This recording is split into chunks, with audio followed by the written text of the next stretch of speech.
Hey, how's it going, everyone? And welcome back to another live stream on the channel. As I said, we'll be discussing about keeping or selling, which players are good enough, whether they're on permanent contracts or just loans. And do you think if they're good enough, or should they not be anywhere near this football club at all? And we'll also discuss about the players that we have sent out on loan. And do you think they still got a possible future at this football club?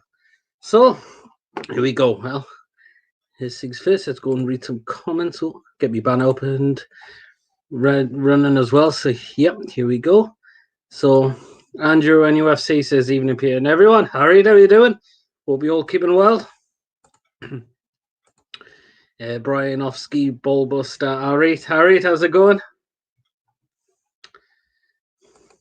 Jonathan Young says, evening, Peter, hope you're okay, mate. Yeah, I'm doing fine. Thanks, and yourself?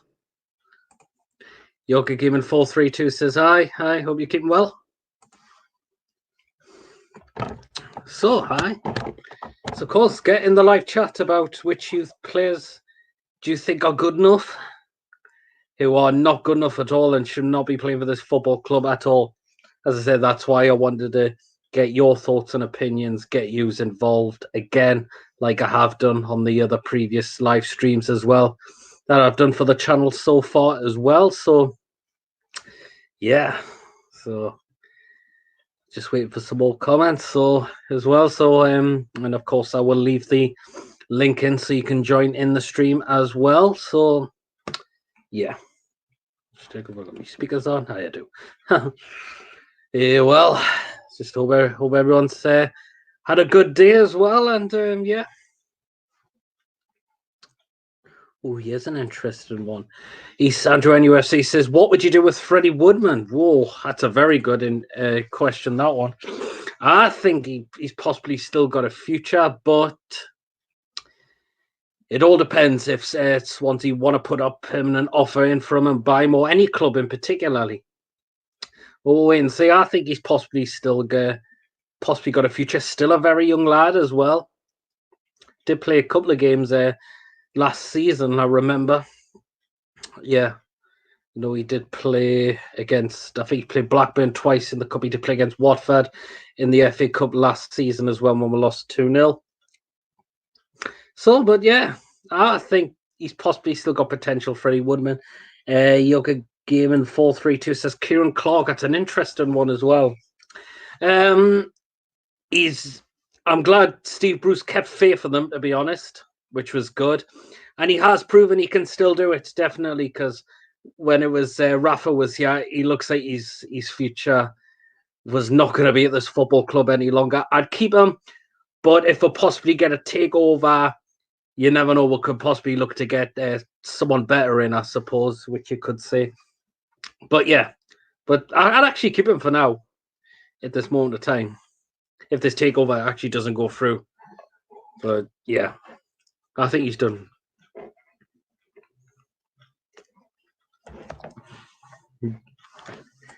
Brian Oski Ballbuster says Dubravka and bin the rest. I would definitely like to keep the likes of say Maximum, Almiron, and build around those kind of players. Possibly Lascelles as well. Yeah. So but I think majority of those players we've got.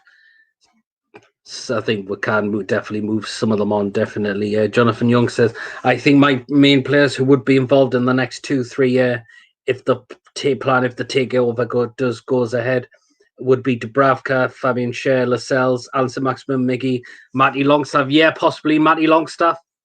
Again, who's pretty much come from the academy. We need to get him down to a new contract, definitely.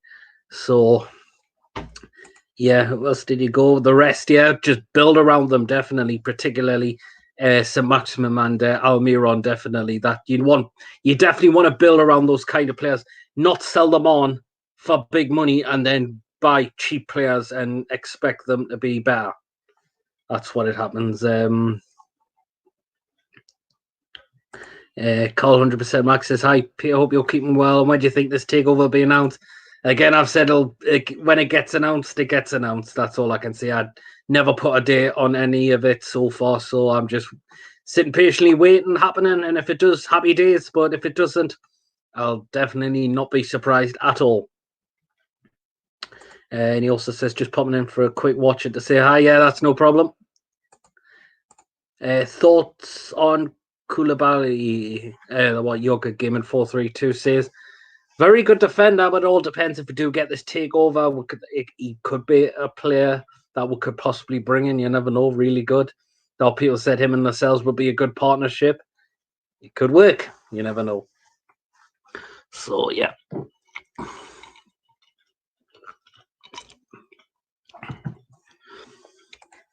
Yeah, 100% Max. Fair point, Peter. Yeah. I never set dates on any like takeovers or transfers, things like that. Even the same with the lockdown as well.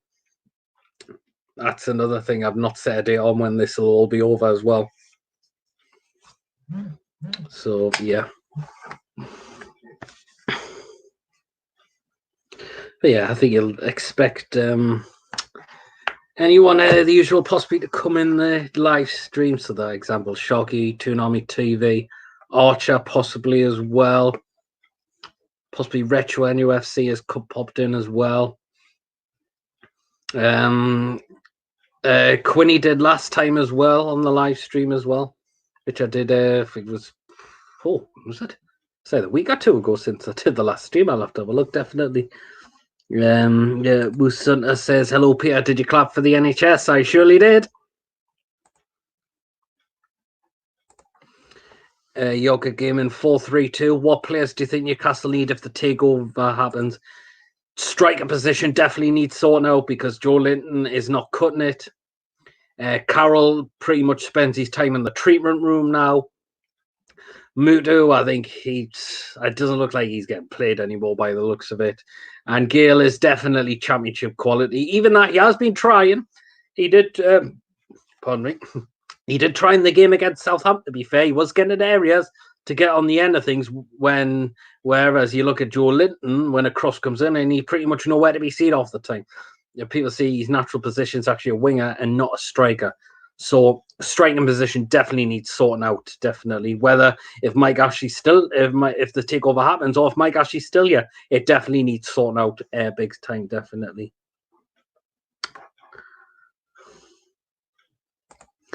Call again, 100% Max. Football back at least this week, even if it is German football. Yeah, I've heard the Bundesliga is apparently returning, definitely. So, but the Premier League, they've said June, but again, it's all about watching the space because, again, things could possibly change, definitely. So, yeah, it's just about keeping an eye on the Sky Sports News, and definitely, I know the government have given the green light for them to come back in June, but it just depends if it's definitely safe enough to do so.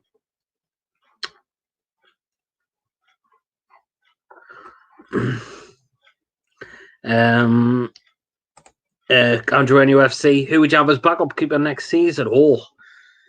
See, I think it could possibly look at Freddy Woodman if he comes back, possibly. But yet again, who says we can't go and get another keeper?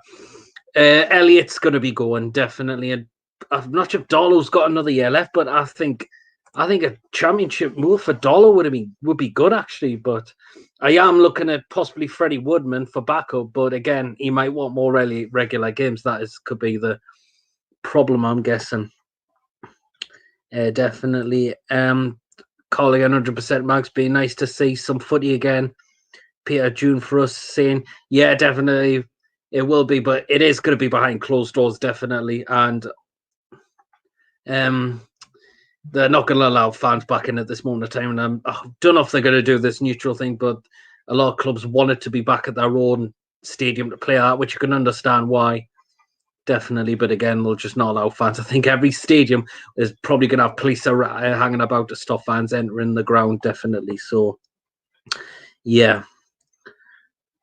Yoga Gaming 432 says, I don't think you should have got Carroll back, and I have no idea why. Yeah, I can totally see where you come from because he has picked up a lot of injuries lately, and he has become massively injury prone now. I think they brought him back because he is local, and we did like him as well when we're in the 2009-10 season in the championship, and bit before he got his move to Liverpool in the 2010-11 season as well. So, yeah, but so far, if I'd say to sell him or keep him, I definitely said I just sell him on. He's just far too injury prone at this moment of time, and he still hasn't got a goal yet for us at this moment of time.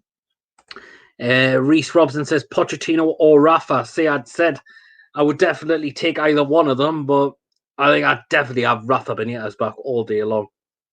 Because if he's given proper investment, you never know what he could do. He could do something really, really well. And it possibly said he definitely wanted to complete a project here at this moment of time, but he just couldn't finish it because of who running this football club, not to mention Charlie as well. So, yeah, absolutely. But I think first choice I said, I think I'd definitely go for Rafa Benitez. Pochettino would definitely be my second choice, though. Yoga Gamer 432 says I would pick Rafa as the manager of the takeover happens. He just knows Newcastle. Yes. Think about the connection he had with the fans as well. The way he stuck by us when we went down the championship and got us back up. When we got back up, we finished 10th place with the majority of a championship squad. That's what you like. And he understands the club and the fans as well. So, yeah, call 100% Max. Yeah, the player safety comes first. If I was in charge, I would scrap the Premier League as it's too far to go now. Do you think, Peter? I mean, yeah, well, I actually did a video about this like a few days ago saying that why the Premier League should just cancel the rest of the season completely and just get prepared for next season pretty much. So, Moose Hood, I missed the two like mad. I think everyone does at this moment of time, yes. It all hinges on the takeover in terms of the players' ins and outs. Huge investment in the squad if the takeover does go ahead. But if the takeover does go through, we'll have the same team. Possibly, but you can expect Ashley will be rubbing his hands if bids come in for like possibly St. Maximum, Almiron, possibly Dubravka as well. We're captain players like them. That is the only thing. Definitely. Yoga Gamer 432. I think Carroll was good in his day, but I think he's past it them days now. Yeah, he definitely has, unfortunately. The injuries, they're just really catching up with him now. That is the issue. So, as well, 100% Max just replying this, saying hi to Jonathan Young, will be all keeping well.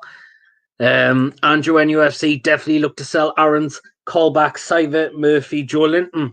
I think Callback and Sivert are a definite yes to be moved on. Aaron's, again, his future's not looking bright now at this football club. He's now been sent out on loan. He's still on loan at Motherwell, isn't he? Which was a bit of a strange one, but yeah. Joe Linton, again, a lot of people said he's just not been worth a £40 million. Could he be one to bring off the bench? Again, it's hard to tell. Murphy, see, some people want to see Murphy still be at this football club as well, but again, he has got talent somewhere, actually. You're just thinking, was the Premier League a bit too early for him? Is he could be ready for a step up in the Premier League very, very soon? Just got to wait and see what happens as well. But I do feel a little bit sorry for Jacob Murphy as well. A bit, 100% Max says, yeah, fully agree, yeah. Reese Robson, where's the legend Archer? Yeah, hopefully he'll be on at some point later on during the stream. He said he definitely come on, so you'll not miss him. Hopefully you'll not miss him. I've seen that video as well. Great. Yeah, no problem. Cheers, man. Yeah, Jonathan, you just replying 100% Max. I made all good. Thanks. Hope you're okay. Carl just saying 100% Max is great. Yoga Gamer 432. I miss football, but I think people's health is more important. Yeah, 100% is at this moment of time. That is the thing, yes. So, yeah, so 100% Max, great. Yep. Yoga Gamer 432. Please don't get Mitrovic back. We didn't need him. A lot of people said that wouldn't have Mitrovic back. I know he did try, but a lot of people think he just didn't suit Rafa's style of football, which is the thing. But yeah, 100% Max. Yeah, well, Yoga mate. Well, see more comments, but I'll drop the link down in the live chat, and anyone can join in. So Yeah. Here it is.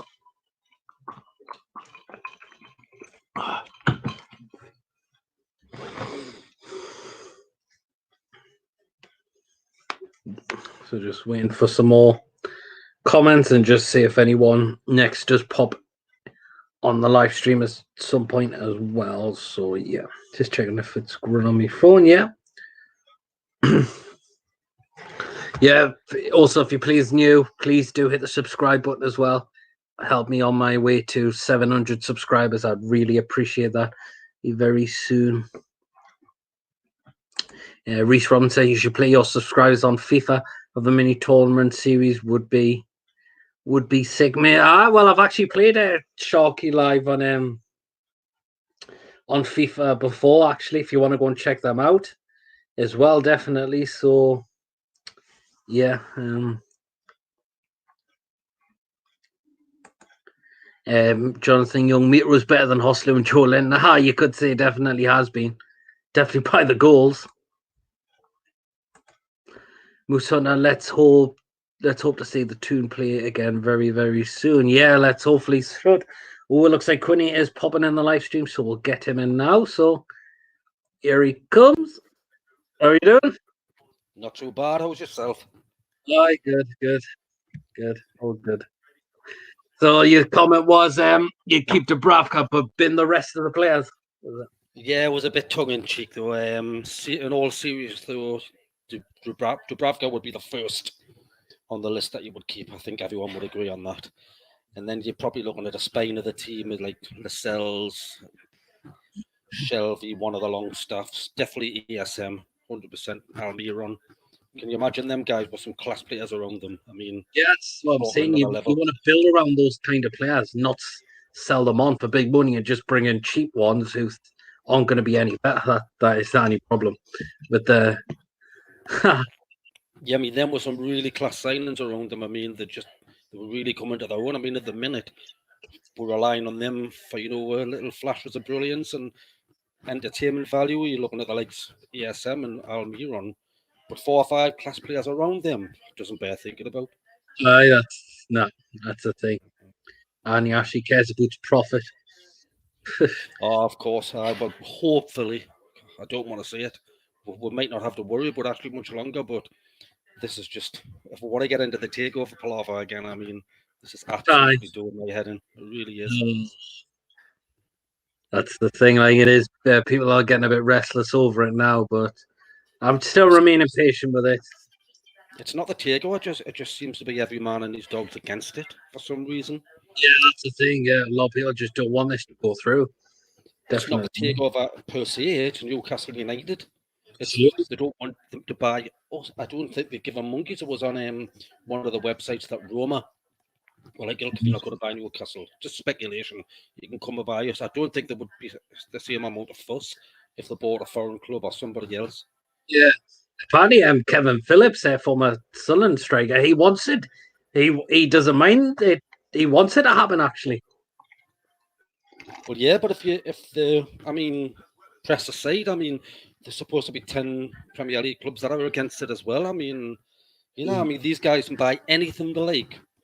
Cruise liners, whatever else, they can buy anything they want, but just not Newcastle. Yeah, I'm just going to go and read for some more comments. Yoga Game 432 says, what do you think of the championship comeback? I've seen that they are looking to get back in June, but I don't think it will happen. Again, just go with the news and just see what happens at this moment of time.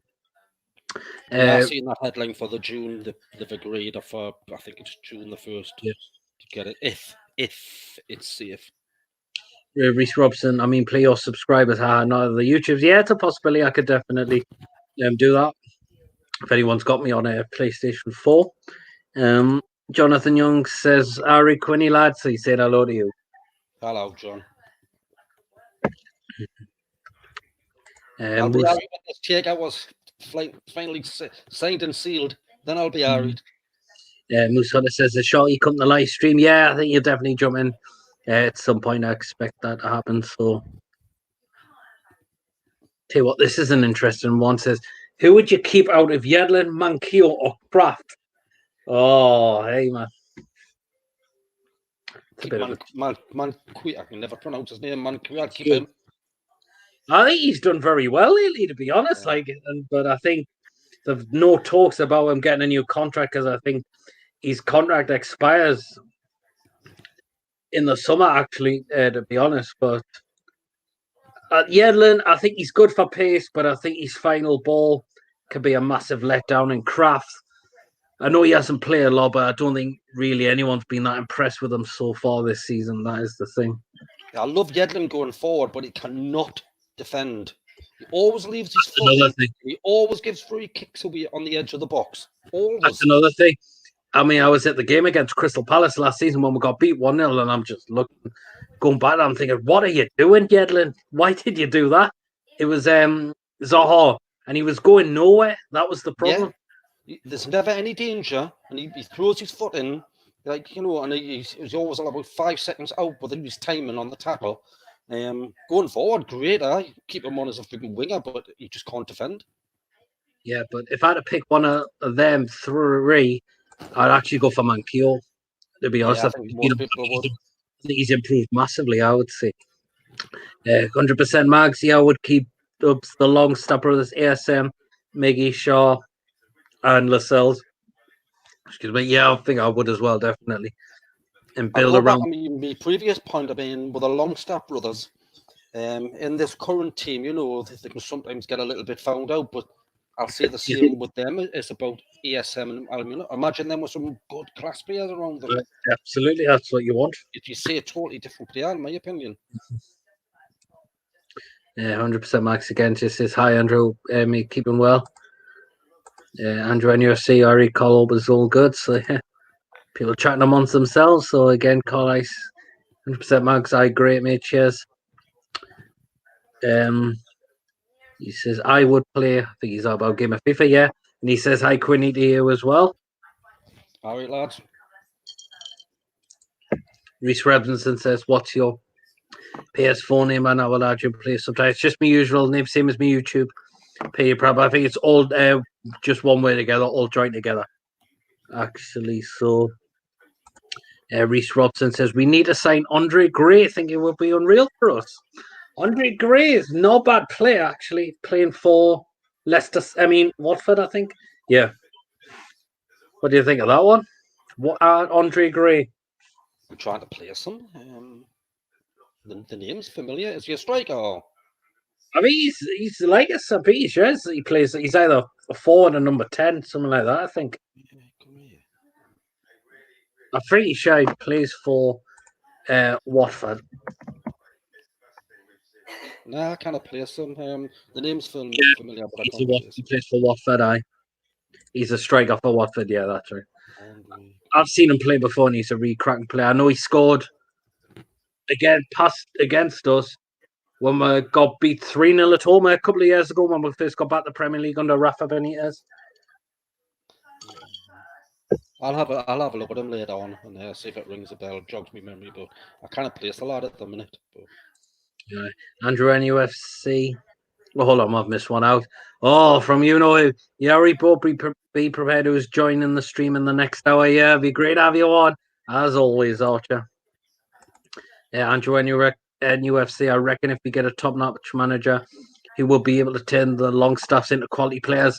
Definitely, I know Rafa was getting the best out of Sean Longstaff that season. He's not been up to grade the season under Steve Bruce, but it could be the injury picked up from last season. But yeah. Jonathan Young says Callum Wilson better than Gray. Callum Wilson would be a shout, possibly if he was to leave Bournemouth, who are in a massive relegation battle at this moment of time. But yeah, I wouldn't say no to him. What are your thoughts on Tom Kearney? He's been really quiet, hasn't he? I mean, 2-3 years ago in the Championship, he was like a world beater. I think we're looking to have a 20 million bid turned down. I think we did. I can't remember exactly, something like that. Yeah, and then he just, expected him to take the Premier League by storm, and he just didn't. And it was like, to dodge a bullet or what? It just goes to show you, doesn't it? Yeah. Oh, no, it's the one I've read. 100% Mags, yeah, he's a striker. Peter Mania, he's on about it. Andre Gray from Watford. Yeah, I know who he is now. It's just come to visit who he is, yeah. He's okay, I suppose. As I said, I'll keep dropping the link in case more people want to join in the live stream. So, yeah, I'll just keep dropping it in at this moment of time. So, yeah, the players you would definitely need to be out this football club. I think players like Atsu, Mutu. Without a doubt, yeah. In my opinion, they should have been gone last year. Mutu shouldn't have been signed. He was good for the Championship, but it's just not good in the Premier League. Definitely not. That is the problem with Atsu. 100% Mark. See you later, Pierre. Going to go have some food, relax. Yeah, no problem. Take care, man. Thanks for joining on the live stream. But I back to saying there's a quite a lot of Deadwood in that team, definitely. I mean, Savet Colback as well. We've still got those as well. How come Savet still there? He seems to have been there for about 10 years. I was Severe never goes away. Yeah, that is the problem. Tell you that I do like one manager. I mean, he's not as high profile as the ones that have been linked with lately, but I like the Southampton manager. I think is it. Oh, him, Ralph Hasselblatt. Yeah, I like him. Yeah, he's got them playing absolutely excellent football. He's turned them around definitely after that. Oh, without a doubt. A 10-game winning streak or something like that. And we were very lucky to beat them at St. James's Park. They really caused us a massive amount of problems. I think it was just when they took the lead and they just panicked. Yeah, he's very underrated, him as a manager. I like the way he's got them playing on that. So, I mean, if the takeover doesn't go ahead, and Brucey gets the old tin tack, I would definitely look at the likes of him. Aye. Yoka came in 4-3-2. He just wanted to stay at Fulham because he couldn't see himself at any other club. He's on about Tom Kearney. Yes, I think I remember him coming out with that. Definitely. Max, there's no problem, mate. Take it. The Menu FC or Deadwood players will be lucky to get into average Championship teams. Oh, yeah, definitely. That is the thing. I know Avani sent Jacob Murphy on the Championship, I'm pretty sure. He's at Sheffield, hasn't he? Yes.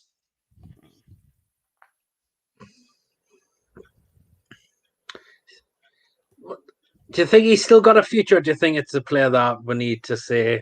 Unfortunately, I just can't see it. Can you? I mean, he was given a decent crack of the whip. He had enough games to show what he could do, basically. I just can't envisage him coming back and taking the tune by storm. I just cannot.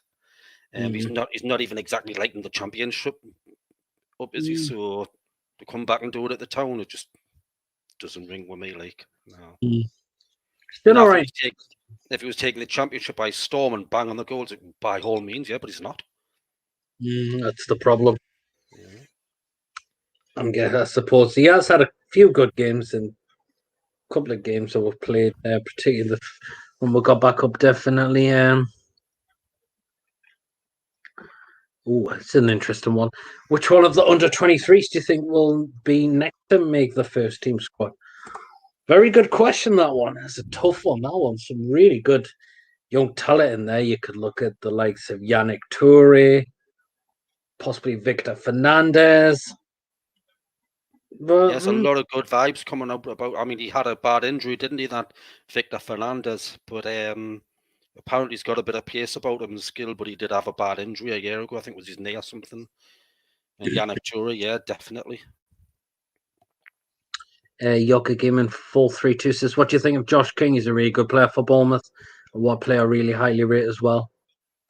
And again, I think Josh had a good start of the season, but when Bournemouth started a struggle, he just wasn't the same. We've got someone else coming in. Liam, he's called, who Liam in UFC, so we'll get him in now. So here we are. How are you doing? How are you, Peter? Yeah, good. And yourself? Yeah, I'm all right. Just missing the football, really. I know most people are, definitely. So, yeah. Well, I'll ask you, Liam, which players do you Sure. think are good enough to play at this football club and who's just definitely not good enough to play for this football club? Well, the players who are good enough to play for this club, Dubravka definitely. Without Dubravka, we'll be fucked. Sorry for swearing, but we'll be fucked. Yeah. Lascelles, I'll keep. Shock. Lejeune, my point with Lejeune, he's too injury prone. That's my problem with him. He has picked up a few injuries, and I thought the game against Leicester, what he did was criminal. Yeah. Dummett, he's bang average in my opinion. I'm not Dummett's biggest fan. You know, a lot of people are. Williams definitely. I'll keep Williams definitely. Oh, Williams, I've been massively impressed with Jetro Williams this season. Absolutely, yes. Yeah, I'll keep Shelby. Sure. Yeah, I'll keep Shelby, Hayden. Yeah, Hayden I'll keep. Richie I'll keep. Maximilian I'll keep. Apart from that, I want to clear up because this squad, in my eyes, that our squad depth is probably League One quality at best. Yeah, you possibly could say we've got a lot of average players. Definitely football club or championship best. Definitely so. Yeah, Lejeune's injuries are concerning. I mean, he's picking up a lot of injuries now, and that side, that pass across the box, Leicester. Oh God, that was like schoolboy stuff, wasn't it? You never. It's 101 defending 101. You never ever pass it across the box, even if you can see. You've got your other left back or whatever, your defender and your range of vision. You just don't do it. You never pass across the box. Oh, I'm going to read a comment off Andy Lee says, "Hey, did you think Alan Pardew would come back? He did a great job the last time he nearly got us back in the Champions League. The only problem with Pardew is if he'd have one good season and then the next... I would not take Pardew back. It might sort of bit for them. Because we'll finish 5th, then we'll finish 16th. So we dropped 11 places. And then after that, we'll finish 10th. That was luck. There was a lot of games in that season, the 2013-14. We were getting beat heavily in games, to be fair. Like, I think what kept us up was probably Remy and games like them. Definitely so. But so far, when I've poured you back, no. That's the problem. Yo, good game of 4-3-2 says hi, Liam. Yeah. Hi. Going for his 5th year, that's a off. Yeah, it was a bit of a look. I had like boss CC Ben offer as an attacking front 3, definitely. Wasn't Dretro meant to be the best defender ages ago or something? Sure, but I've been really impressed with them season so well. So, any other players? A bit of a funny one as well. I mean, what we should have done, we should have built. Sorry, go on. See, the year we finished 5th. After that, we should have built on after that 11-12 season, but instead we just bought one player, which was Anita. Was it from Ajax? I think it was. Yeah, we didn't really buy a lot of extra quality. I know we bought Anita, we bought Gail Big and Ramona, but that was from Colony. I think we signed someone called Roman Alma Fatonu. I don't think he even played. Just like him. Aye, but we just didn't build it up. We pretty much kept the same squad and pretty much paid for it and that. And we sold Demba Ball in January that season as well. And worst decision. Well, I don't know if we made that Bill decision. Chris gone down at you as well. Demba Ball, what a class player, man. What a class finisher. Oh, he was, breaks his leg and he comes back even better. I think he's still playing, isn't he? Yeah, he's in Turkey, I think. He's still banging the goals in. Can he age now? Still Demba Ball. I think he's 33. Still not bad. Demba Ball? Yeah. 33. When we first bought him, there was a load of speculation that he was injury prone. God, he hardly ever misses a game apart from that broken leg, obviously. And he came back from that. Not many players can come back from that. I think we missed him a bit the first season we had him because of the African Cup of Nations. Took place that season as well. Yeah. But I come back now. put him back now for a couple of seasons easily. He's Bring him way back. better than Joe Linton still. Oh God, man. Yeah. A good friend of mine, JR lads at Retro NFC. How you doing, man? You're giving 4-3-2. I'm going to go now. Have a good day. Rest of the day. And will you be live tomorrow? Not sure when my next live stream will be after this, but I'll definitely keep you updated on my social media about the live streams I'm planning to keep still doing. So yeah, no problem. Take it on. But any other players that think to get out of this football club? What about the loan signings that we've still got so far this season? We haven't even mentioned those ones yet. So we've still got Danny Rose and Lazaro. I don't like Bentaleb. I'm not too. I don't want Danny I'm not Rose. too impressed with the Lazaro one either. I think they'll be on the way back. I can't see we're keeping them. Danny Rose, yeah, I'd keep him on. No, I don't rate Bentaleb. I don't rate Danny Rose either. It's I think I can see I've definitely not been impressed with Bentaleb much either, to be honest. Yeah. Which one UFCs I can join you? Well, I'll keep posting a link at some point. And then you can join in. Reece Robson, imagine Born Revy up top, man. Wow, I think that would have been a good one if we kept Denver Bar, definitely. Jonathan Young says Bentaleb can go. Fair point. Not everyone's been impressed with Bentaleb so far this season. I thought maybe it was Crystal Palace. He was like a pedestrian. Just not doing much at all, I thought. But so do you think only the one you'd keep permanent that you like to see permanent that we've got is Willems possibly? Depends on how he recovers from his injury. It was a pretty bad injury, wasn't it? He's going to need a bit of time, to get back up to the standard he was before. He's only was around about 10 million. He got a big injury against Chelsea. Jose Rodriguez, Roblox He says Jack Colback go back to Nottingham Forest. Surprised why they didn't want to keep him unless it was due to wage he was on. Still on is he still on a canny lot of wages at this football? My word. Jonathan Young, Rose, to be fair, was a match fit.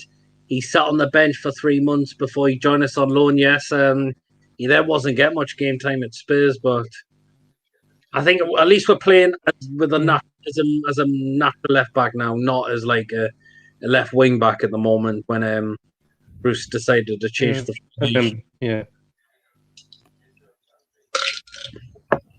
Definitely, which is a good thing. So. Jonathan Young again. If Rose loses some sleep weight, he's been still a solid player, but I'd have more faith in Willems going forward. I like Willems going forward definitely as well. Did you guys think that as well? Yeah, without a doubt. Yeah, I mean he can chip in with the odd few goals as well. Yeah, scored at 2 this season. Aye. Against Yeah, I love Willems. He's had a few assists as well. Oh yeah, he definitely has. That goal against Liverpool he scored was great. The one against Man City was great as well. The link-up play with Almeida, definitely. And you leave the stream is like watching pain try. As I said, hopefully I'll keep dropping the link in, and then we will get some new people joining at some point as well. So yeah, but any other players you think? What about players like Kieran Clark and all that? I like Clarky. I think he's good. I've always liked him. Glad Bruce kept the faith in him, definitely. He is a good player. But I'll probably keep it as a backup player, not as a first team starter. Yeah, definitely. Well, a lot of people said they get rid of Matt Ritchie. Say I like Matt Ritchie. I love his passion for the game. He likes to get on with it. Definitely as well. So what do you think of that? Like Ritchie, but there's only one thing. I mean, great player Ritchie, but when he loses the ball, just forget it. let the guy go. If he only chases him back, you know he's going to bring him down. So if you lose the ball, don't worry about him. Don't take it too personal. You can see him legging the back and you go, oh no, he's just going to dive in, bring him down right on the edge of the box. But yeah, I would definitely keep Richie, yeah. Yeah, I definitely will. But apparently he wants a good Portsmouth though, apparently. I heard he apparently wants to go to finish off there, yeah. Because he is actually a Pump fan.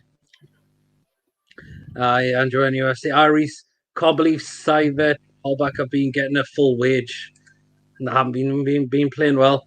I think Retro NFC wants to come in, so who doesn't mind leaving the stream this time? I'll drop, lads. No, I didn't mind dropping. So please have a good one. I'll see you the next time you're back here. Cheers, buddy, for coming on. Yeah. Nay, props. I'll see you later, mate.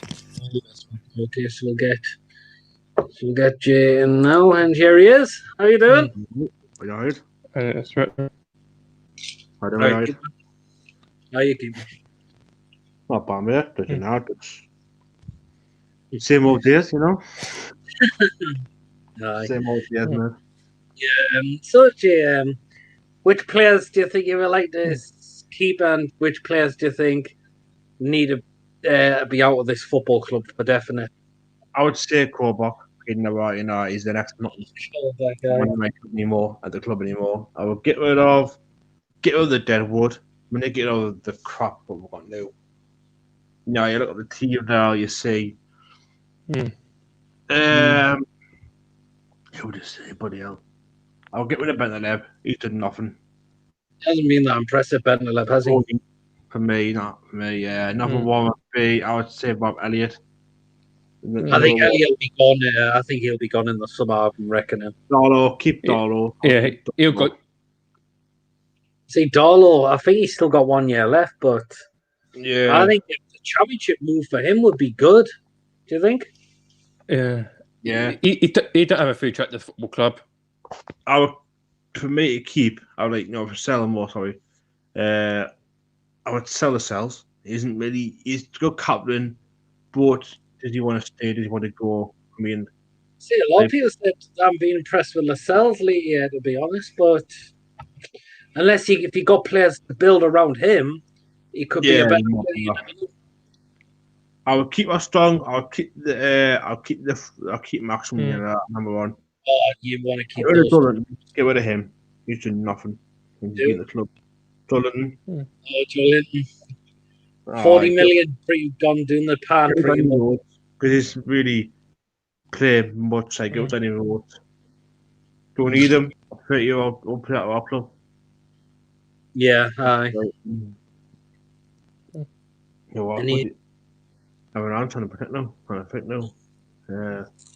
Andrew NUFC, awesome leader, Matt Ritchie. That's what I like about Ritchie. Definitely. Yeah. He is a leader. I'm telling you, when I watch him at the games, he shouts. You can hear him shouting. What do you make if he's now gone back to his original position from a left, where he was playing at left wing back for a majority of the time, to now back as a right midfielder? I think that's better for him, PD. I think it's better for him, as he prefer going forward, but he's good forward in my opinion. We need to get Richie. If he wants to go, he wants to go. But kind of get the players that we got. Yeah, but he wants to go to Portsmouth though. Yeah, how about that? Andrew Archer, or the players who are unknown, who would you get rid of? He's looking at Woodman, Lazar. Lazar, that's another one I think I'd get rid of as well. Lazar, Lazar. Of his players were brought in, he's not much more. Don't right. We'll watch the game against Wolves in the Asia Tour Premier League tournament back in last year, where we got absolutely battered 4-0 off Wolves, and he's coming from left back down to the right position, and he doesn't even need to do that. Oh yeah, don't about that. That is very true on that, Peter. You know, it's just you need to look at it. Yeah, Callum Watts. Also got our Dan Barlaser still out on loan as well. So I think they probably still get loan moves in this point of time. Aaron's. Midfield. I keep Andy Orange. You know, he's young. Keep him at the club. He's in the game at the team. Give him a He's chance. got a future, possibly. Yeah, I'll keep him. I'll keep the player. You know, he's talented at the club. He's talented. He's great at the club. Anyway, you know, he's young, so I'll keep him. Make it better with what I was learned, whoever he is.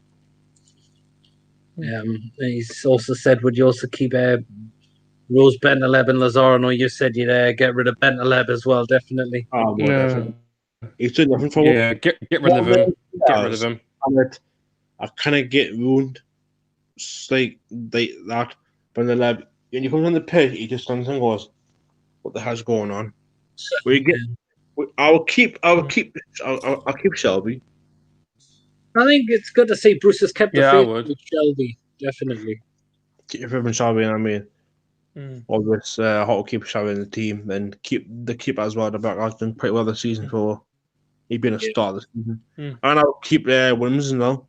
Williams. Just Williams, I like to keep Williams. Yeah, Yeah, I he's would. the club. He's passionate in out the club out there now. Still wants to stay, apparently, as well. You see him posting on Twitter that he still wants to stay at this football club, which is a good thing. He loves the fans. He loves the fans, probably. Yeah, Andrew NUFC says, which strikers would you keep at the club? Your honest opinion so far?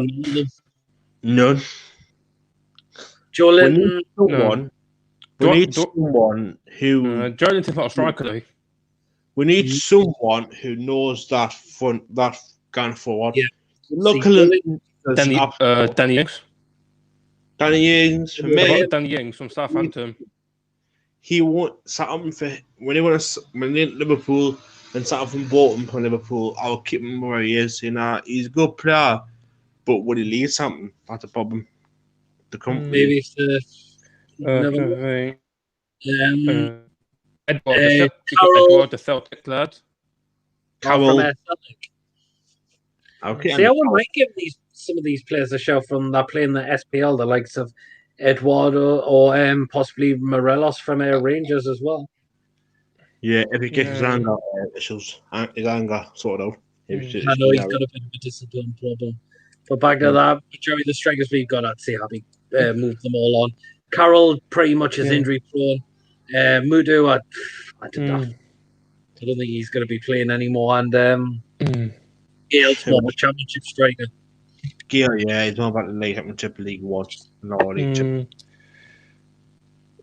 Jose Rodriguez, Roadblocks, and he says, what players in Newcastle are championship quality? Majority, a lot of them are.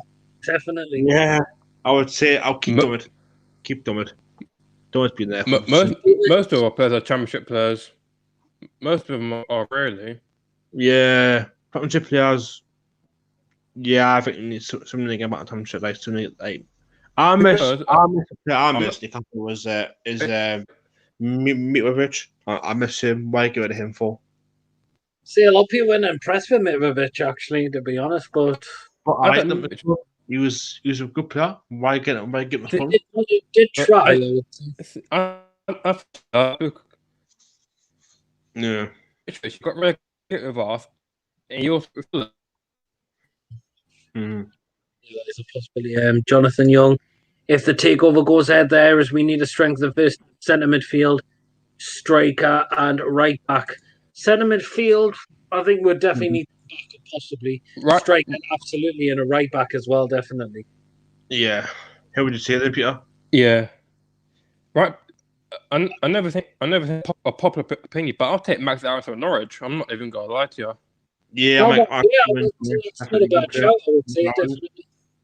He's young and he's quick. See, I think Manquillo. I think he's been one of the most improved, but I think there's no talks of a new contract, and I think he's the 1 hour contract in the summer, definitely. So what midfield I would get is Clay Havertz from the Bayern Munich. One of them young midfielders, Clay Havertz. He's kind of mind talent. Young preparation. About Jack, would you take Jack Grealish from Villa? Jack Grealish, yes. If he's in the state of mind. I think it's Man United who are desperately after him by the looks of it. So what player would you take from Man United Yeah. If you had the chance, what player do you get? I don't rate that. I don't rate that Man United team. I don't rate them at all. I don't. They've got a good squad. It's a bang average squad. Some are all right. There's some who are average of that football team as well. But if you look at that Man United team, yeah, I was going to say, if you look at that Man United team, is it a team that's going to challenge for the title like the media's talking about? Look, it does it so far, does it?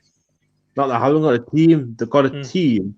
What I can say, they're not the team. What it's a road police squad. Mate, I think Fernandez has been a brilliant signing for them so far. Yeah. He's done well. But I can see where you come from. It does look like a squad that it needs sorting out. It needs sorting. I would only say that hand hot Wolves for the Man.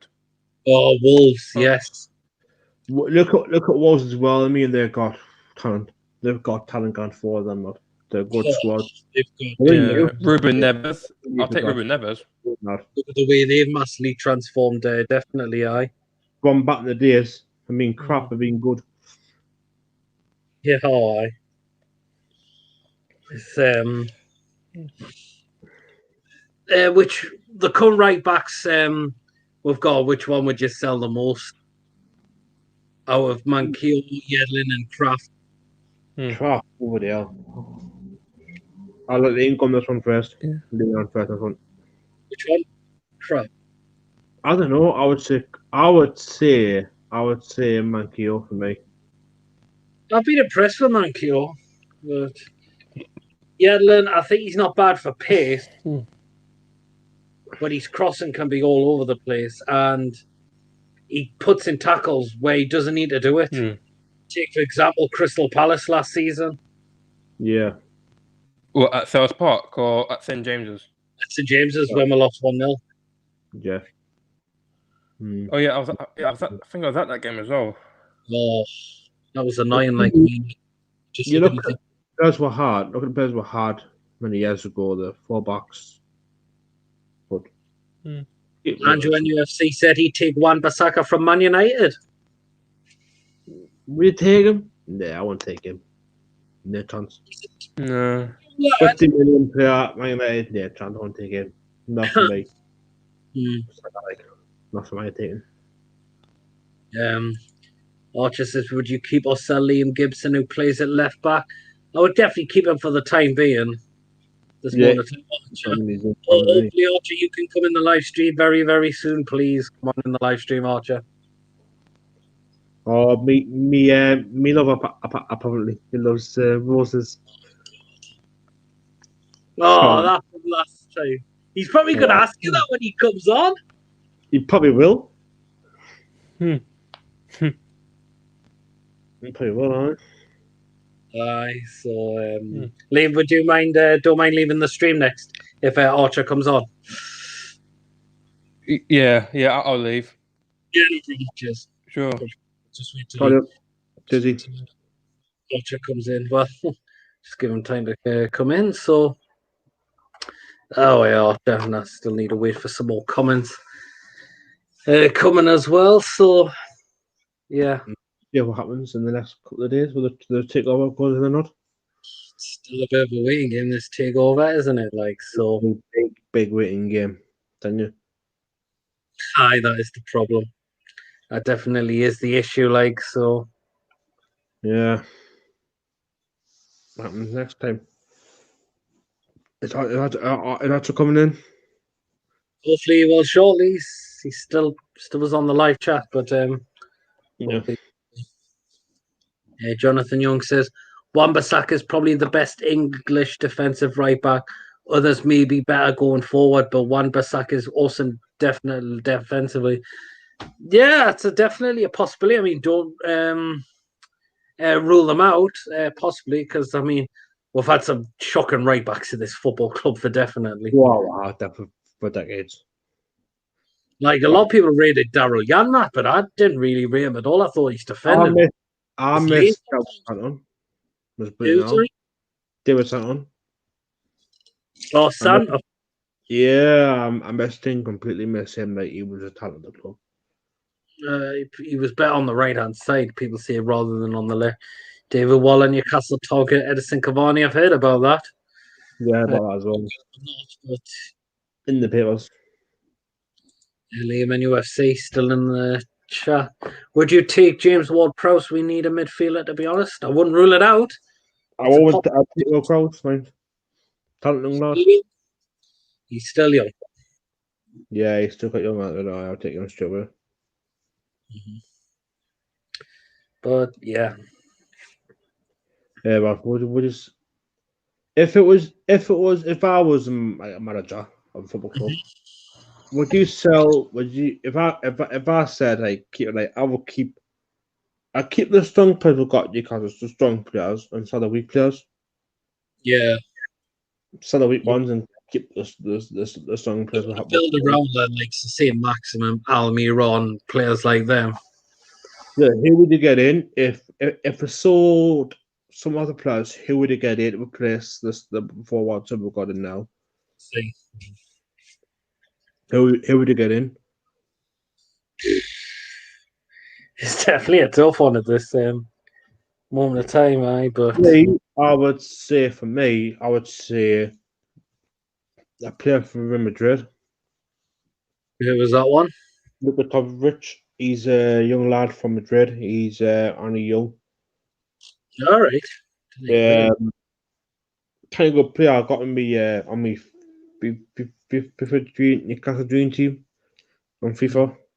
So got him in there. So he's doing quite well. Like Liam and UFC. McNeil from Burnley would be a good signing. Very O'Neill, talented. yes, young lad as well. Young talented lad. Burnley, yes, I like Burnley a lot. Jose Rodriguez, Roblox Simone says, are there any championship players that have never played in the Premier League that you would take? Who would you take then, Peter? That's a good question, that one, actually. I don't know anything from Chip. I don't know. I kind of. Can you think? It's a really tough one, that, isn't it? Yeah, if I don't know, that player from what God, Who's never played in the Premier League before. Oh, that's a good one. That is a good one. That is a very good one. That actually. Bloody hell! it is a tough one, that, isn't it? I kind of think. I'm trying to think. No, it's hard to think. You're looking at some players who play for like West Brom or Leeds, definitely, or players possibly who are around the the playoff positions as well in the championship. Say West Brom then. West Brom. You can't say Charlie Austin because he's already playing the Premier League before for QB on. Jesus. Oh, God, my brain's gone dead. Can I think now? Can you think? Well, who would I have?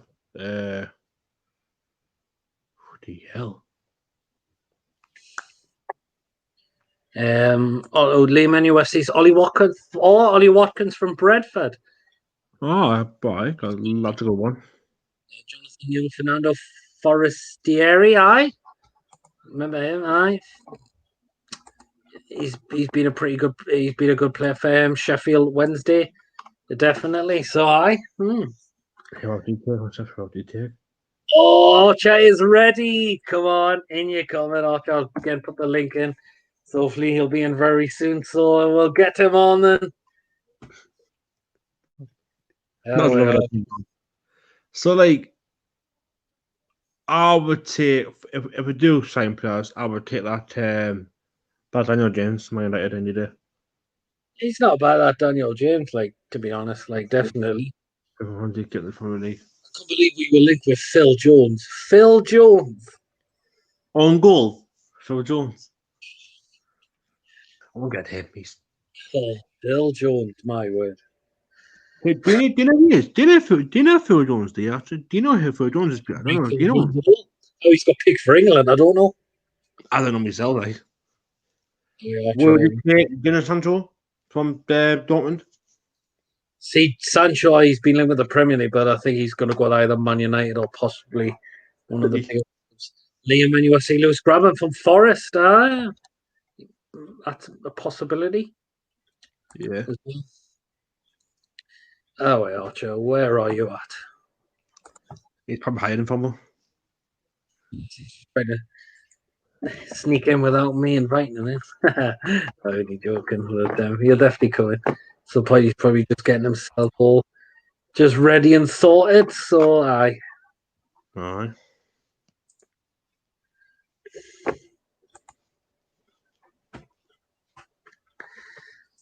Aye. So you're not doing any videos lately, Jay? Or No, I haven't know what to chat about. I've been. I don't know what. I don't chat about the chat. In mine, I'm some stuff was there. I haven't chat about anything. Not chat about. It is hard because a lot of people are getting a bit thingy with the takeover. Is it going to happen? I think he's ready now. So let's get him in 5, 4, 3, 2, 1. Hello, you alright? Aye, aye. Hello, Arthur boy. How you doing? I'm alright. Where's my voters? After what you? I know you're gonna ask that. Gits. I haven't got the yard to tell you, but I went online and the sold up, mate. Those sold out. Sorry. Just gonna read this comment. Mike asked you to buy Sunderland. Any thoughts? I can't see about owning another football club if he wants to sell us.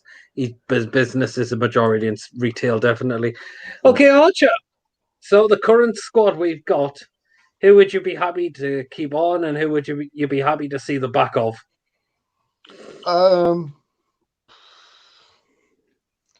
Well, Dubravka, got to keep Dubravka in. Oh yeah. 100%. I'm just Rob Elliott might. I reckon Elliott probably go, even though even though he wants to stay. I think he'll go. Darlow, I would probably get rid of Darlow, but I would keep Woodman because I like Woodman. I think he's got potential actually.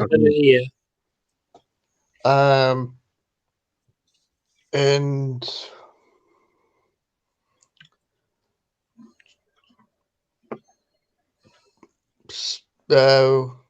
defenders.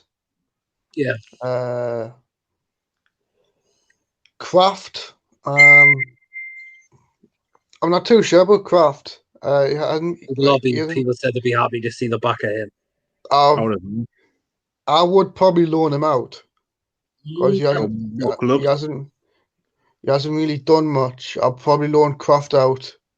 What's Sunderland?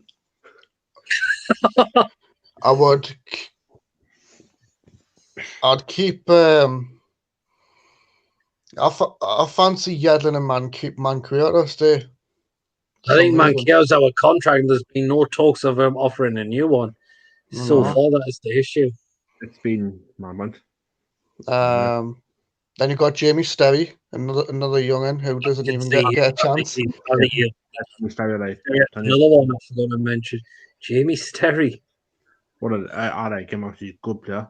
Good little lad. Don't reach the under 23s, but he's getting loans, but no one's buying him permanently. He keeps coming back and forward. That's the only thing with Jamie Sterry. He's about 26 or something. Still young. Still young. Then you've got the centre backs. I'll keep Lascelles. I'd keep Shaw, Fernandez, Lejeune and Clark. Oh, you keep all the centre backs. For some reason. I think some of them could possibly go. You never know. I know. But then you've got Kellen Watts. Oh, Kellen Watts. He's a centre back, but he's loaned out at Macclesfield. Oh, young lad. Midfielders? Yeah, I don't know. I'd keep the Longstaff brothers. Sure, Matty. Alan St. Maximin, Mickey Almiron.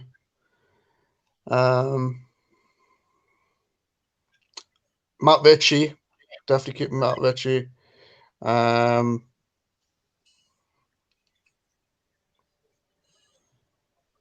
See, I'm stuck between Shelby and Hayden because I feel like one of them will probably leave. I haven't heard of it. Possibly both of them could say, but then you've got to look at the others with Bentaleb as well. Yeah, Bentaleb. Like you see, if this goes through, you don't even know who Will leave. who's gonna stay between the three loanees that we've got: Lazaro, Bentaleb, and Danny Rose. But I think we probably get Danny Rose because Tottenham want to keep Tottenham want like 5 million for Danny Rose. But yeah, I've heard about that. But I want I like to have us get Jetwell Williams back because he was class first half of the season. Jetwell was unreal. Possibly. Well, I'll just read some more comments out before. EU Sharky Toonami TV. He's from QBR. That lad's a finisher. Liam NUFC. Elliot will go to a League One team, I think, possibly. Again, that's another possibility. I think Mankiw will go hopefully abroad. I heard there was linked with Fenerbahce. Can see Mankiw going to a back average La Liga team. That's a possibility. Andrew NUFC. It depends on which manager comes in, but Yedlin will be a decent squad player to have his pace. Yeah, we do like him for his pace, to be fair. Like you could give that as an advantage for John Yedlin, definitely. Lily. Jose Rodriguez, Roblox, Mo Mankiw Alves with former Newcastle player Hosselu. Oh. Liam NUFC. If Hayden goes, he will go to a team like Palace. That possibility, but you never know. He could possibly do better. Andrew NUFC said he definitely keep Isaac Hayden. Yeah. Dean's a man. The players want to sell. Or Joe Linton, Mudu, Atsu, Kraft. I think, majority of those can definitely go. Lawrence wants to come in. So, Jay, do you mind leaving this time? If you don't mind. No problem. Well, then, Jay, thanks for coming on and take care, man. Feel free to check them out. Retro NUFC. Okay, and I'll get Lawrence in. So, cheers, Jay. Thank you very much. Okay, we'll get Lawrence in. How you doing, man? All right, Peter. Hi. Good. Lawrence, which players do you think are good enough to be staying at this football club, and which players need to be gone out the door? Definitely. All right. I think in terms of players that we need to sell or release, Elliot, because obviously, Carl Darlow, because they're probably not gonna be like number one here, and I think they need to go somewhere else for first team football.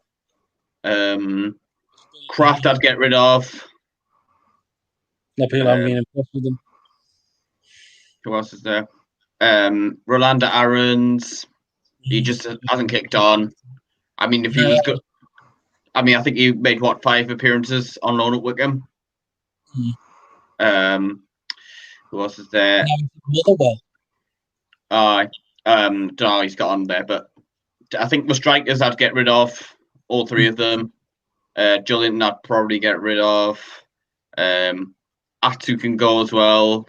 Same with, and as for players who I forgot keep again are at the club, Sterry, Colback, Servette, Lazar. Oh, Ashraf Lazar. I think Nathan Hark will go, or he might have been released in January without any thing, or he might have been set to be leaving. Yeah, possibility. Lehman UFC said he would actually send Joe Linton out on loan. Potentially. I think that might actually happen. Joe Linton probably go out on loan, and see who we kind of see who we can get in. Right. Yeah. Sharky says I will get rid of 70% of the squad, unfortunately. Yeah, there's definitely a lot of bang average players in this football team that we definitely have got still. David Waller, Mapu Young MB, anyone remember him? Oh, I think his fitness has been like a concern because I think it was reported today to be potentially returned to Montpellier because I think he's leaving Lyon at the end of the season. Yeah, well. He wasn't a bad player, I thought, MB. Sissoko was class, like. I think if he had good coaching, he would have been a pretty good player for us. Did you say Sissoko was class, Archer? When he run past Ashley Young when we were playing against Chelsea. Yeah, that was Sissoko then, but later on he just didn't want to be here. Oh, Murphy's another one I had to get rid of. Jacob Murphy. Aye. A lot of people think he just kind of cut it in the same. Muto needs to go. Carroll, yes. Dwight Gale, I'm a question mark with him. Thing is, I think we might have to he might have to go out on loan for the last year of his contract. I know we've spent quite a lot of money on him, but I think his wages are going to be an issue for championship clubs, like they have been for the last couple of years. Yeah. I think Hayden. I think he's one where we need to ask him: is he happy to sign a contract? Otherwise, let him go. Because if we wait, because I know his contract's up next year, and I wouldn't really want to lose him on a free. Who else is there? I think Yadlin. I think he could be say second choice right back for his last year, and then leave when his contract runs out. Yeah. But I'd be happy to listen to offers for him. If say we got offered 12 million or something, I'd probably accept that. I think he will definitely improve Isaac Hayden, definitely. I'm just going to go and read a couple more comments out. Andrew NUFC. Shocking if the takeover happens. I think that will be the case over the next 3-4 years. Yes, I can see that being the same as well. Liam NUFC, if we had good coaching ever since the Pardew era, would be around Sheffield United right now. Yeah, definitely. Probably. Yeah, definitely. So guys, I'll keep posting the link in the stream just for any new people to join as well, definitely. So the players that we need to keep, Lawrence, which players do you think we need to keep and build around for definite? I think Dubravka, probably Cher, Lascelles and Fernandez. Hey, Fernandez, I've been very impressed with him, and he has got that 1 year contract extension. Yeah. But I think he'll leave next summer. I think, who else is there? I'd love to see Willem sign permanently, but with the takeover, we can get somebody better. Possibly, I think Williams is still a decent talented player. I think. I mean, was he only going to be worth 10 million if it didn't sign a permanent? I mean, that's a bargain. These days in the championship, I think Rose, I wouldn't mind losing, but I wouldn't be against signing permanently because I think, if we were to sign permanently, I think it'd be better next season with more fitness. Also, St. Maximin, Almiron, the Longstaff brothers, possibly Shelby, but I'd be tempted to sell him if he hadn't just signed a new deal. And same with Richie.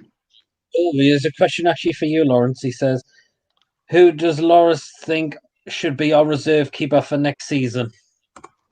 I think potentially New Magic could bring in. I'd like to see Woodman second choice, Jake Turner third choice. But I think there's an issue that Woodman might be wanting away for first team action, and if that's the case, we'll just have to let him go and bring in, say, someone who's happy to be second choice. Because I think a new manager might want to do that. Lehman UFC, Woodman to be our second choice. Dollar will one game time. That's a possibility, but again, as we've just said, Woodman might want more game time as well. That's another thing. Exactly.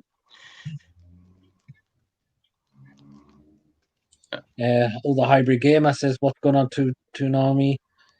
Aye, all good, thanks. I know you as well.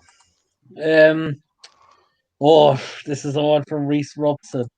It was Ashley Cole, not young Archer. I gotta love this. He thinks you look like Ashley Cole. I thought it was Ashley Young. What? Is that what I said? Ashley Young. He said, "Yeah, I had this little Reese." He said, "You probably look a bit like Ashley Cole, a little bit." Aye. Hybrid gamer says, "Pochettino would definitely give Pochettino a show." Well, if this take. Whose phone's going off? It's mine. All right. The hybrid gamer says, I've just read that one. Liam in UFC, if Woodman wants first team football, then Swansea should keep him. Yeah. Possibly could. They could come in with an offer, you never know. The hybrid gamer says, would you take Poch or would you have Rafa back?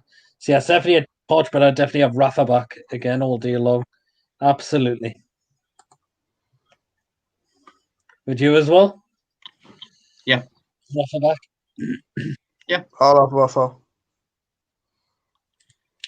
Andrew in UFC, Woodman has real potential and it will be a shame to sell him, but he'll want first team football. Yeah, that's a real possibility, yes. Aye. So I'll keep putting the link in for new people to join, definitely. So hi. Hopefully Sharky or possibly Dean might come in next. So hopefully possibly one of them too, so you never know. Oh yeah, probably gone.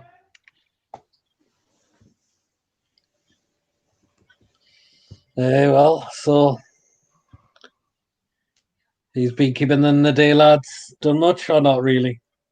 Nah, not really. I see. He's still growing that beard back, Archer. I am. Not shaving it off anytime soon. Nah.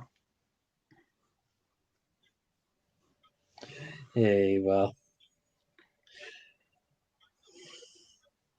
Oh, here's another one from Liam in UFC.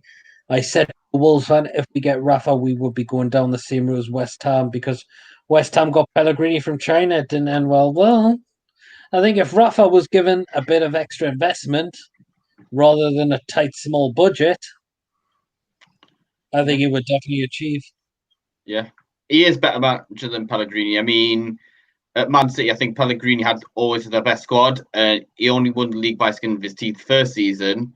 And then the other two seasons, second season, finished, 8 points behind Chelsea. And then the third season, he only got into the Champions League on goal difference. Yeah, hi. That's the thing. Highbury Gamer, great content, guys. Yeah, cheers, man. And Prem's back.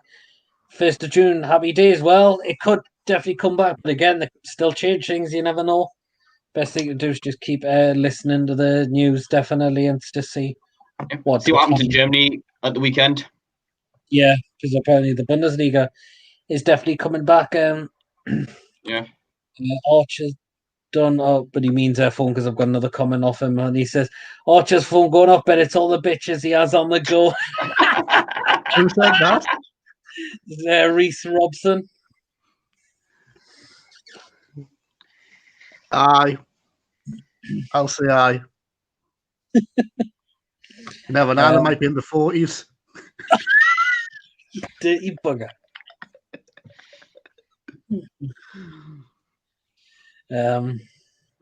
Andrew at UFC, the difference is that Rafa has already set a foundation at this club. I agree. Yeah. Definitely has, yes. So you could tell you definitely want to come back. Dean, Beard, Arch as it stands, bro. Dean wants you to keep that bit away. Hopefully, Dean, you can join in the live stream very, very soon. It'll be great to have you in, as always.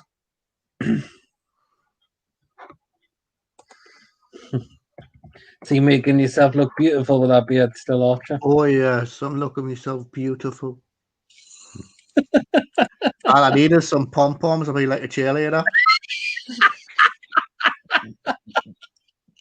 Oh man. Well, Liam and US says Archer getting messages from Grinder. Are you on Grinder, Archer? No, David. I'm not on Grinder. Neither am I. I don't get these dating sites half the time, anyways. Big shite. Yeah, well. So, any other players I think we could keep? All definitely said goodbye as well. Ones I mentioned. I think Barlaser could probably go. I mean, he's 23, and he hasn't replayed one level. I would keep him. All right. No, keep him for another season. In the future, yeah. Because we definitely wasted a lot of talent in this football club. Definitely. Well, if you look at the youth, from the likes of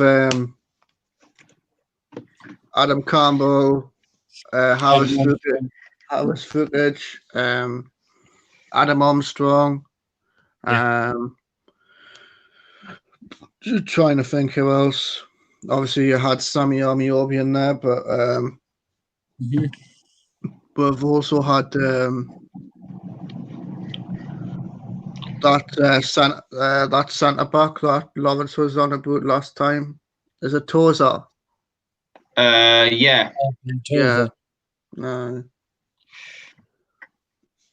Thomas Kadar, another player. It's been loads. So I think he might have played against. I think he played at the Euros for Hungary. I don't know if he was involved when Hungary. I think he might have played against Ronaldo at the last Euros. Yeah.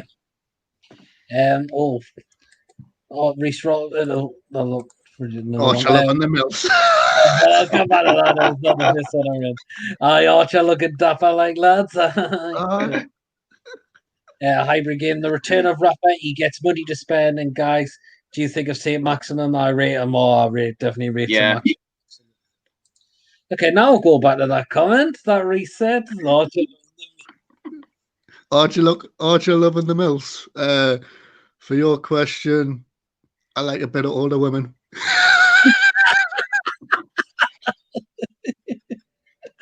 I won't go for grannies. Ryan Sweeney asks, does Archer dye his beard? Have you ever dyed your beard before, Archer? I haven't dyed it, but I'll probably dye it pink if I had the chance. What? What? And you can't call us the Pink Panther or the Pink Archer. I need to see the Pink Panther again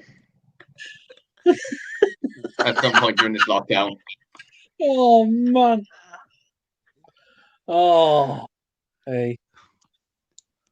Or the Pink Melt. Yeah, what you like, Archer. Liam UFC says, didn't we loan someone from, or did you mean Tuchel, I believe, from Denmark? I think, you're thinking of Elias Sorensen? I think that's the one. Yeah, Elias Sorensen. I'm thinking if the takeover happens, I'd probably get rid. I mean, he's coming up. He's 20 and he's hardly getting games in League Two.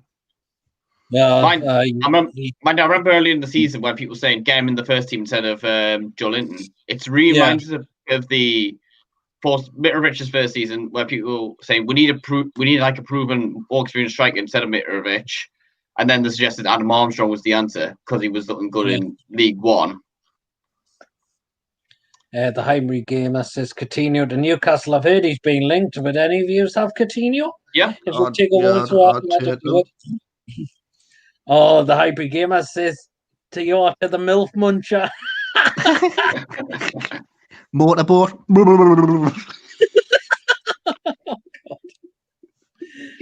Liam in UFC. If Archer dies a ginger, he will look like Sean Dyche. I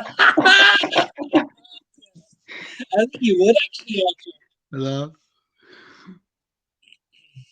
And the hybrid gamer just sending the laughing faces. As I said, I'll keep dropping the link in the live chat.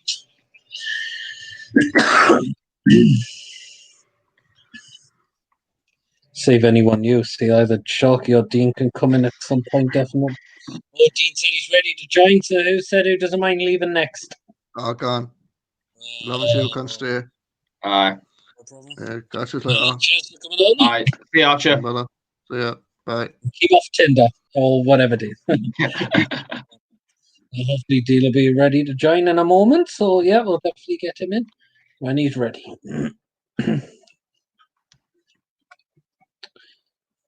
So yeah, there's his comments. So yeah, no problem.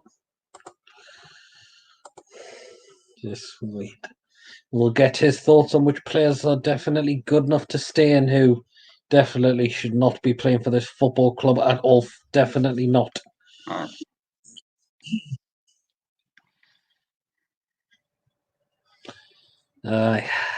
So who's doing the next quiz for Sunday again? Have a plan to do? I think it was Dan. Yeah, I think that's right. You know what? I actually found some quiz books earlier in the week, and now I'm just kind of wishing I had found them earlier because then I could have used them. Yes. I mean, well, you look at it. I think that's how Dean got started with it. Yeah, definitely. The Hybrid Gamer says, great stream, guys. Yeah, cheers, man. Well, I think Dean is ready. So we'll get him in. So, yeah, he's ready. And here he is.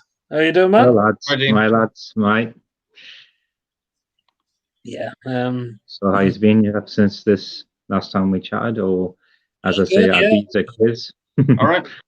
Yeah, good.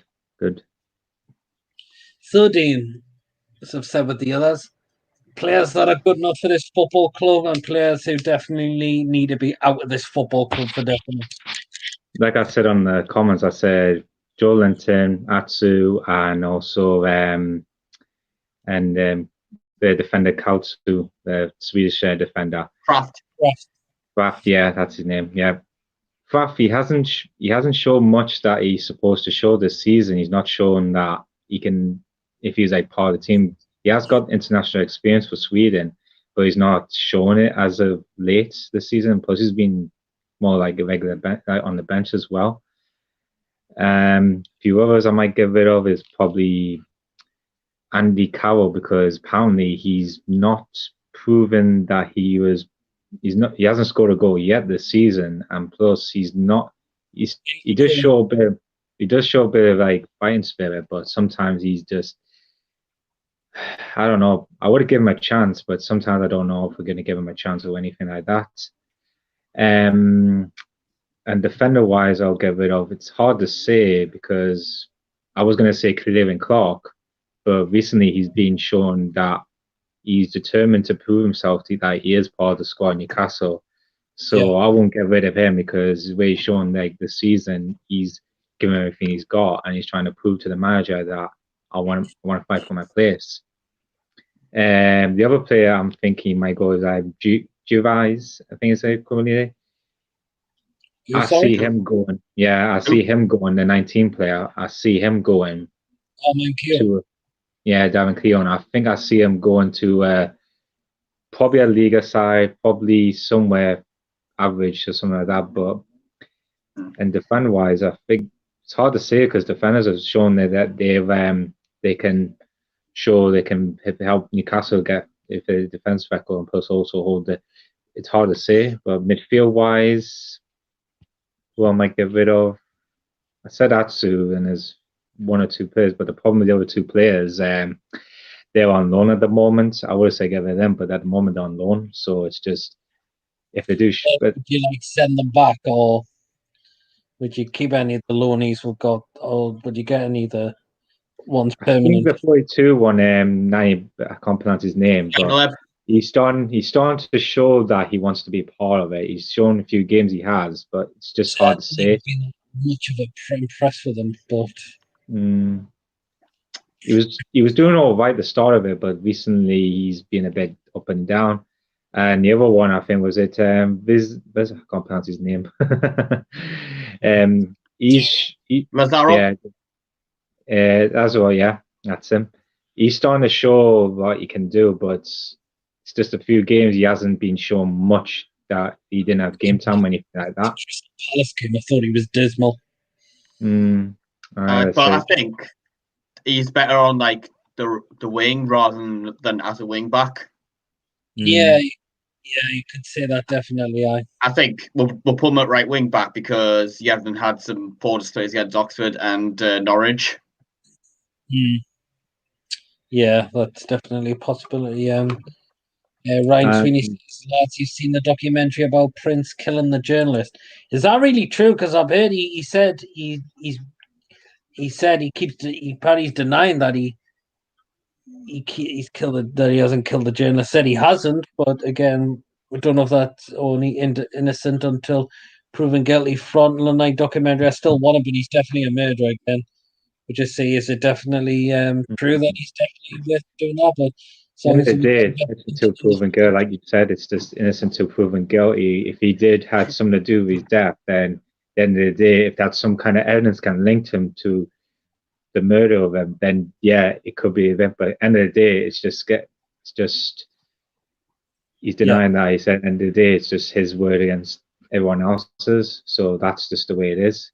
I know people have their doubts over this takeover and plus anything like that. It's just really frustrating for us because we don't know what to believe. And I understand they're concerned and worried about us, and I understand that. It's just for us, it's just frustrating because we've been down this road so many times over the years, and it's just really frustrating because at the end of the day, when is our moment going to come? And sometimes I'm getting frustrated. Do they want us to succeed, or do they just want us to like go down right to the bottom? It's just really, I don't know what to say. It's just really frustrating for me because I've been supporting Newcastle since I was 6 years old, and I've never seen so much media circus over us, and I feel embarrassed being a Newcastle supporter for this. It's just really not fair on the fans because they've been supporting for way longer than I have, and they never witnessed something like that. It's just really upset for me that some people will try to make skepticism or anything like that. It's just really angry that the supporters that we used to have before when Mike Ashley came and no longer come to our games because they don't want to stand with that guy. The greedy twat, I call him. I can't swear in this video. It just really frustrates me. It's just sometimes.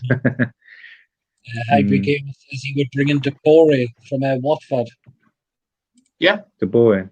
He has shown improvement for Watford. He is like trying to help Watford to stay in the Premier League. So if it doesn't go well, then he might be a free agent by then. Topping Games White says keep Mickey Almer on board. Definitely, yes. Yeah, I'll keep Mickey Almer on. He's been fantastic this season. Yeah. He's finally scored a goal after so many times he's there. But I said to the lads that just give him time because at the end of the day he's trying to find his feet in the games as well. But he's starting to show how he links well with Maximum. It just shows you that it's all paid off. So yeah, especially in the 10 role. Just be patient. Yeah, be patient. He'll find his feet. He'll get goals, and then let's hope that he might get many goals to follow for like this season through to next season. So I'll keep going. And the players I will keep the Longstaff brothers. Between Sheldon and Hayden. Hayden's been in the quiz like saying he wants to leave due to like family reasons. He said that in the past. It could be a chance for him to leave Newcastle so he can spend time with his family and have a Rosal club near to where he used to live. But yeah, I'll keep John Joe Shelby because Shelby's starting to prove himself that he's more like regular football because he said on like Sky Reporters saying that he wanted more game time as he can, and he said he didn't have no regrets doing it because at the end of the day he needs game time, and he finally got it with us, and he's shown that he's a proven midfielder and plus how he links well with Hayden is just unbelievable. It's hard for me because I would have keep both of them for the end of the day. If new owners to come in, they'll look at the players who could be more determined and plus help this club go further to the next level. So that's what the new owners will look at. Look at players who can take them to the next level. At the moment, I see around about, I say probably nearly most of them, but there's just some that can definitely take it to the next. I see Mickey Amon definitely will take it to the next level. Maximum definitely because he's shown what he can do.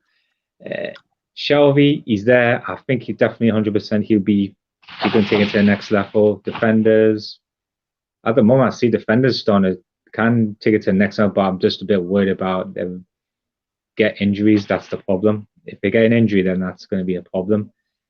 I think they'll look into like probably a world-class defender, something like that, so they can give them the boost that they need. Yeah, something like that.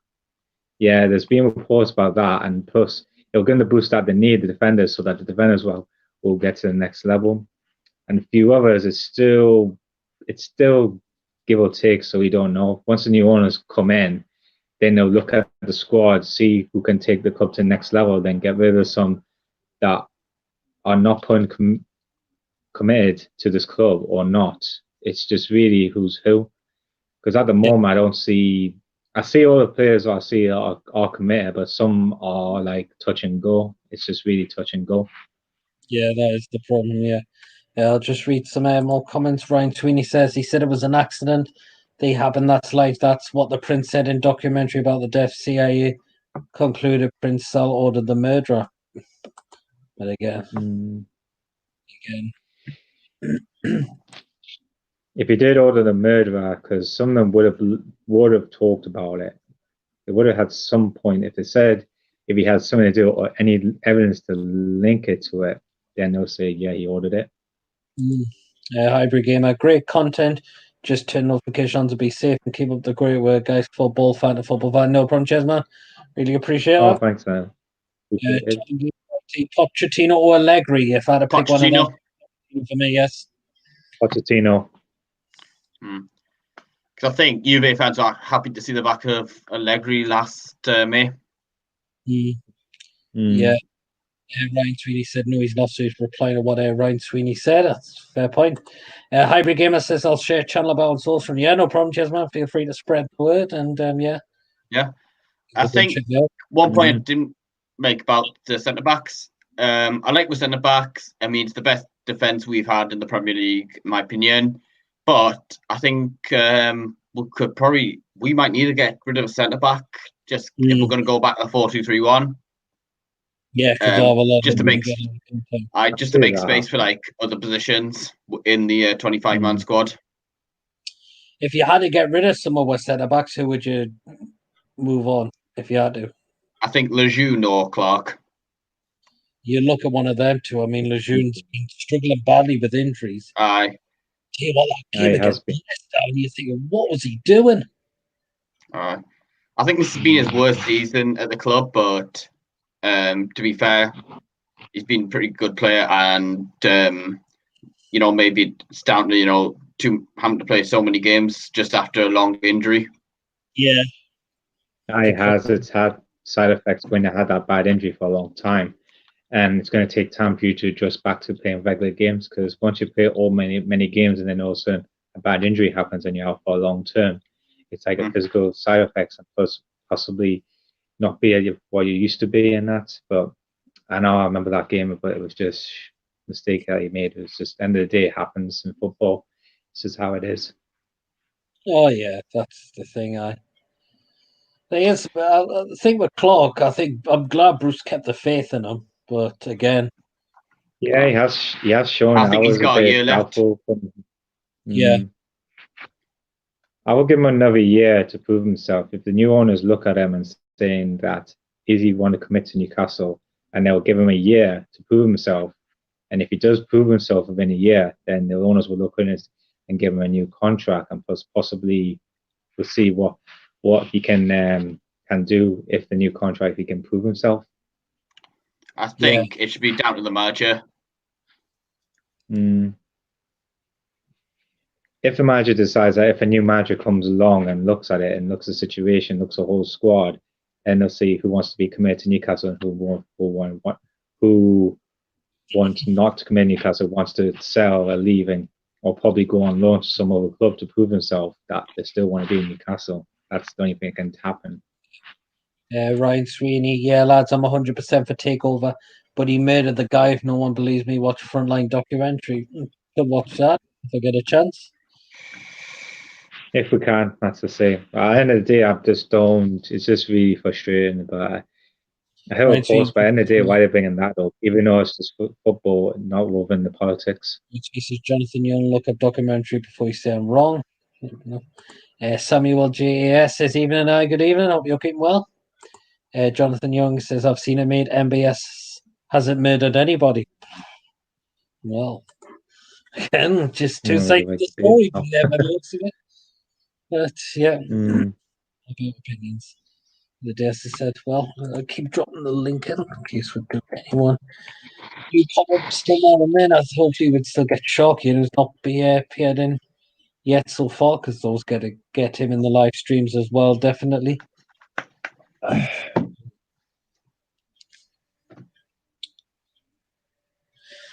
But anyway, first I'm just going to go and top a drink up, and I'll do the same thing. Yeah, no problem. It's like a funny one there.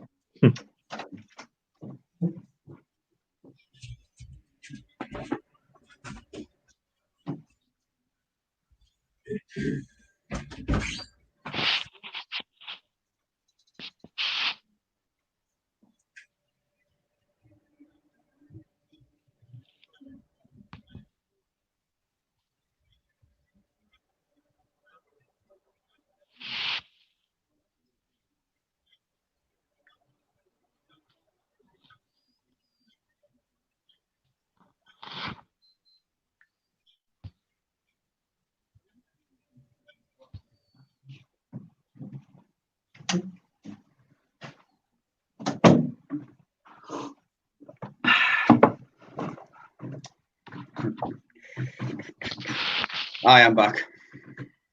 Yeah, good to see you, Lawrence. I'll just scroll and see what's happening and all that. But I've looked up on Google. I think it's the first episode of the current season of the Frontline that has been referred to. Just send me the message and I'll try and watch as I can because I've been watching YouTube channel like videos and all that. So I'll see what the fuss is about. Then I'll give my verdict on it. Because at the end of the day, it's just media saying things. I understand. Like when I read that, fiance's like the wife of the murder journalist, and then it just made me think. I'm not having serious doubts about it. It's just they have reasons to be concerned about. At the end of the day, it's just sometimes it's just frustrating for us because we want new owners to take over, but the problem is I just don't know what's happening. It's just really, if people are coming and saying anything like that, at the end of the day, I don't know what's happening because at the end of the day, we just don't know what's happening, what Newcastle are going to say, and plus the Premier League. That's what I said. It's just really, we don't know what's happening. Just really don't know. I just think papers just need to put stuff out because there's new football. The Premier League are at this point, I think their priority is more about Project Restart, which, like Peter, I disagree with. And another reason, it's going to be about our potential takeover. I think fans are just going to believe the vast majority of things posted about a club in the papers. Yeah. And to be fair, it's under the spotlight. The problem with the papers and the media, they're just making like a circus out of it, and it's just really frustrating for us because we don't know what's going on, and also Newcastle and Mike Ashley and the Premier League are not making any comments about it. It's just because the reason the way the people have been spreading out, it's just really, it's just sometimes we just don't know. It's just, sometimes I know they want some clarity and plus they want some of what's best for us, and they understand that. It's just really frustrating for us because we have to go through all this all over again like last year. It's just frustrating for us because at the end of the day we want some new owners to help Newcastle go to the next level, plus try and be genuine, because how we've been under Mike Ashley for 13 years, he's not even bothered bothered up touching the he's finally up touching the foot main end, but he's left it far too little, too late. There's some frustrating for us. It's just really, really frustrating. Just going to read some more comments out. If you've seen it, then says he killed him. PD watching me go minds up. Salah's not only a murderer, but he's done loads of other stuff. That's really bad as well. Well, it's pretty like that over in Saudi Arabia, definitely. So, Jonathan Young says, then explain what happened. Jamal Khashoggi. Oh, is that the journalist that was made? I think it was. Yeah, it was. Ryan Sweeney, there's a link on Gallagher Shots' latest podcast. I do watch the Gallagher Shots. Again, I definitely have to. I think I'll watch this after the stream. I'll take a look at it. Ryan Sweeney, I won't take over as much as anyone, but believe me, he's a murderer. Again, Jonathan Young said Khashoggi was a jihadi Islamist and a member of the Muslim Brotherhood. He knew he was playing with fire. That's an interesting one, actually. But again, it looks like Sharky's ready to come in. So he doesn't mind leaving this. No problem then, Lawrence. So thank you very much for tuning in. Good to talk to you again, Lawrence. See you again soon. See you again, Matt. And let's get Sharky in, Toonami TV. So, yep. Okay. See you, Lawrence. Okay, and in comes Sharky in 5, 4, 3, 2, 1. How you doing? Good evening, Peter. Good evening, Dean. How's it all going? As well? Right, evening. Yeah, we're doing good. Yeah, I'm okay. How is your stream been going? I've just been commenting every now and again, just been a bit busy. Good. Well, and Sharky, you're probably going to upset him with the other guys. Who is, and you've said it's 75%, who is definitely good enough for the squad and who just definitely is not good enough for the squad? You're going to see majority of the players we've got are definitely not good enough for this football team. Well, I've drawn up a list for the players I would actually like to see released, and I've actually got 17 for released, and I've also got 16 I would like to keep. And this list basically goes on if a takeover doesn't go through, if we're just going to go through, the rest of this season, and then let's say we keep Ashley. These are the players I'd like to stay at the club and the ones who I'd like to see go. But again, if there's a takeover, then I think I'd probably only keep maybe 6 or 7 of the 16 I would like to keep if Mike Ashley's still here. Because, at the end of the day, I've got to draw this list up to think if Mike Ashley doesn't sell the club, because like I say, we've been down this route before. It depends on how long you want to listen for, because I've wrote down every player and I'm going to give a reason. Be interested to see what other people see what you've said and see if they agree with what you've chosen. We'll go with the ones you'd say you'll release for definite. I was going to say I'd rather go with that one first. So first one, I've gone with Rob Elliott. I thought decent keeper when we brought him in from Charlton. I thought somebody who played a lot of games in the Championship with Pardew back in his day. But to be fair, he had a good time at Newcastle at the very start. For someone who was getting on a bit, he's had experience, playing in the Premier League, Europa League. And I just think the minute Pardew left, I think his time was sort of limited. And you can see now with, McLaren, coming through the door. Benitez on the bench, and plus he's not featured as well. I think he now needs to be released. I think he needs to, if he wants to get football, he needs to look somewhere in the EFL, because he's getting onto that age now. He can't be bothered to be sitting on the bench anymore. Number 2, I've gone with Carl Dolo. I think now it's the time he should be released. I think we should be looking to try and get a fee off him from maybe a Championship club. I think he's definitely good enough for the Championship. I think he definitely is. Yes, I've said it. Yeah, because I think he was a great talent from Nottingham Forest, and I just think when you watched him play for us at times, I think he was quality in our Championship campaign. I thought he was solid. He picked up where Matt South couldn't, cope, and I think having that partnership with Jamal Lascelles as well from Nottingham Forest, I think that actually helped as well in a way of getting promoted. But I think since coming to the Premier League, I think he's had his time's been very limited, and I think he needs to really. He is good enough not to be playing off the bench. Number 3, I've gone with Freddy Woodman. I think it's now time we sell him. I think time's up. Unfortunately, I don't think he's really got a future at this football club. Don't get us wrong. I think he's a quality goalkeeper. I think his distribution is very, very good. I think he's a young lad. Dubravka's our number 1. He'll want game time. That's it. The only way Freddy Woodman's going to get a game at Newcastle, or if he's going to stay, is if Dubravka's sold in the summer for big money. He's number one, and the thing is, there's been rumours going around that apparently we're going to be coming in for a number 2 as well, so that pushes him further down the pecking order. Plus, we've got a couple coming through, from the under-23s as well. So I think, to me, I wouldn't be surprised if Swansea release the activation clause in his contract. Yeah, it's a possibility. I'm going to read some more comments out before you continue. He's been getting I've got a few more, so so that means Right, so when you play with fire, don't mean murder him. You say he didn't get him murdered. He did speaking for his country. It's all about Mohammed Prince bin Salman apparently getting the journalist murder. That's what he's on about. So, but it's hard to believe. Arsenal Bugs, hi, how's it going? Just me and you video, guys. You can watch it after and turn on. Yeah, no problem. Definitely will. It said, sorry, I'll post the link when you got spare time. Yeah, no problem. I'll definitely check your video at some point, mate. So, yeah. Yep. Back on with the list, Sharky. Yeah, so number 4, Javier Manquillo. I think his time's done now as well. I don't think he's really good enough for us, unfortunately. I think, yes, he's definitely improved this season, but his championship quality, I just don't think he's really for us, unfortunately. A new contract for him, definitely not. So it looks like you could be going. Yedlin, I've said sell as well. I think he's another one. I think he's just... Don't think he really cuts it. He's got the pace, don't get us wrong, but he's lacks his quality. Sometimes his final balls gets him down and he puts in tackles where he doesn't need to do it. Yeah. Like, for example, Crystal Palace last season, when he did that, I was like, what are you doing? Makes too many. The thing is, they both make too many mistakes. That's the problem. And the thing is, you can only persist with them for so long. Now, number 6 and number 7, I've actually gone for loan deals. So number 6, Emil Kraft. I think he hasn't really...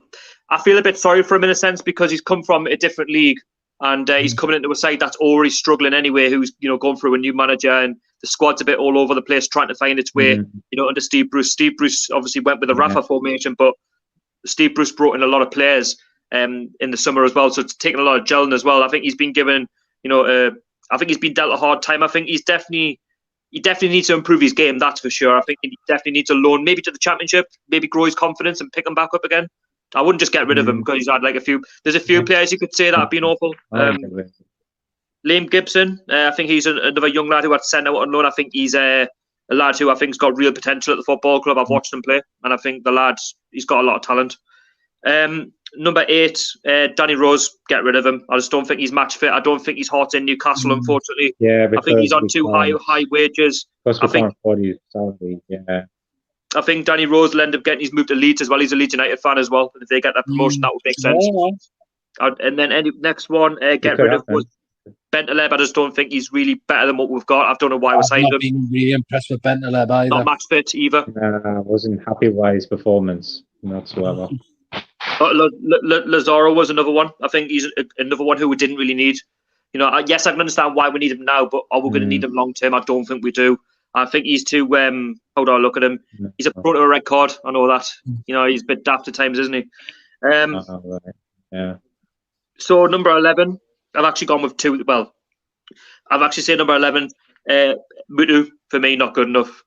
I think he's not. He's not shown it. Even as the last season now, give him a chance, but this season he's not shown that he's not he's not what we want him to achieve, but it's just really... Scoring of goals. I would have given him a chance. He might not get the opportunity, but he just hasn't got the quality.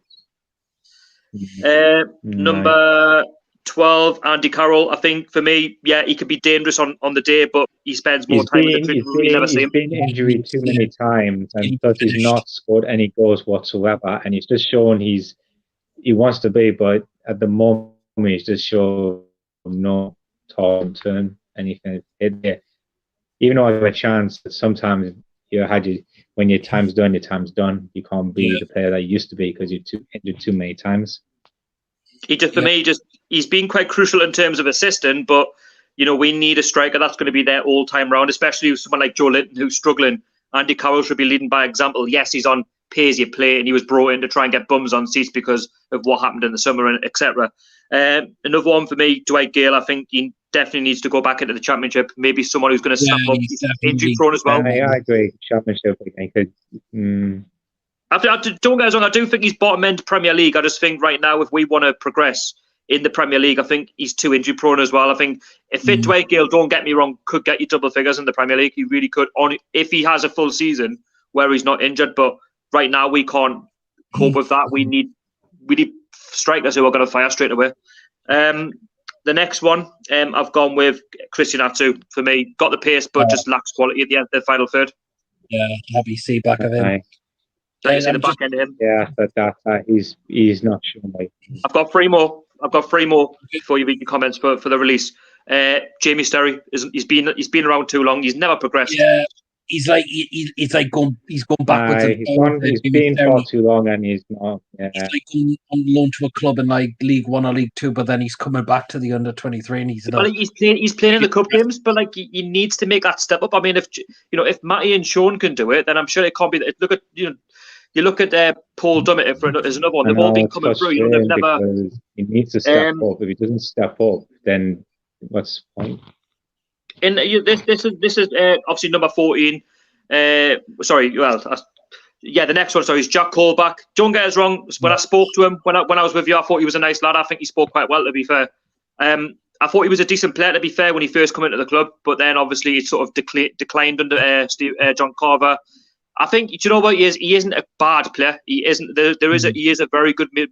If he's not a bad player, if he's such an awful player, we wouldn't have went in for him. We wouldn't have bought him. Do you know what I mean? He scored past us for Sunderland. I mean, that's not difficult.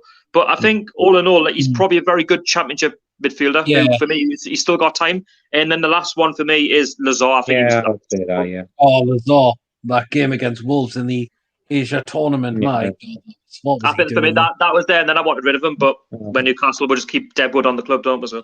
Yeah, well, quickly get through the comments. Reece Robson says, "Shoggy, good to see the hair growing back." Looks like it's growing back already. Just about. Samuel JSC thinks Lazar is pretty decent. I suppose everyone's got an opinion. It's an opinion, yeah, of course. Yeah, and the one we all know the least. You keep now, definitely.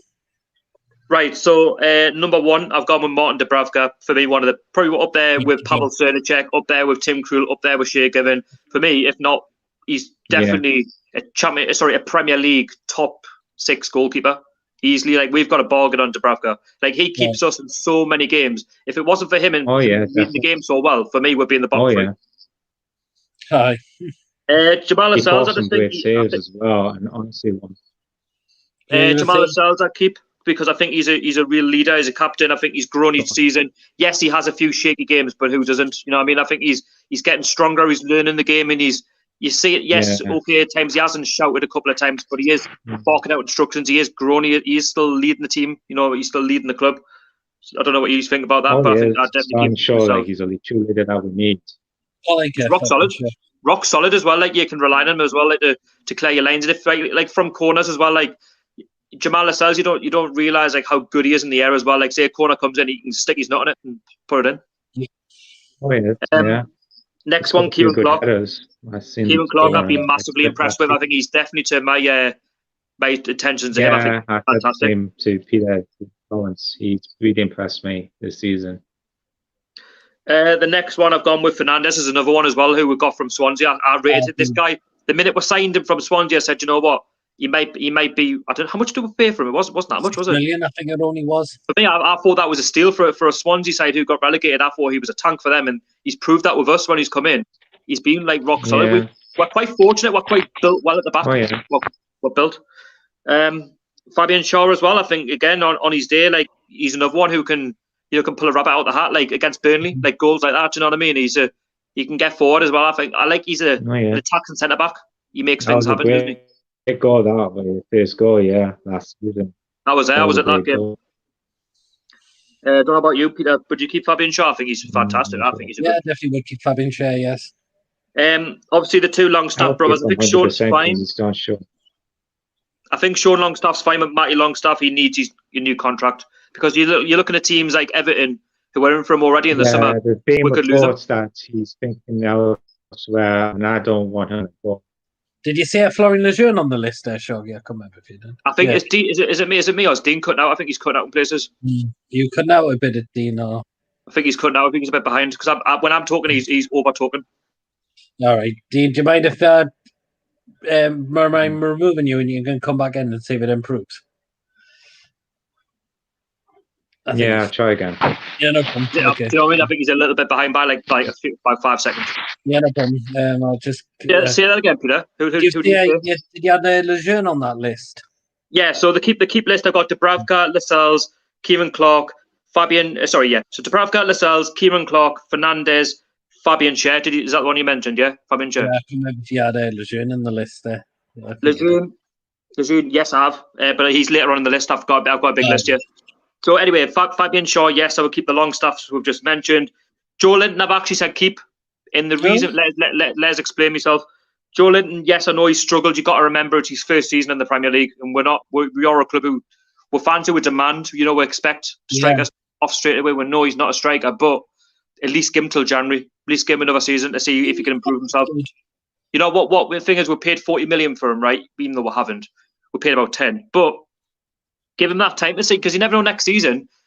Players can surprise supporters, like they can surprise the fans. They can have one really poor debut season. The season after that, there could be a completely different player. You got to remember, you'd be learning. You'd be learning the trade as well. Matt Ritchie, all-round leader. He leads by example.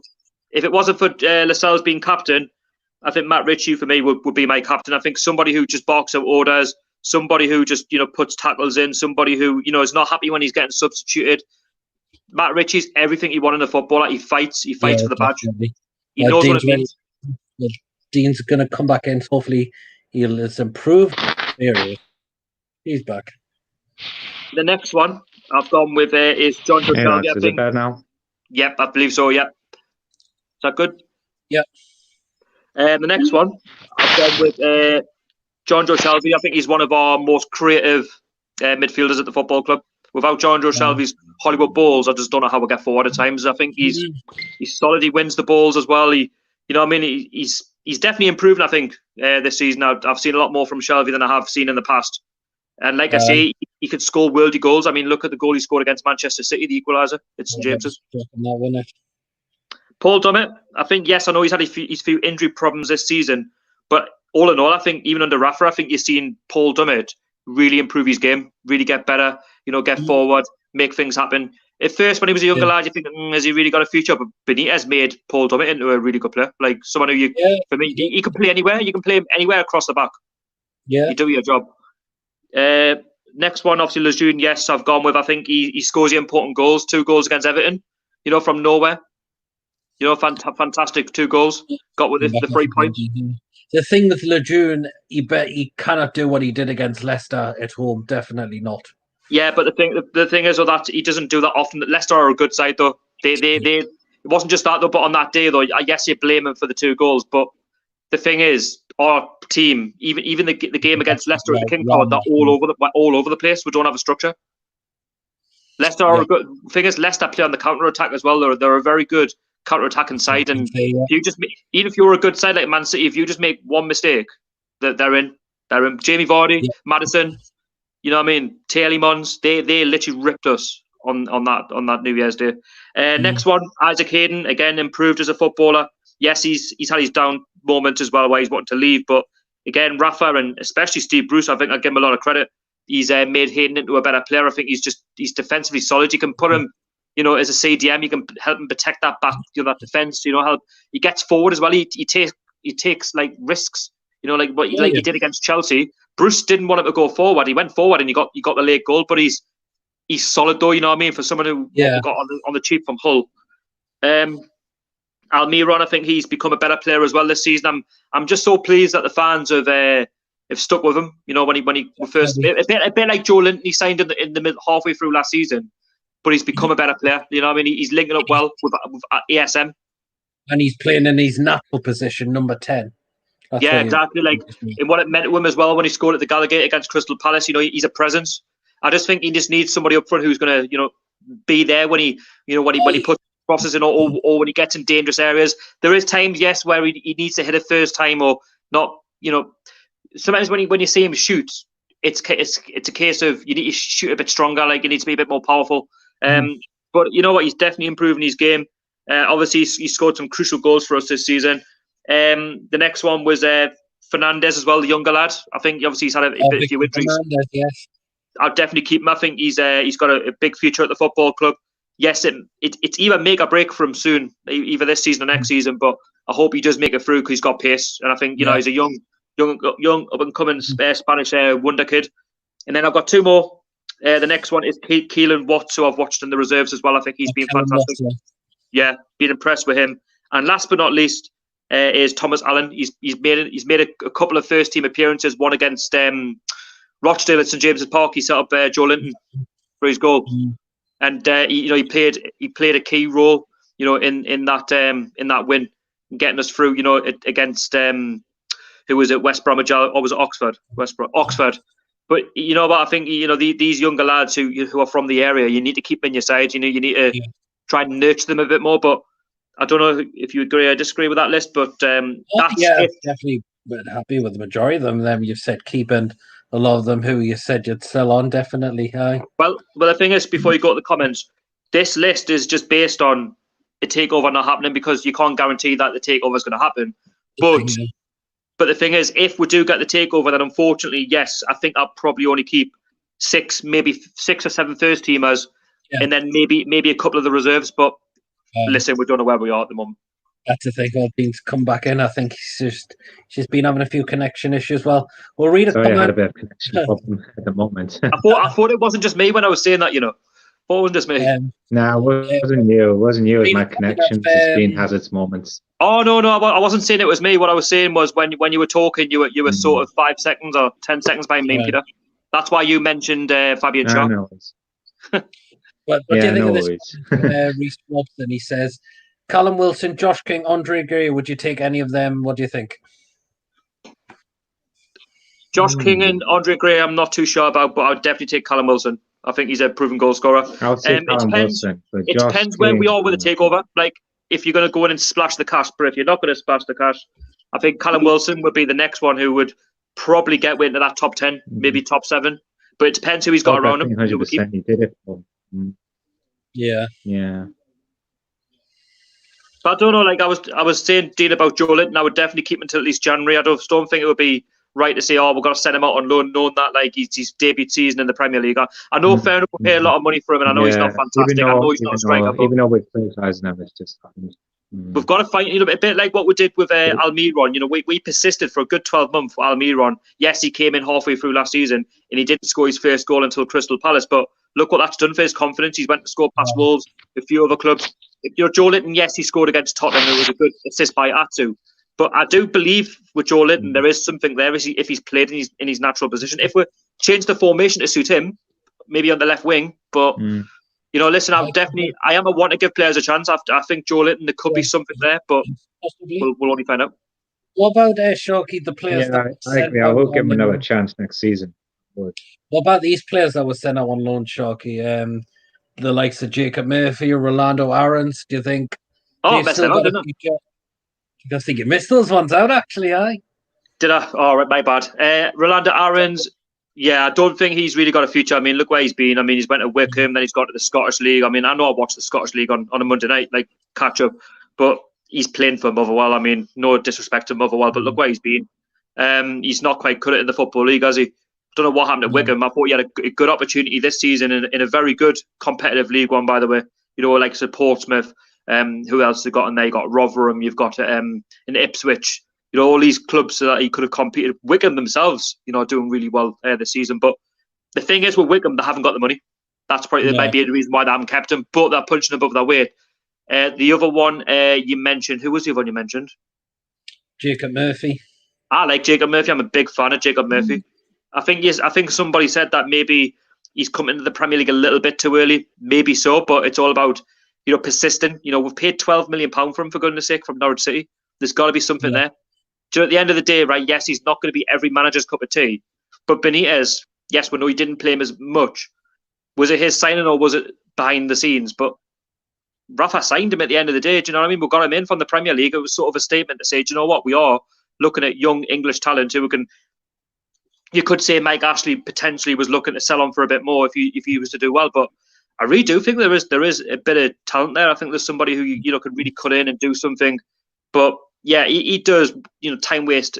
When you watch him play at times, I've seen it for Sheffield Wednesday, but I really think for Jacob Murphy, he just needs that chance maybe to give him a fresh start. Give him another fresh start, maybe next season, see where he goes. But yeah, I don't know. Like it is a tough one with a lot of fans. It does divide opinion, but I do believe that he does, deserve that. Because listen, if we get rid of Jacob Murphy, right, are we going to get £12 million back for Jacob Murphy? We're not. Are we? We don't want to lose money. I wouldn't be surprised. I wouldn't be surprised, right, if they see out his contract and they keep sending him out on loan just to get that contract down. Yeah. But Samuel JAS says I just put Joe Linton in correct position. Agreed. He's a left winger, isn't he? Yes, majority. But the thing is, you've got to give these players a chance. Like I think Joe Linton, yes, we know he struggled. I get that, and I haven't been his biggest fan this season. But don't many of the Newcastle players struggle to hit the ground running at times? It's becoming a thing. Said when Almiron came in January, he changed the dynamic of the team. Slow Linton has literally done nothing since arriving. Unfortunately, thing is with Joe Linton, the service to him has been abysmal as well. That's another thing. I'll argue both sides. I think the service has been pretty poor. I'm not going to lie, but at times he could have actually made a run into the box, made himself a bit more of a presence. But then again, yes, the Bundesliga, is a good league itself. I get that, but the Premier League is a tough league. It is a very, very tough league, and it's you either make it, or you break it in the Premier League. Go on, Din. And Andy Lee says we need a full clean out, get rid of all the deadwood, and make Phil Parkinson as new manager. I can't see Phil Parkinson coming, unfortunately. I don't think he's ready I'd rather keep Steve Bruce. Aye. Yeah, what were you going to say, Dean? I'll say keep him. I'll say get rid of him. I'll say keep him Parkinson, no chance. Get rid of Deadwood, no chance. I don't know. It's a case of the Premier League. I think you do need time to adjust. I think, what, I can persist with this season with Joe Linton being poor. I can. It's one season. It's his first season. You got to remember he's on a big contract. ASM, he's done really well. Don't get us wrong. But Joe Linton, we paid. You got to remember we broke our transfer record before Joe Linton with Almiron. And yes, he was getting a bit of flack at times, but to be fair, he rode through it and he got that goal against Palace. It gave him the confidence. But then you look at Joe Linton, yes, he scored against Tottenham and he was probably hoping to get more, but it's a bit of both, really. You could say the service isn't very good, into Joe Linton at times. I've watched it and it has been pretty dire, at times. But then Joe Linton at times, when you've watched him, when, say, Alan St-Maximin's got the ball or an Almiron and they're getting forward, it's a case of, why not run, get into the box, make yourself a present, even if it's a sweaty tap in, it's a goal at the end of the day. But then at the same time, I will put blame on Almiron, I will put blame on Alan St-Maximin, and I will put blame on a lot of our strikers, and I will put a lot of blame on our midfield, because at times I've seen we're getting into some promising areas of the pitch, and we just haven't taken our chances, and you can't afford not to take your chances, because if you don't, you will get punished. It's as simple as that at the end of the day. I can't put it any more clearer than that. Like, this Premier League is ruthless. We had it under McLaren. You might pay £80 million, for players. You might have the likes of a Townsend, a Shelby, a Wijnaldum, a Sissoko, a Mitrovic. But the point is, we missed some absolute setters in that season. And if you do not put your chances away, you will get punished. And we got punished in that season. Not just that, sitting back in games as well when we're taking the lead. That's it. This is the problem, and this has been our attitude for the past under Mike Ashley, even probably before. Like, just not accepting the fact that we're in a good position in terms of a 1-0 lead. Go and build on it. Go and get a second. Go and get a third. Go and kill off the game if you have to. I've watched it under Steve Bruce, Rafa, Pardew. We've got into a good lead. Let's not blow it, lads. Go out, have the same attitude. Why do we drop, our standards, especially in the second half? I've seen we, maybe take the lead 1-0. And then we've dropped our standards in the last 5-10 minutes and we're being punished. Like Wolves, I thought was the example at home this season. Took the lead and then second off, we sat back completely and look what happened. Definitely. You can blame the managers, you can blame Rafa, you can blame... Yeah, it all goes down to the managers like Rafa, Benitez. It goes down... At the end of the day, there's been times where we've stuck with the same formation throughout the whole game and we haven't changed it. Like Rafa was the one for it and Bruce was the same. Sorry to point out Rafa, but Pardew was the same. When we've been leading 1-0, maybe like say the 85th minute, why not still have a go? Don't just sit back and accept. We'll keep a 1-0 lead. That is a vulnerable scoreline. It is a vulnerable scoreline. QPR the second in the season when Carver took charge, took the lead, and then they lost. And thing about that was QPR were already relegated. My God. The one as well. Who was it? It was Redden under Brian McDermott when we went 1-0 up, and then Pardew just accepted, we're going to beat them 1-0. They came back and beat us. Then Lafondra came off the bench. Unforgivable. Like, I just think at the end of the day, for all managers, like, if you have a 1-0 lead, building it, don't just accept. Don't let clubs back into the game. You know what I mean? Because they're not going to let. Say if we go 1-0 down after 85 minutes, right? They're not going to let us back into the game because they know we're not going to do anything about it. But like, we get sussed out far too quickly. That's the thing. There's only been maybe 1 or 2 games when we've taken a 1-0 lead and we just don't look like possibly conceding. I would say possibly Man United this season 1-0. We haven't been, to be honest, we haven't been comfortable in any games this season. We've not many anyway. Unless the thing is, even West Brom, we had a 3-0 lead in the FA Cup. You know what I mean? That could have been the comebacks of all comebacks. With a lead against Rochdale, messed up. We had a lead against Oxford. We pretty much nearly messed that game up. Just even smaller clubs like who you think they don't even compete in our league. Aye. It's, you know what I mean? It's a case of we get sussed out far too quickly, and something needs to change. Yeah. Ryan Sweeney, not sure we need Deadwood. Definitely not. Definitely not. No. Aye, definitely. Aye, you were saying aye. That's the thing with games. Just look for that killer goal. Get the second. If you get a second goal, you kill off any momentum that another club's got. For me, the biggest one, right, where I would have actually been very angry if we'd actually got a draw in this game, was Southampton. We absolutely dominated that game. I've never, Southampton is a long way to go, and I was willing to accept a draw at the time to think it's a long way to go, let's not get beat. But we missed a penalty. We scored, yes, with Alan St. Maximin, but we had so many chances. And Southampton had a couple of near misses at the end where and 10 men as well when Lisa Ginebbo got sent off. Yeah. As well. That's what I'm saying. Like, the referee was, I wouldn't say he was going in our favour, but the flow of the game was going in our favour. And that's the thing I mentioned with Dwight Gale, to get rid of him, is because, yes, I was a big fan of him. Maybe at the start of the season, I thought, I'll give him a chance. And I think he hasn't done bad. It's a case of a natural Premier League striker would take their chances, and Dwight Gale got numerous chances, away to Southampton, and he just couldn't take them. You're just thinking, how have you missed?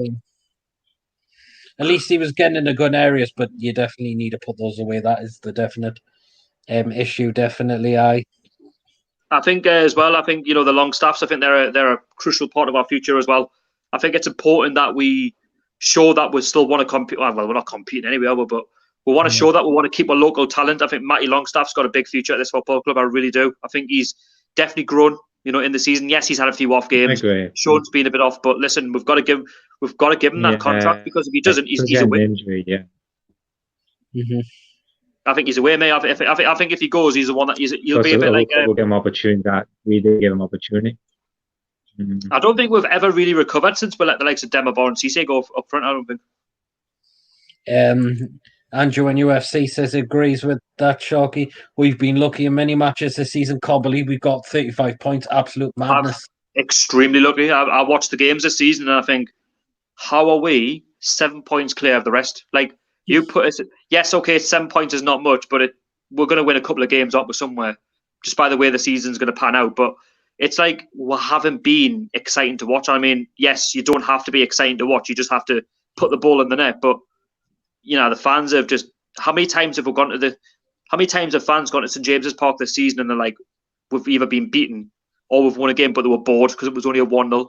But the thing is, even against like Chelsea and Man United, I don't even think we played very well. I don't think we were fantastic. Like, yes, we scored 2 very good goals, one with Hayden and one with Longstaff. But the thing is, like, Man United for me this season have been poor. We should score more. We should do better. You know what I mean? Yeah. And then you got Chelsea, who I thought they've been poor at times this season as well. But like, because we hit them on a really good time. If Chelsea were on their flow, we would have lost heavily in that game. I think we would have lost 5 or 6-1. Andrew in UFC, I like Gale, but he's injury prone. Yeah. He hasn't had a run in the team. I'm convinced he would do well if he could stay fit. But I think his majority is easy. Good in the championship. Dwight Gale. Honestly, I'll swear down. Dwight Gale, right, would get you 10 to 15 goals for a fit Dwight Gale in the season. He would help a bottom end Premier League club stay up, like mid-table, or maybe a top 7 push. It depends on how the season pans out. But in the championship, he's anyone's dream. He went to West Brom and look what he did there. West Brom were lucky not to come straight back up at the first time of asking. Yeah, that is definitely true. I don't know. Dwight Gale, I think he's served his time. I think he's been a very good, championship striker, number 9. But I think the minute he lost that number 9 to who was it, Rondon, I think that was it. I think his time was done. But he's still managed to to stick around. But I don't think we've ever replaced Rondon, Demba Ba, Cisse. We're still suffering up front. That's the thing. That is the thing. I mean, like, I would have liked to have first seen us kept Rondon. Easy. Like, for me, what I like about Rondon is he's a menace. This season, I haven't got the best strikers. Mm-hmm. Thing is, with Rondon, he's strong. He can hold the ball up, and he can just make something happen, like from nothing. Like even from like a set piece, he's a presence, and you want that. Like from a number 9, you want somebody who is going to cause a nuisance to the defense, and that's what he did on a numerous of occasions. And it's just a case of like the thing is with Rondon, when he could head a ball, you could head one, and when he could shoot, you could hit one. Oh yes, definitely. He was good on free kicks, definitely. Rondon, he was passionate as well. When you see him score, he was passionate. He loved the Gallagher end as well. Like he loved the but we were so like taken to him as well. I think, do you know what it was? Like when I watched him against for West Brom, because I was at the game when we lost 1-0, I seen a good player there. I thought, you know what? We might actually be able to go in for this lad. I was shocked that we got him on loan. But I'm glad that Rafa gave him that chance, because he's proven that, you know what? Not all strikers are bad that get relegated. And we took a chance on him. And if only he'd stayed on this season, I reckon he could easily be in double figures again. But then again, I don't know. It might have been interesting because he had that good relationship with Jose Perez. If Perez hadn't have been here, and he was, say, partnered up alongside Joe Linton or, say, up front on his own with Almiron, I don't know. I think he could have been a better player with Alan St-Maximin. I really do. I think because Alan St-Maximin has got the pace to bin. Remember the final game, the game last season against Fulham when we won 4-0? Fans were made it clear, we want you to Solomon Rondon, we want you to stay. But then the thing is, who has the final say? We don't matter to the owner. That's the problem. This is why we need him to leave, because there is simply no communication. He doesn't have any love for football. As we need to remember, Mike Ashley is a businessman. He's in it just for himself and what he can cream off the top, unfortunately.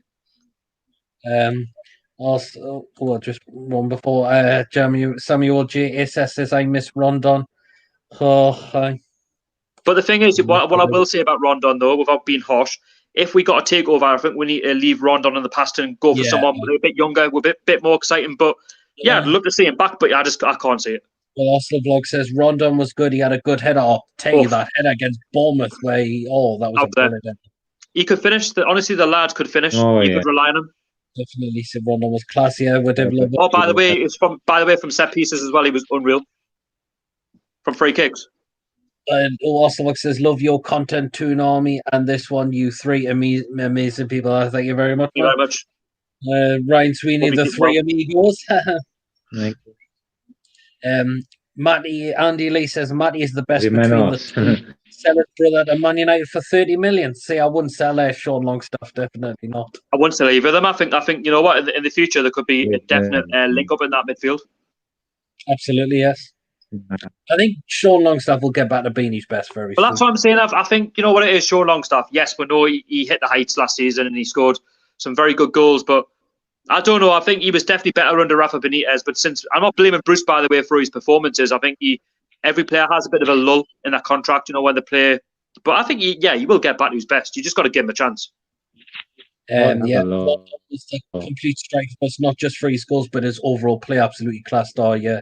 The way he was good on the ball, hold the ball up. He was a presence. He's doing what Joe Linton should be doing. You could find him in the box. Like, how often, right, would you see? You'd watch Match of the Day, right? You'd watch the game back. If you were there live, or let's say you weren't, but you were watching it on TV or Match of the Day, there's someone like would put a ball in the box and the commentator would say, Rondon, because he'd been like unmarked or something. And you just stick it in. He's got the guy was a character. Like, he was a real character. Apparently, he was very good in the dressing room as well. And we need people like that who's got good spirit about them. Arsenal Vlog says on about you. He says, congratulates on 3,000 subscribers. Yes, I haven't mentioned anything yet, just in case I lose any, because you never know, I might lose. So I'm not naive to think, I'm not going to go on YouTube and say I've got 3,000 subscribers, because you can very quickly lose them. So it's all in the YouTube game. It's all about being consistent. It's not about being complacent or anything like that, getting ahead of yourself. It's all about thinking ahead. Yeah. Oh, Andrew, NUFC, do you reckon Elias Sorensen has a future at the club or no? I think he has. I do. Possibly. The thing is, you've got it. I think a lot of them, like I mentioned there, Fernandez, Keelan I Watts. believe he still has. He's still scored all goals in the 23s. You've got to give him, I think Dean's right. You've got to give him a chance, for maybe next season, see whether, you never know, he could be loaned out to an EFL side. I would like to see him loaned out for maybe a League One, League Two side. I know he didn't, who was it who went to Carlisle? Was it him? Or was that Fernandez? Yes, it was Carlisle. But the thing is, I don't know what happened there. I know Carlisle maybe struggled to pay him financially, but I'm sure there'll be an EFL club, that'll take him on maybe for the season. But don't just maybe get him out for six months. Get him out for the season. Give him that vital game time that he needs. Because if he can do it, if he can cut it in that league, right, trust me, this guy can be something. If he can't, then you kind of know where you stand. You've got to give him that run out in the EFL. The thing is, you can't just keep playing him in the reserves because it's going to be no good. Like, there's players there who are better than the reserves. Do you know what I mean? They're a lot better. The thing is with Sterry. Why is he still here when he's playing in the cup competitions? Then he goes out on loan. Then he comes back again. He plays the odd cup game. Then he goes back in the under-23s. He's around my age. He should not be playing reserve team football. I'm sorry. No. It's called under-23s for a reason. They say under-23s. You should be playing proper competitive football by the time you hit the age of 20, 21. Sorry. Exactly. You should be gone. Samuel J.A.S. says we have to keep the Longstaff brothers 100%. 100%. Ryan Sweeney says, lads, we could definitely blame Steve Bruce for Sean development, but Matty done okay. So what do you think? But yet again, Sean Longstaff, he's had a bad injury, Sean Longstaff. So no, there's a real talent. There's a real talent there. I think you have moments in anyone's career. You have moments in your season where an injury can hamper you for a long time, and it can really have an effect on your performances. I know Sean Longstaff. I speak to him when I'm at the under-23s. I've spoken to Matty, and they're two very sound lads, and they do know what it means to play for the shirt. And listen, we do. The problem is with our side is we don't keep a consistent side apart from the back sort of five. We always seem to get rid of our better players in the midfield or up front. And we'll have to keep patching them up all the time, and that's why players sort of lose confidence. Like, who's my manager? Who's my manager? What's the formation? How we're going forward? I can't read the mind of both Matty and Sean, but let's hope, fingers crossed, we'll get Matty on this contract as soon as possible. Oh, absolutely. Definitely needs to happen because it'll be a massive regret if we don't do that. Oh. For me, I've heard rumours of Everton, right? They've got some money. If we don't get this takeover, they've got cash. And Mike Ashley will know what he's like for money.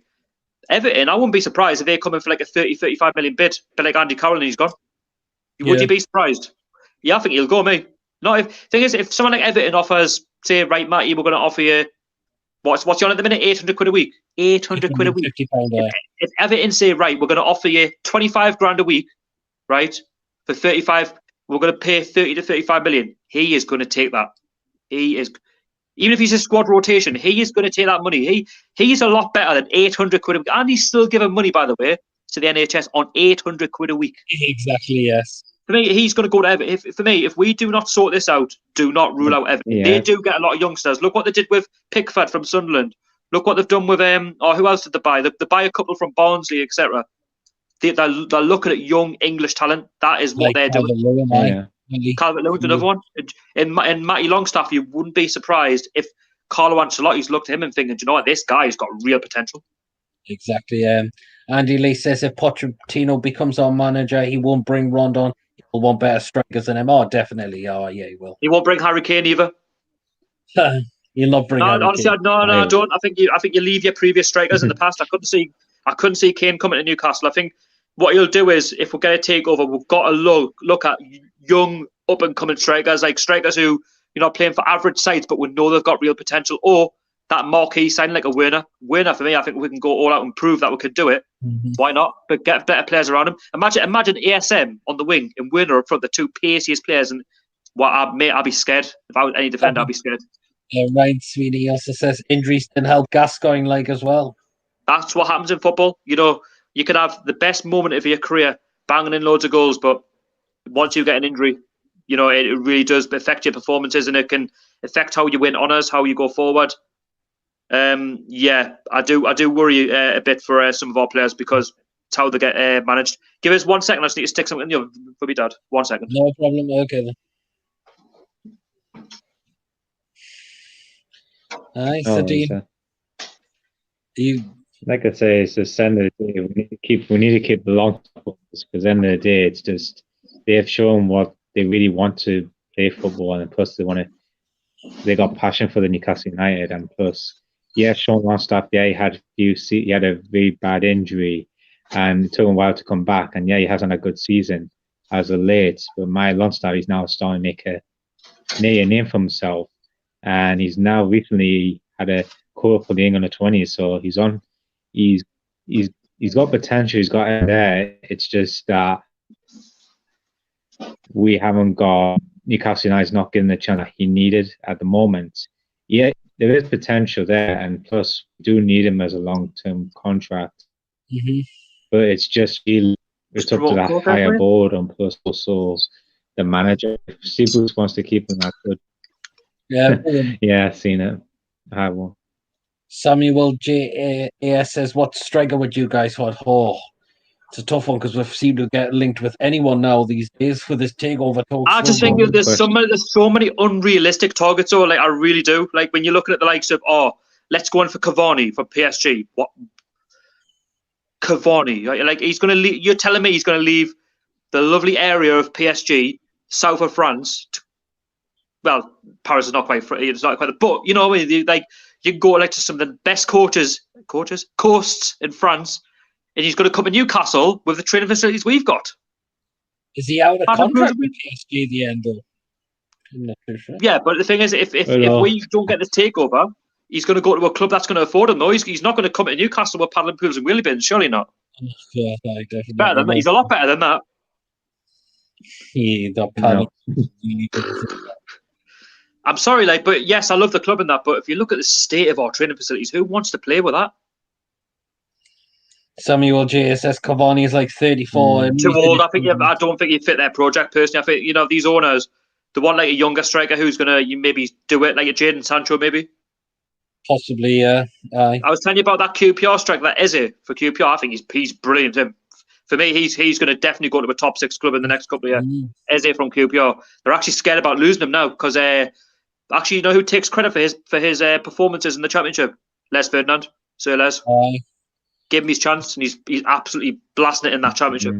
Gareth Bale. No. Again, that's another unrealistic one. I would say definitely. It's not going to happen. He's not going to. He's not going to happen. You're telling me he's going to go from Real Madrid to Newcastle? I don't know if I ever had with Michael Owen, but we're not going to pay his wages. Surely not. Andy Lee, Hudson Eduardo from Celtic, he looks good. No. Yeah, he's good. He is a very good player. Is he more winger? But they've sort of hide him up front of him. Yeah, very good.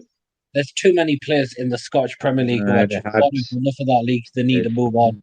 If I had a choice between Edward and Morelos, I would definitely go for Morelos. I mean, I'd take a gamble on Morelos first not because I'm more of a Rangers. I'm not saying it because I'm more Rangers fan, but I do watch him play, and I think yes, he has got a bit of a discipline problem. But I think in the Premier League, I think he definitely learned very quickly that you can't, be the big boy in the Premier League, and you can't just do what you're doing because you will get roughed up in the Premier League. Unfortunately, that's the way it goes. But I think we'd definitely take to him. I think he's definitely got passion. He's definitely. I watched him this season against Braga. He shows fight in Europe. He's very good. He's experienced.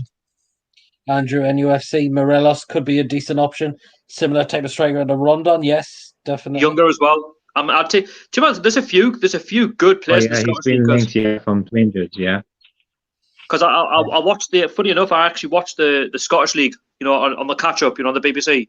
And you may think, it's really boring. I don't like Scottish football. But to be fair, I do like to watch it because I like to look for the younger players that are coming through. That there is some real talent there. And I've been watching Morelos for a good 2-3 years now. And he's been on my list. And Edward as well is another one who's been fantastic. There's a couple that play for Aberdeen as well who I'll definitely have a look at. I think Aberdeen and they're definitely built some players up. Also, there's this wonder kid from Hibernian who's really ripping it up at the minute as well. We need to have a look at these Scottish because look at Tavernier who went from Newcastle to Rangers. He's become a better player. But honestly, look in that league, there's a lot of good players. And look at some of their goalkeepers as well who've moved into the Premier League who've become better players, over time. Was it personally, I would like to have Arturo Vidal play for us. His work rate is amazing. But I think that's another unrealistic one. Arturo Problem is, Vidal. though, I'll say it again with all these big names. Are they going to sign for Newcastle United Football Club with our training facilities? Answer that question. Lee Mon says, thank you for something to be. No problem. I don't mind helping other people out with their channel. Also, Box says, Newcastle, do you think they should sign Fraser or Willian? Willian, I don't know. Willian, maybe a couple of seasons if it was possible. But the main realistic one, I've definitely been a big fan of Ryan Fraser. I think he's a quality player for Bournemouth. For me, he's one of their players who, on his day, if he ticks, the whole side ticks. They really do. Like, you know what I mean? Like, once he clicks into gear, Scottish international as well. He's got caps for his country. So he's definitely somebody I'd look into. If Bournemouth get relegated, I think we've definitely got a big chance. Why not? Yes, absolutely. I don't know if he's been someone for you. Frasier's been unbelievable for Bournemouth. Ryan Sweeney, what about Will Grigg? Will who? Will who? He's not. Will Grigg? Who is he? More like Will hit a brick wall. Yes.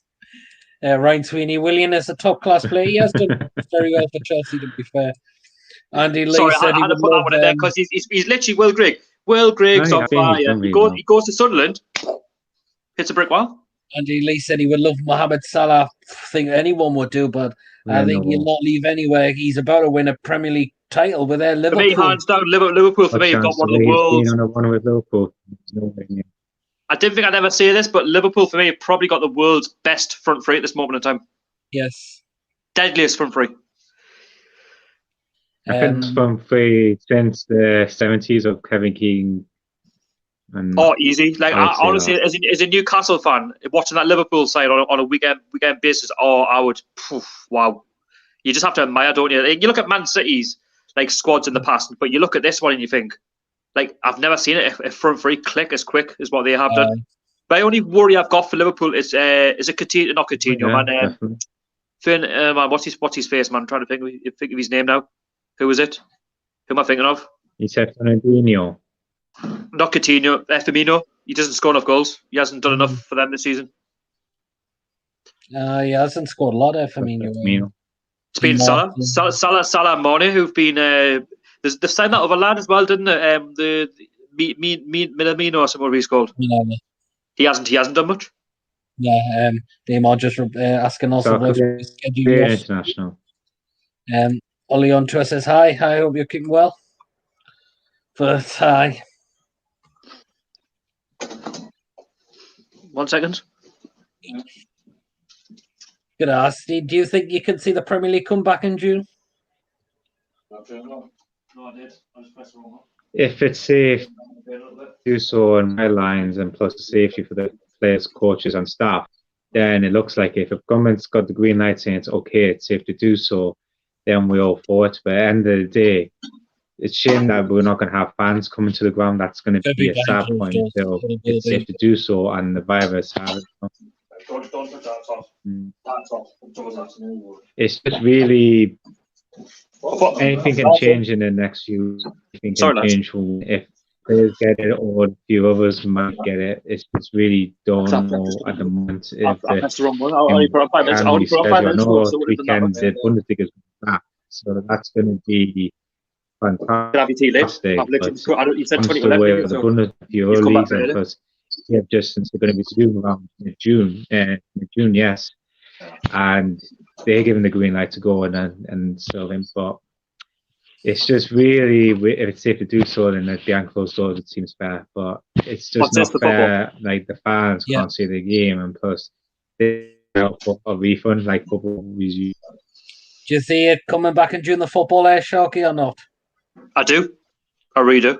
I'm confident. Well, again, they've just confirmed it today. They're giving it the green light. They're saying, obviously, they're going to watch the Bundesliga very closely over the weekend. And certain players are for it, some players are against it. Obviously, only play if it's safe to do so. I mean, I know the Bundesliga, a lot of their players would have been a bit sceptical maybe this time last month because their death rate's on as much, but there'll still be a lot of deaths. Yeah. I think it's a case of just watch this space. Let's see how the Bundesliga get on because a lot can change in a couple of weeks. either to a. I know fair enough that the death rate's still been going up, and there's still been a number of cases, but down again the death rates. But we're just gonna see. I don't know. I think what the thing is, the Premier League, you got to realise there's so much money in the Premier League, and they're sweating on getting the season finished. Because never have we been in this situation. I think, and I've always said, if we don't get the season started by at least the 15th of June, then I'm sorry, but we're going to have to null and void it. You're going to have to give out title. Liverpool, for me, definitely deserves the title. You can't relegate anybody, but you definitely bring up Leeds and West Brom to equal the number of clubs next season. So you get 22, and then 5 will get relegated, and then again 3 will come back up to make it back to 20. But in terms of the only hard bit will be the playoff spots. Are you going to bring up Fulham? But are you going to relegate somebody? Because if you bring up Fulham or Brentford, you're going to have to relegate someone from the Prem, which I don't think we'll do. Also, Villa have got a game in hand, but I do. You know what it is? Only if it's safe to do so, but I don't see why not. Samuel JSS. Well, I think not lollies on about replying to about Gareth Bale. Well, one of Johnny. If Newcastle didn't exist, who would you support? Gateshead. Gateshead, aye. Johnny, if you want to pop in the stream, feel free to do so, man. It'd be great. I know a lot of fans will say, well, actually, if Newcastle win a club, then obviously I wouldn't know what to do. Like, I've only known Newcastle United, but you got to remember, Gateshead are like a local non-league side. They're only across the pond, the river, if you like. And I just think they're still a football club. You know, people forget about them. Like when Newcastle aren't playing, they're playing black. Well, they're playing white and black. That's the white and black inside black. But same thing. But like, they're still like one of your local non-league sides. You know, you've got to remember your non-league football. You know what I mean? Like, in case anything does happen, you know, to your club that you support. But I don't know. Like, I've always said Gateshead. But if I was to go down the league, I think Hull would be me third choice. Hull, because obviously the family connections and stuff. Andy Lee says, I've just seen the tune are after Ardua, Turan, and Sofian Faguli. Faguli's not a bad show, but Turan's getting on a bit though, isn't he? He's been on the block. Liam and USC, Norwich are gone anyway. Yeah, they're definitely. Well, I wouldn't know. I wouldn't know if they think stranger things have happened in this Premier League. They look odds on, but stranger things have happened. Oh yeah, things have happened. Stranger things have happened. The West Brom in 2005. It's honestly, I've seen clubs in worse off positions than Norwich, and I've seen them stay up. I have. Sunderland have done it. I've seen it. Behind closed doors, it might actually suit Norwich. You know, like no fans might say, actually, there's no pressure.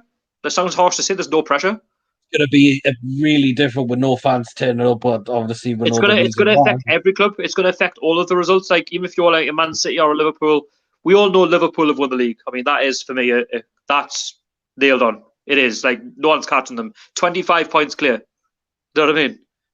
But it's the relegation zone.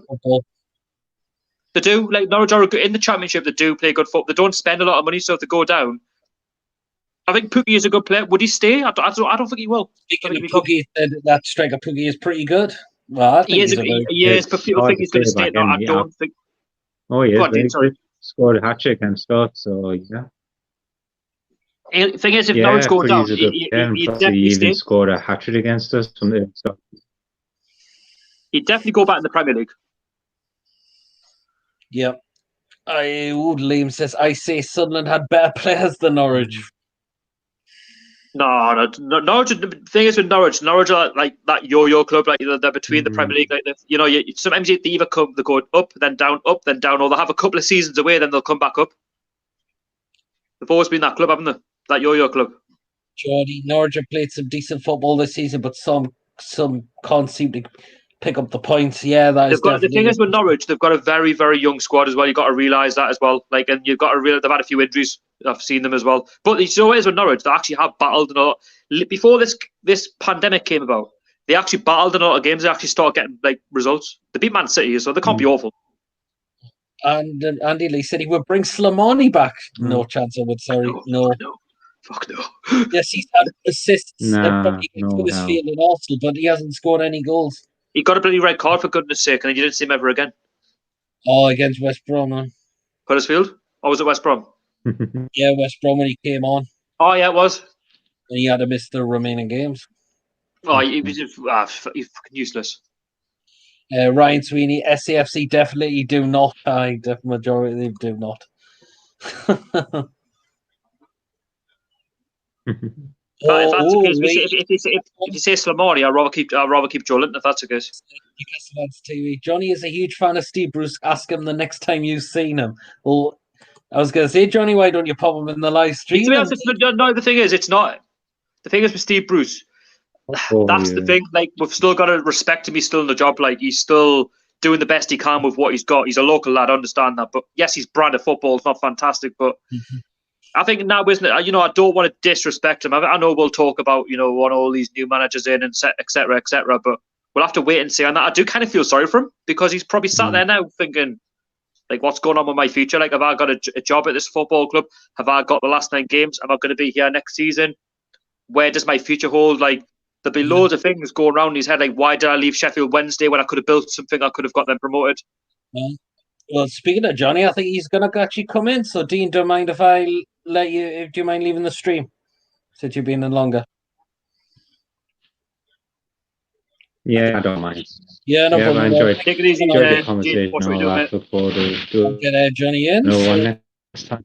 Let's get him on, right? Bye-bye. Yeah, we'll do. Bye. And let's welcome Johnny in the stream. How you doing? Even Johnny. I'm very good. How Yourself? you doing? How you All doing? good, and yourself? Yeah. Good to hear, man. Yeah, not too bad. That's good. So, Johnny, as I've said with the lads, this is a keep or sell video. Which players do you think are good enough to play for this football club, and which ones definitely need to be out of this football club? Definitely. For sure. Oh god. Obviously, you got the likes of Dubravka, Lascelles, Lejeune, Cher. Shoney's Rondon. I think the ones who'd have to, the number ones that I'd have to sell after, Kraft. I think he'd be one to sell as well. Joe Linton, if you got a good price for him, but I'd probably even take half the price for Joe Linton as well. If someone offered me 20 million quid, I'd take Joe. I'd let not Joe Linton. Who's going to pay 20 million for Joe Linton?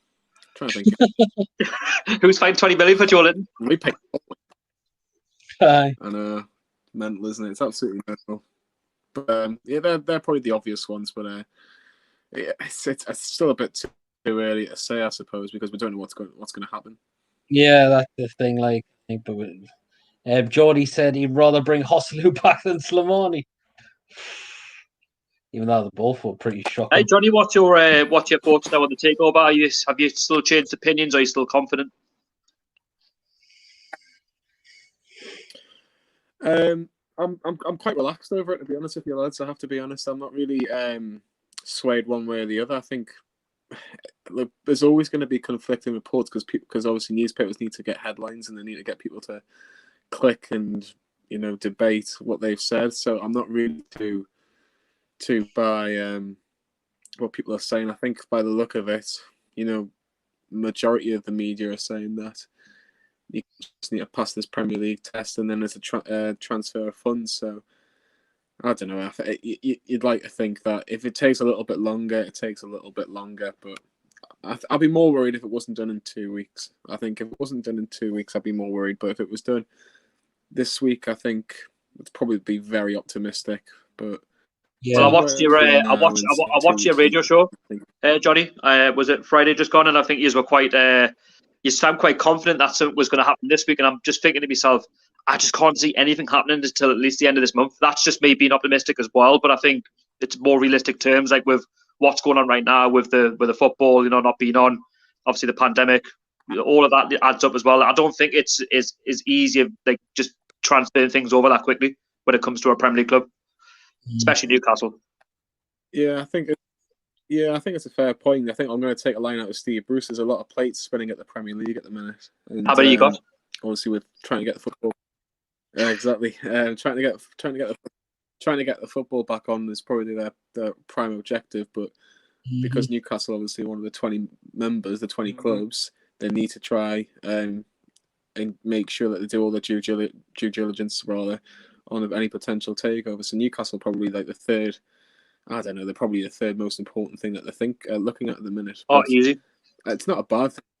Yeah, it's not a bad thing that they're taking their time over it. I think it's probably just, they're just making sure that it doesn't damage the brand of the Premier League rather than Newcastle. The Premier League is the best league in the world. That's what people say. And, we've got to remember that the Premier League are there for themselves. Newcastle obviously are a big name in the Premier League, but it would be the same if any other club was getting the taken over.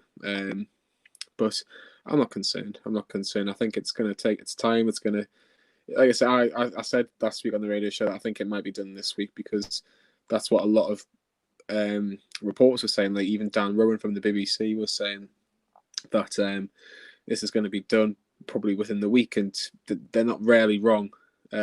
So look, it probably won't happen this week by the look of the noises, but the problem is everyone's going to, when everyone gets told, there is going to be a massive bang across Twitter, across all the socials, and I think that's when everyone will be like, we must be really, really close. But I think what also mass gathering, you got to remember, Johnny, mass gathering as well at the stadium. Obviously, if someone gets said, I know fair if you can do unlimited exercise now, but you still can't mass gather. You've got to keep your 2 meter distance and stuff. So there's a lot in the pipeline, isn't there? Really, there is. Look, I don't see us getting back into a stadium until there's a vaccine, which could be as early as September. Could be anything really. The vaccine. Yeah, so the people are saying there was a breakthrough today about one of the illnesses, or something about how there's a breakthrough in a vaccine or breakthrough. Yeah, I've seen that Boris said a vaccine's also not guaranteed at this moment of time. So, but again, yeah. Just also, Peter. I'm sorry, I was just about to say they're doing Newcastle against Sheffield Wednesday, the 8-0. So, are people off furlough now? I mean, is that anything to say about Mike Ashley? I mean, that they're back, the club's back. We're actually active on YouTube. Yeah, well, what do you think about that? That was for Johnny. That was more towards Johnny than yourself. But what do you think about that? Is that any indication? Well, the players are back on Friday, so you'd think that the other members of staff will be probably getting told, well, get ready to come back very shortly. But if they can work from home, like Boris said on Sunday night, if you can work from home, then by all means do so. But look, before we were completely on lockdown, they had the Man United game, they had I think was it the Arsenal game, the 4-4 game. So it's nice. It's like I say, if people aren't, like I say, are staying in the house and want to watch classic Newcastle games, and the 8-0 against Sheffield Wednesday is a game I'm not going to object against. Thing is, we might have to get used to it because it might be a thing on every weekend until. Yeah, until it comes back. I'm just going to go and read a guy. I'll just get there through some more comments. You don't mind? Andy Lee says, "Would you take Luke De Jong back?" No chance. Sorry. No. Andy Lee, $100,000 for Joe Linton. J. Samuel at Andy Lee is an alternative universe. Jordy says right back, left back, and the striker areas which we need to strengthen. Yes, I totally agree with that. Striker is a big one. And I was saying the same. Yeah, I was just going to say with the 8-0 in Sheffield Wednesday, we've got a few older members in Newcastle fans TV, so the likes of Lee and Sam and Paul, they were probably in their teens when that was a game for them, so they can tell us all the good memories about that. So when me and Robin, Owen and all them, we were just little ones at the time, so they tell us all about the good old days. Hi. Well, Ryan Tweedy says, Johnny. Oh, this is a question for you, Johnny. What's your thoughts on Blitzall? Have you seen the documentary saying he killed the journalist frontline? It's called "I Want Takeover," and he wants the takeover to happen. Do you make of that? I think it's all obviously allegations, isn't it? And you have to be careful. Yeah, that's what I'm saying it is so far as well. I think obviously she's had the letter out saying that you've got to be aware of the Saudis, etc. But look, we've been doing trade deals with the Saudis for years and years, so I don't think the UK government are going to stop this takeover. No. I don't think Premier League are going to stop this takeover, because it's a conflict of interest really, because you see them shaking hands with the likes of Boris Johnson, Theresa May when she was minister, the Queen. So. Well. Yeah, so it's not really a massive deal, but I'm just going to stick to saying, well, it's obviously it's only allegations, but we'll have to see what happens with it. Like I say, if it comes out that it is true, then obviously we'll all probably have a massively different opinion on it. But it is what it is. Lee says, Pierre, who has the better beard, Archer or Johnny? Oh God, man. Thing is, with Archer's beard, he had it cut off round the sides not long ago. Are you still keeping yours grown, Johnny, for a while? Do you know what it is? I'm contemplating every day whether to shave it off because it's just getting too long around like here, like there and there. So I don't know. What do you think I did with my hair, Johnny? What do you think I did with my hair? I just got the scissors. What do you think I did with the hair? Just went... to be fair, I did something similar, and I wasn't too sure about showing it to people. But no, I think the problem is you can't even get a haircut to the 1st of July. So I wasn't even honestly, mate. I was not even bothered. I thought, let's just do it. Like I'm not going anywhere, am I? So she went out and we met. She bought a head raise. She bought the razor set and everything. Yeah, but the way Archer's went though, that was like above and beyond his haircut though in the street. The problem nice, is but Lee, if you want your haircut, it'll grow back. Mine won't. If you want to come to the live stream, feel free to do so. Ryan, sweetie, Archer is definitely looking more diver like Johnny's is more of a lumberjack style. Oh God, I'm keeping out with this one. I'm not even going to compare who's got the best. I'm not judgmental like that. Oh well, terrible. I keep out the road of them situations. Lee also says, "See, I told you he loves Steve Bruce." Oh, the problem is it was quite an interesting debate because when we were getting told that Steve Bruce was becoming the manager, I said, well, at least the manager's coming in, and they've kind of all said I'm a big Steve Bruce fan because I wasn't happy about him coming in. I think that was far from it, but at least there was a manager through the door. And I don't think anybody was. To be fair, I think I agree with what you're saying. I think we need somebody in the door. We can't just go the whole season with, who we had before. You know what I mean? We can't have like what's his face now? The reserve team manager. I've got his name. His name escapes us. Yeah. Who we're going to go in the season with? Well, you took me to the Asia tournament. His name escapes us.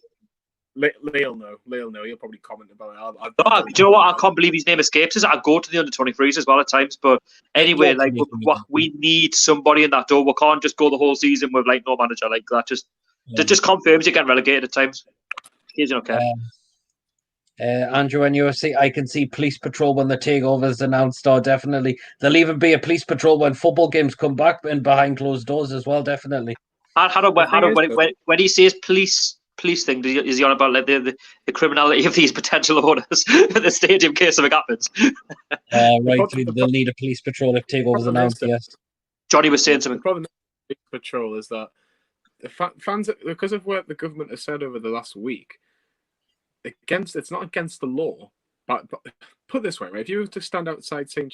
Monument, because Monument's big and there's more space, basically what the government is saying, as long as you're 2 meters apart against someone from your own households, you could literally have a can celebrating as long as you don't go near anybody. So yeah, actually the police couldn't really do a great deal, but I don't know. Well, they're not doing much anyway. They weren't even doing much throughout the lockdown. I mean, how many times are the lights been taking the mick out of like big groups of people and that have been getting piss taken out of them? Well, there's one from Sam. Oh, and he says, "Is that really Johnny? Looks more like Bruno from Brighton FC." Oh yeah, Bruno, the centre back. I think good old Bruno. They're just jealous, you see. I can grow a beard, and they're still, at the bum fluff stage, and they just don't like that. But the thing is, I'd rather have a beard like Bruno than sound like Alan Smith. That's probably the big difference between me and Sam. Actually, Johnny, this might be a good one for you. I don't think I've actually asked Peter. The comments this week from Danny Rose as well. I know we all technically want the football back by closed doors. He's obviously said a few words this week. What's your thoughts? Actually, both years really. He's got a point. You could say definitely. I think Danny Rose is very opinionated at the best of times, but I think we can all agree with what he's saying because at the end of the day, the message that people or footballers are saying is that as long as it's safe to do so, we'll play. At the minute, there's still just under 500 people dying a day at the minute. So, I would probably at the minute. I think he's probably right in what he's saying. I don't think he wants. Yeah. I think they're basically Premier League footballers at the minute are being treated like guinea pigs to basically go right. We're going to test the Premier League players out to see if we can get them playing football, and if it works, we'll try the Championship and League One and whatever. So I do think he's quite right in what he's saying, but it's tough because look, we all want football back. Yeah, we do. We all want football, but I'm not afraid to say I'd love to see Premier League football. But I'm not. Yeah, of course. Whether behind closed doors or not. Yeah, exactly. But I think at the minute it's still a bit too early for me. 500 people are still dying a day. If it was say 100, 120 people, then you could possibly go, well, at least we're kind of getting towards the end. But we're not. We're still quite away from that. That's the thing. Yeah. Also, Vlog says, "Can I come on?" He said, "Yeah," and he has actually ready. Who doesn't mind leaving the stream this thing? I'll go, lads. I'll go. I'll let you stay on. All right, no problem there, Johnny. Thank you for popping on. No, are you sure, Johnny? I'll be in the longest. If you want to go in, you stay in if you want. No, honestly, keep yourself on me. I've got bits and bobs to do. So, but okay, mate, no problem. Good to see you, Johnny. Make sure you check out the Stay safe. TV as well. See you soon. See you later. See you soon, mate. Okay, we got lots of vlogs in. So, hello. How you doing? Man? I'm good. How's lockdown going for you, manager? Yeah, not too bad, man. All right, actually. I put out a video earlier, so you guys can watch it, and whenever you can, just put about a video was about 10 players who nearly signed for Arsenal. So, yeah, I'll definitely have a look at that. Yeah, man. I can see there's a picture of you next to a field. Is that right? Yeah. I'm close to 1,200, man. I'm only 28 away from 1,200. My PlayStation can read what's going on. It's quite good. My phone can read as well. It can, man. I'm 28 away from 1,200. I'm actually going to the stadium tomorrow. I'm actually going to do some. I need to do some photography, like some video and stuff. Why are you? I live quite close to the ground. Like I'm literally only a walk away. We're quite close in Newcastle. Like the ground's pretty close by. Like, that's not too bad, man. That's pretty good, man. It's pretty someone good, man. says what you're doing. I'm saying mind your own business. Congratulations on your 3K if you got it or not. So I have got 3K, but like I always like to try and get maybe over like 15, 20 subscribers more before I do a video, because if I do a video like on having 3,000 subscribers and I end up losing them and going under, then I'd be making it look a bit stupid. So when you do YouTube, for me, I just compete with myself. It's just not being naive, like just doing, always looking forward. That's what I mean. I'm not, like I say, I'm a small channel. I'm a small growing channel, but so am I. So I do it for myself. Like I just enjoy what I mean? Like I never thought like, within like a month I would have gained like 400 subs, because I was really growing like slowly. I was on like 2,500 when I done that video, Peter, down at you might have seen it yourself, the video down at Heaton Park. Yeah. I know what you mean, at the time I done that video, I had 2,570 subscribers. Now like 3,000. I think I got like 3,007 or something like that. Oh, but to be fair, a lot of that is probably down to the takeover. But I've tried to improve the content, so it's kind of helped. But this takeover is not going away, so it's kind of like people are going to subscribe to the channel because they want to know what's going on with it. Like they want to know if we're going to be a billionaire club or if we're just going to be the same old mid-table mediocre club with Mike Ashley. But I don't know. Like I wouldn't say I'm losing faith in the takeover. I'm just confused. Like I just don't know what's going on. Yeah, confused. I think like I said before, I think the takeover will happen. It's the allegations, though. It's their criminal background, though. But obviously, it's all alleged. Dragging very long. Like it's really dragging. Like they should have found out like this Monday gone or something like that. They're really dragging. That wasn't official news, though. That I think people are just saying that. I've always said at least by the end of this month. I think it's not that simple. Like moving clubs, it's not that easy, especially with our background. It's not easy. So I was going to say, Luke, yeah. Even though you're an Arsenal fan, but would you say any players in our squad that you think are good enough for our team, or is there also any players that you think they should be playing? Well, you say that. Let's reverse that. What players are good enough for Arsenal? Like, what players would you like? Because we're going to sell them. If we keep Ashley, we're going to sell the majority of them anyway. Like, I mean, they're going to go like Mike Ashley's sports direct clothes anyway. I think overall, players who I would take to Newcastle.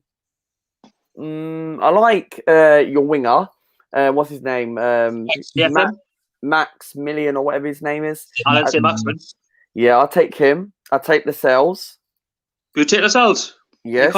See, I think he gets given a bit of a bad name from some of our fans. I think he's actually still good. I think he's a rock solid. He's a very good centre half. He's a very, very good centre half. So we're blessed at the back. I think now we are built on the back. With him in the back, with him in the back, you lot tick. You lot do very, very well. Captain leads by example. He's a leader. They're the only 2 players I'll probably take. Well, actually, no. Let's mention some more. Would you not take Would you not take any of the Longstaffs? If Matty's like, say, we didn't give Matty a contract, would you give Matty Longstaff a run? Maybe if he improves. Maybe. Would you want Hayden back? Hayden used to play for you once upon a time. Would you get Hayden back? No, not for me. No, not for me. So is that all you'd take? That's the only players I'll take. Shelby? Would Shelby do more than Ozil at this moment in time? Getting on a bit, guy. He can't be any worse than Ozil at the minute, can he? I mean, Ozil doesn't really get even everyone can do a better job than Mesut Ozil. All these flipping 100 people in the chat can do better than Ozil. So you're telling me you wouldn't give Almiron a run in your team? That's a good shout. Someone suggested me that yesterday or the day before I did a live. He's a good player, you know. I think he's definitely going to get his big move to a bigger club. Potential. Yeah. Newcastle fans, you can't get rid of him anyway. But saying that, well, we can't. Mike Ashley's involved. We can't. We can't. Yeah, but if Mike Ashley goes and it's 85% that the owners are going to come in, then you're going to look at it right thinking, you know what, he'll go on to a bigger club and improve something. And then you can go and get decent replacements in who you'd be linked with. I'll have a heart attack if Alan St. Maximin got sold, because I think he's like a Champions League player playing in like an average Championship club. Like we're not the Championship club, Champions squad. He's not bad. He's not a bad midfielder, man. He's electric. It's just a shame we don't have that striker who can put the ball in the back of the net. Fortunately, that is the problem. Yes, definitely. Well, I can ask you, Luca, any players from your squad who you think that need to be gone for definite, and who you definitely keep on? Well, basically, right. I think Granit Xhaka needs to go. I know he's improved under us, under Mikel Arteta. I think he needs to go. Yes, he's got discipline problems. Did he throw the shirt? If I'm not wrong. Yeah, he did. We played Crystal Palace. I think it was November. We were 2-0 up, and we bottled it at 2-2. And Palace are a bogey team at the moment for us. We haven't beaten them for a couple of seasons. But the thing is, I'll get rid of Granit Xhaka. Doesn't matter whether he's improved or not. Not good enough at the end of the day. He makes too many mistakes, too many clunsies. He's not a holding midfielder. And is Mustafi still there? Mustafi's still there. He's brilliant. There was a thing I watched a while back on a video where he was doing that little dance move thing, and then it was like he was all these mistakes that he made. Was it against Palace where he was on the floor and he was trying to get the ball or something? He was sliding all over the place. Like, he was, man. He was. I don't think he's done too badly, but still. I think Mustafi this season has really improved. He's been one of our bunch of centre-backs. He's been one of our best bunch of the centre-backs under Mikel Arteta. And I remember when Unai Emery, before he left, Mustafi was one of the players that Arsenal fans really crying him out in January. Like, I actually thought he was going to leave in January, but it didn't turn out to plan. Arteta you're probably going to hunt me down for this. I'm actually still a big fan of Unai Emery. I felt a bit sorry for him in the end at Arsenal. Yeah, I remember you said. Listen here, though. It hasn't changed at Arsenal. Like, Arsene Wenger, yeah, fair enough. His time was pretty much up. But, like, it was never going to... I don't think whoever come in next, it was ever going to work for them, because there was always a hoodoo of what happened under Wenger, because he'd been there so long. And plus, you haven't won the league for, what is it, since 2004? Correct. You're trying to get that camel off your back, if you like. You're a big club. But, like, that next manager was never, ever going to, do it. But then you look at it this way. I still kind of fear for Arteta. I think he's a good manager. He could become a good manager. But I'm scared in case it goes wrong for him once he comes back for it. Like, if it doesn't, and they start getting his back. You know what? That's a very good question, because we've never replaced a bigger manager under Arsene Wenger, right? I'm scared. I'm legit scared for him. I am a bit worried about Mikel Arteta, because people said to me this week, will he stay in the remainder of his 3.5-year contract? And I don't think he won't. I think he'll be here for next season as well. And if things don't go to plan under Mikel Arteta, then I'm quite worried, and I'm starting. You've got a ruthless fan base, so at Arsenal, that's your problem. You've got your one thing to that. 100%. And I think Mikel Arteta is going to do bits. And if the season does continue or not, then I think top 4 is pretty much out of the window, because when you look at it, right, we're 9th in the league. We've had a shit season. I wasn't expecting us to get 9th. I predicted us to finish 5th. Welcome to the world of Newcastle United. That's where we used to finish. We're mid-table club. And the thing is, I look at it, right, we can still get Champions League. We're 8 points off the top 4. All it needs is 2 or 3 wins, and other teams need to drop points. Chelsea have still got to go to Anfield. They've still got to play City at home, Wolves at home. Chelsea's home form is not very good. Man United. Do you not think it's the pressure of like Tottenham though, like the fact that they've risen over the last 10 years now? There's a pressure on obviously because Tottenham have been, getting the glory of the Champions League, obviously getting to the final, not winning it, but they've sort of overtaken Arsenal in a sense with their good players and stuff. Obviously, and once upon a time, Tottenham never used to be that close, but now that they've been sort of competing, bringing in good players, they've got the new stadium built like what yous have got, but they've been progressing, but Arsenal have been sort of left behind. Do your fan base not just feel that pressure? That would be like Sunderland overtaking Newcastle in the sense of like doing bits. You're starting to feel the pressure. I think it's worrying because obviously Tottenham Hotspur. I would be as an Arsenal fan. Tottenham Hotspur. Yeah. If you were a Newcastle fan, you wouldn't want Sunderland to take over you. But the thing is, for Arsenal, as an Arsenal fan, our fan base is quite worried because Arsene Wenger got us into the Champions League for 20 consecutive seasons until the 16-17 season we end up going down as a club. And you're going to have periods like that as a football club. Man United did it with David Moyes. Chelsea finished. There was a period where Chelsea finished 10th when Leicester won the league.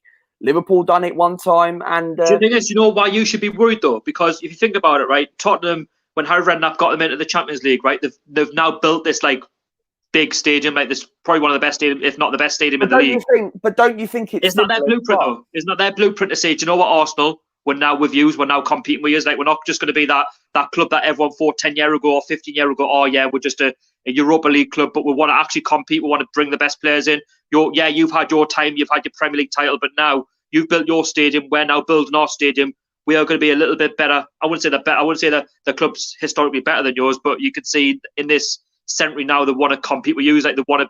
They don't want to just be looked upon as the Spurs, like, oh, we'll keep getting beat. Like that's why your fans are worried because you see Tottenham now start to really make a name for themselves in the Champions League. They are starting to make a really, really good selves. But this season, if the season does carry on, they're not going to get Champions League football. I think they're a bit similar to us. Europa League, I think they'll definitely get top 7. I think they'll get 6th or 7th. If the season continues or not. By the government, then I think Tottenham probably will finish ahead of us just about. But I think overall it is worrying as an Arsenal fan because, like I said, I wouldn't want. If I was a Newcastle fan, if I was a true Geordie, then I wouldn't want Sunderland to finish ahead of us. And we used to be. I still think we're a bigger club than Tottenham. Historically, yes, Tottenham have been better than us, and yes, they've had better quality midfielder. Like they've let the likes of Eriksen to go. I think if Harry Kane and Son were very, very fit, they would have been higher in the table. I think it would have been really. They would have won the league for me. The Pochettino, they would have had that league won 2 years ago for me. But that season, Leicester would have won it. 100%. And if they would have kept Gareth Bale and never got, would have won it years ago. Tottenham would have actually won the league. I think overall, if you compare to Spurs and Arsenal, here's a question in the chat for this channel: who do you think will win the league before Spurs or Arsenal? Hopefully us. Hopefully us in 5 years. You never know with Newcastle because I don't honestly. Do you know what it is? I hate to say it. I don't think I'll ever see Newcastle lift the Premier League in my lifetime. I can't. Same here. No, well, honestly, do you know why? I don't know what it is. I just think there's a pressure to play for Newcastle in the fan base. It's just like we want things to happen very quickly. I won't speak for every fan, but I think there's a pressure like to win anything. Once we win something, we could do that, but definitely. I don't know. Like especially with Mike Ashley, we're not doing anything anytime soon. Yeah.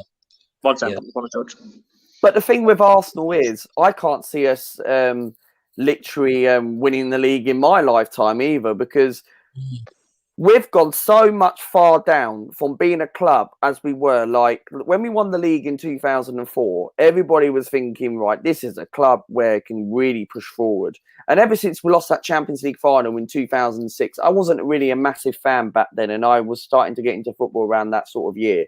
And everybody was looking at us thinking, this club can go on and really, really compete.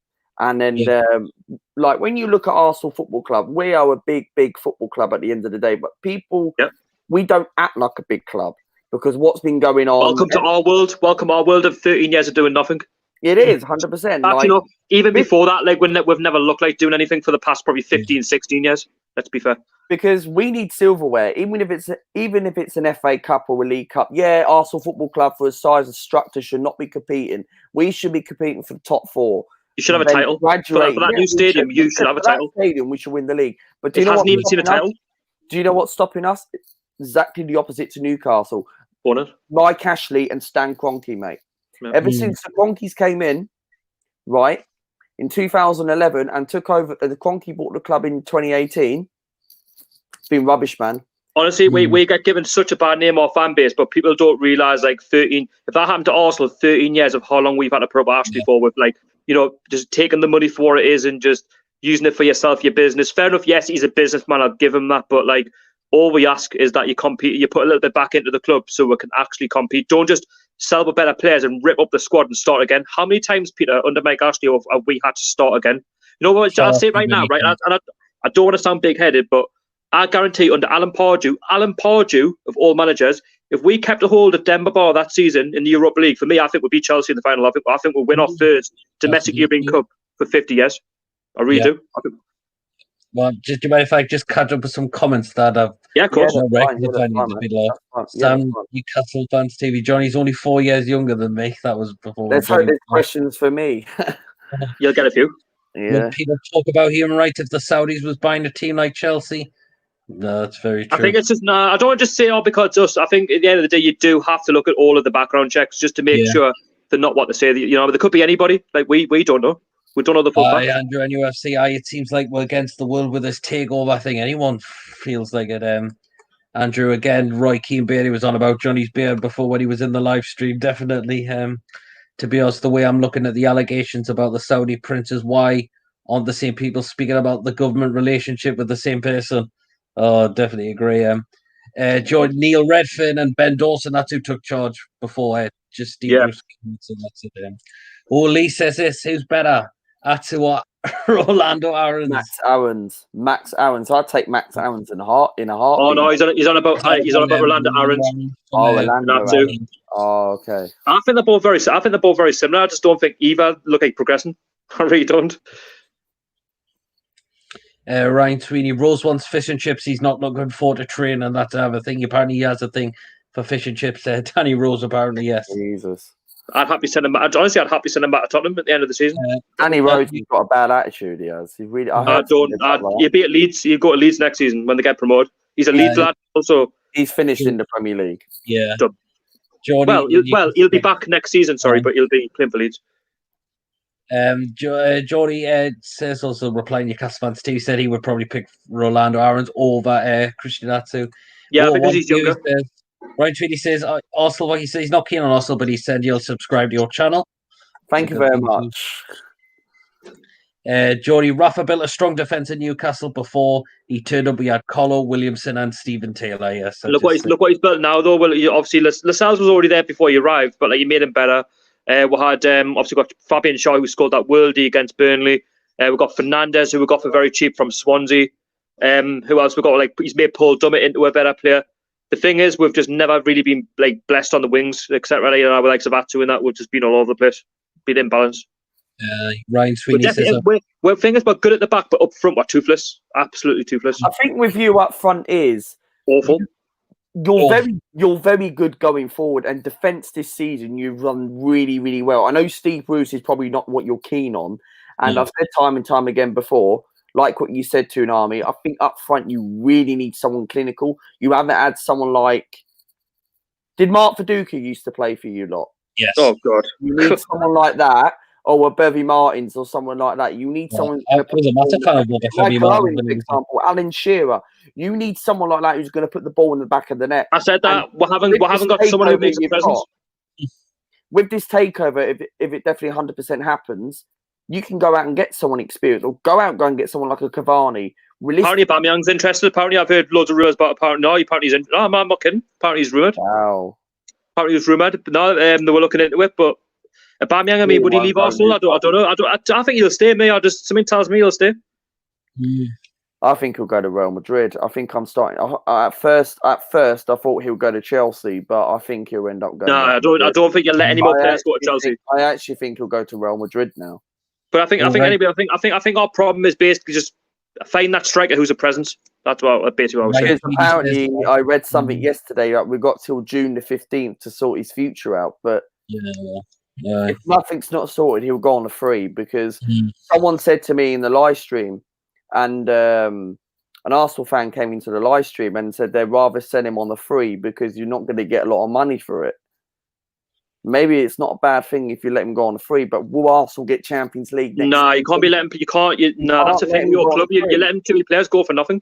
You can't do that. This is the contract situation. Raul Zanetti, Stan Kroenke, and Josh the board. They need to stop letting players go on free. Look what Alexis Sanchez happened. Look what Aaron Ramsey. Ramsey is on 400k at Juventus. That's criminal what your club does, like with those contracts. I'm sorry. That's like ASM just running out his contract and not like selling them on like in the last season. If we're not going to renew. Mike Ashley doesn't bother renewing people's contracts. Oh, but no, because the thing is, Mike Ashley gets them sold, and Peter will probably agree. Within a couple of years left, he always finds a way to let them go. Like, you know what I mean? Like, we've done it with Ben Arthur, we've done it with Kabay, we've done it. Denver Boy, you got £7 million for. We're going on a free. Next year, we've got a lot of free agents. Don't get us wrong. That's one thing for Mike Ashley. I'll give him credit for. Like, he does make profit, but like, it's not for the club. It's generally for him. But anyway, what were you going to say, Peter? Just reading some more comments. Our keeper will probably only play to play in Arsenal first 11. He's on about Dubravka. Would he ever go to Arsenal? See, I think Leno's a great keeper for you. I think a lot of people have not rated Bernd Leno, and I think he's really up there. I think he's up there for the top 5. I think he's quality. That save he did. I remember there was one game, a North London derby game, when Tottenham played at Wembley. We drew 1-1. It was not this season, but last season. That ridiculous save he made. Save from Ericsson, I think it was. But he was absolutely brilliant. I know we should have won the game, and that was my birthday that day. I remember. And Aubameyang missed the penalty, which was a very horrible day, but we got a decent point anyway out of it. And we didn't lose. The thing is, in the derbies, as long as you don't lose, that's the main thing. You just fair enough, draws, especially at home. You don't want to like draw at home, but the thing is, if you come away with a draw, just don't lose it. No, of course not. Then nobody can say, well, actually, we're better than you. Like you know what I mean? Like if you're a Newcastle fan lately, we've just been getting like. We had that 1-1 draw against Sunderland with Benitez, I should say. But I tell you what, though, like even with that, like we're getting hammered like 3-0, and we're not used to it. Like because we're squad kept getting ripped apart. No, I remember when you lost 5-0 to Leicester. I was there. Don't remind me of that game, please don't. Man, that was horrible, man. I was there. It was a horrible day. Man. I watched that. But I went to the game with Peter though. I went to the West Ham game with Peter. A few months later, we were so good. I thought we nearly collapsed in that game. Peter talked about comebacks. Sure, what is it? Almiron and saying are decent, but they're not top 4 or 6 in my opinion. Well, it could be if you build around them, possibly. Easy. You've got to build around them. You've got to buy players. You're telling me Almiron, if he was on the window now, if you're on the transfer market, nobody would take him. Of course they would. They'd be snapped up by any top 6. I'd take him in a heartbeat. I think he's not a bad player. It's the maximum will go Wolves next, and Ashley could go anywhere, to be honest. Yeah. Another player who I think you should sign is Ruben Neves or Traore. The thing is with Wolves now trying to get their players. It doesn't matter who you are. They've got a project going on at that club, and that's what I like. Like Nuno's not going to leave. Like you look at their squad. Like thing is potentially if the Europa League comes back, they could win it. I backed them to win it. I did. I know you were in it. I know. Fair enough. You got Arsenal in it. I actually backed Wolves to win it. I just think they've got such a good side. Like they've got to know how to win games. They'll find ways of winning. I don't know about you. I mean, obviously, I like to see Arsenal do well. I hope he's have a good season in it. But the bigger picture, I think he's had all them problems with Emery. I just thought, you know what, Wolves, good side. Jordy says he can see Aubameyang leaving for Arsenal and joining Real Madrid. Yeah, that's how much mate? That's the problem. The thing is, if he goes for free again, like that's everything that's a matter with Arsenal, like with that one and that in that way. This is the thing. We need to stop letting players go on the free. And this is a contract situation. This is one of the 10 things that Arsenal need to stop doing because we've let Aaron Ramsey go on the free and he was our best midfielder. And we have That was daft that you never really replaced him. It was upsetting. He didn't want to go. Unai Emery didn't want to keep him. He didn't want to, and the board, wanted to get rid of him. He didn't want him a part of his plans. What's going on with Lacazette? Lacazette, apparently last week, or the week before, Lacazette apparently been linked with Atletico Madrid and also Napoli have joined the race as well. What's happened to Zibios or whatever he's called? Is he still there? Danny Ceballos. Sorry. Well, apparently he wants to go back to his old club. and he wants to go back there. And also used to play for Real Betis as well. well. You've got some real problems. Like bloody hell. We're worse than Newcastle. We are worse than freaking Newcastle at the moment. We're like Newcastle. Oh, no, we're below you. We're below. Liam says Arsenal probably won't win the league under Stan Kroenke. No, stranger things have happened. No, we won't win the league. Is this actually true, Luca? Has he never put even a penny of his own money into the club before ever? He's never put no money into the football club. Like Stan Kroenke, the thing with Stan Kroenke, we're a self-and modern state football club, right? We have never put no money into the football club.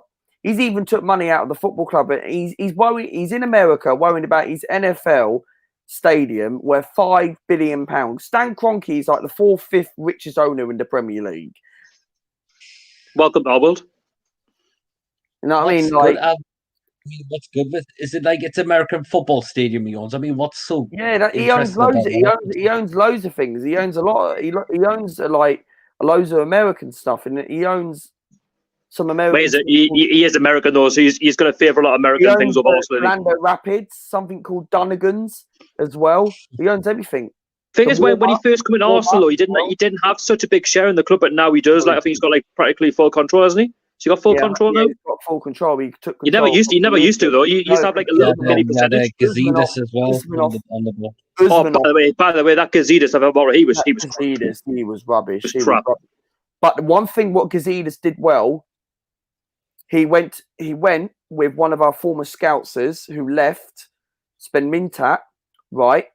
And help us got Aubameyang. That's just the only thing. That's the only thing I'll give him credit. But other than that, Gazidis was crap. Okay, him and Arsene Wenger had to go out. 2 out of the 4 were left. They were part of the problem that's put us into this mess. Ryan Sweeney says Aubameyang is a top striker. Arsenal cannot afford to lose. No, we can't. I think if you lose him, you've lost goals, and you've lost like 20 goals this season. You can't replace him. And like realistic signings, you cannot replace him. Like we've been linked with Mario Icardi. His wife, in case you don't know in the chat, is his agent. And I don't want him at the football club, nowhere near my football club.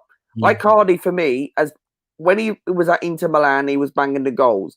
Then he had a bad attitude. His fans don't want him at the club. Inter Milan fans don't want him at the club because they know his bad reputation.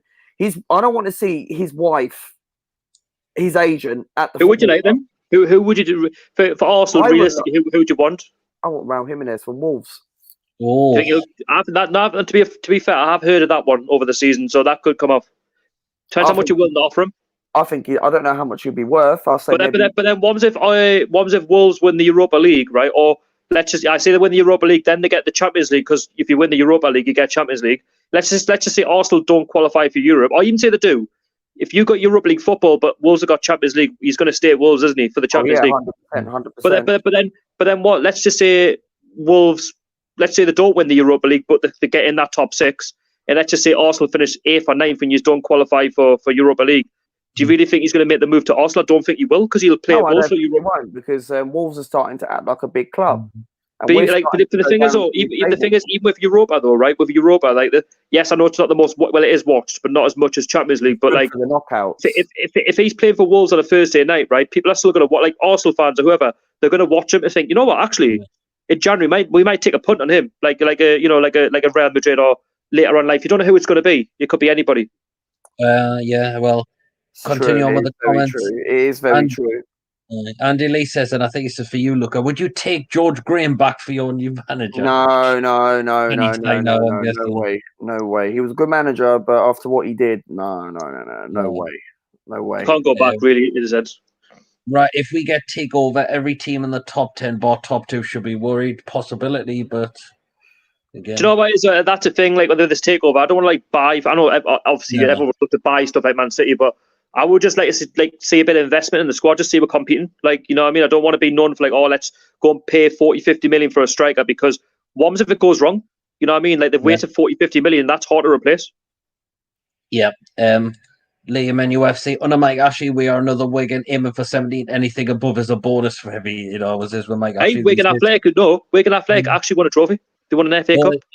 It's a question for you. Look at Arsenal. Vog's a player you would like to sign, or see you've said you would like Raul Jimenez. Any other players you got in mind? Any other players I like to sign? Upper Picano and Thomas Partey. Jack Colback's available as well. No. Sunderland rejects. Nah, no way. He's still around. Well, you say that Danny Rose might be available as well. I mean, he's only on loan. Yeah. Tottenham reject. Too old, mate. Ryan Sweeney, Almiron and Saint are good players, but there's much better players in the top four. Yes, Saint can run, but we are talking top four. But yeah, as I said, you do want to build around good players. The thing is, we can't talk about like getting all these top players in if we haven't had a takeover yet. That's the problem. We can't stop. We need to stop living in the yes, we'll like to look to the future, but right now, we don't know what's going on with the football. We don't know if we're going to get a takeover. Thing is, if we don't get a takeover and we're into square one, like that's why I don't get like excited anymore when I watch the games. If we lose, we lose. Like it's like, well, it's typical, isn't it? Like we're just mid-table anyway. It's like we don't know what's going to happen. But as top four clubs, you expect to win. Like Arsenal, you expect. If we get beat off like a Burnley away, it's like I'm like, well, typical Newcastle, isn't it? Yeah. Well, Liam says Arsenal be the next lead. I know Arsenal Vox replied that question on his live video. Do you think? Yeah, he did. He replied to that a couple of days ago. I wouldn't say we'll be the next Leeds. I wouldn't say we'll be the next Leeds United, but you never know. You never know. If we end up becoming the next Leeds, I'm gonna get bantered and laughed at on AFTV and all that. Tell you what, mind, I'll say we're Leeds United. I think they could. I wouldn't say force, but I think if they get their promotion to the Premier League, I really do think they should be feared. I do. I think they could. I think if they're a big club, they are a massive club. They are a big club, but saying that, you've seen clubs like Sheffield United, Wolves, and clubs like that have come from the Championship. And when you do get promoted from the Championship to the Premier League, you're going to have a lot of money to spend.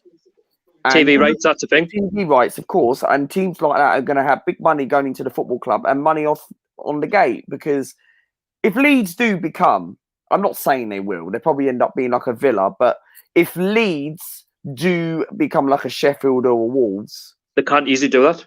They can easily do it because they are a big football club at the end of the day. Thing is, they pack out their grounds. They get full houses even in League One and the Championship. 100%.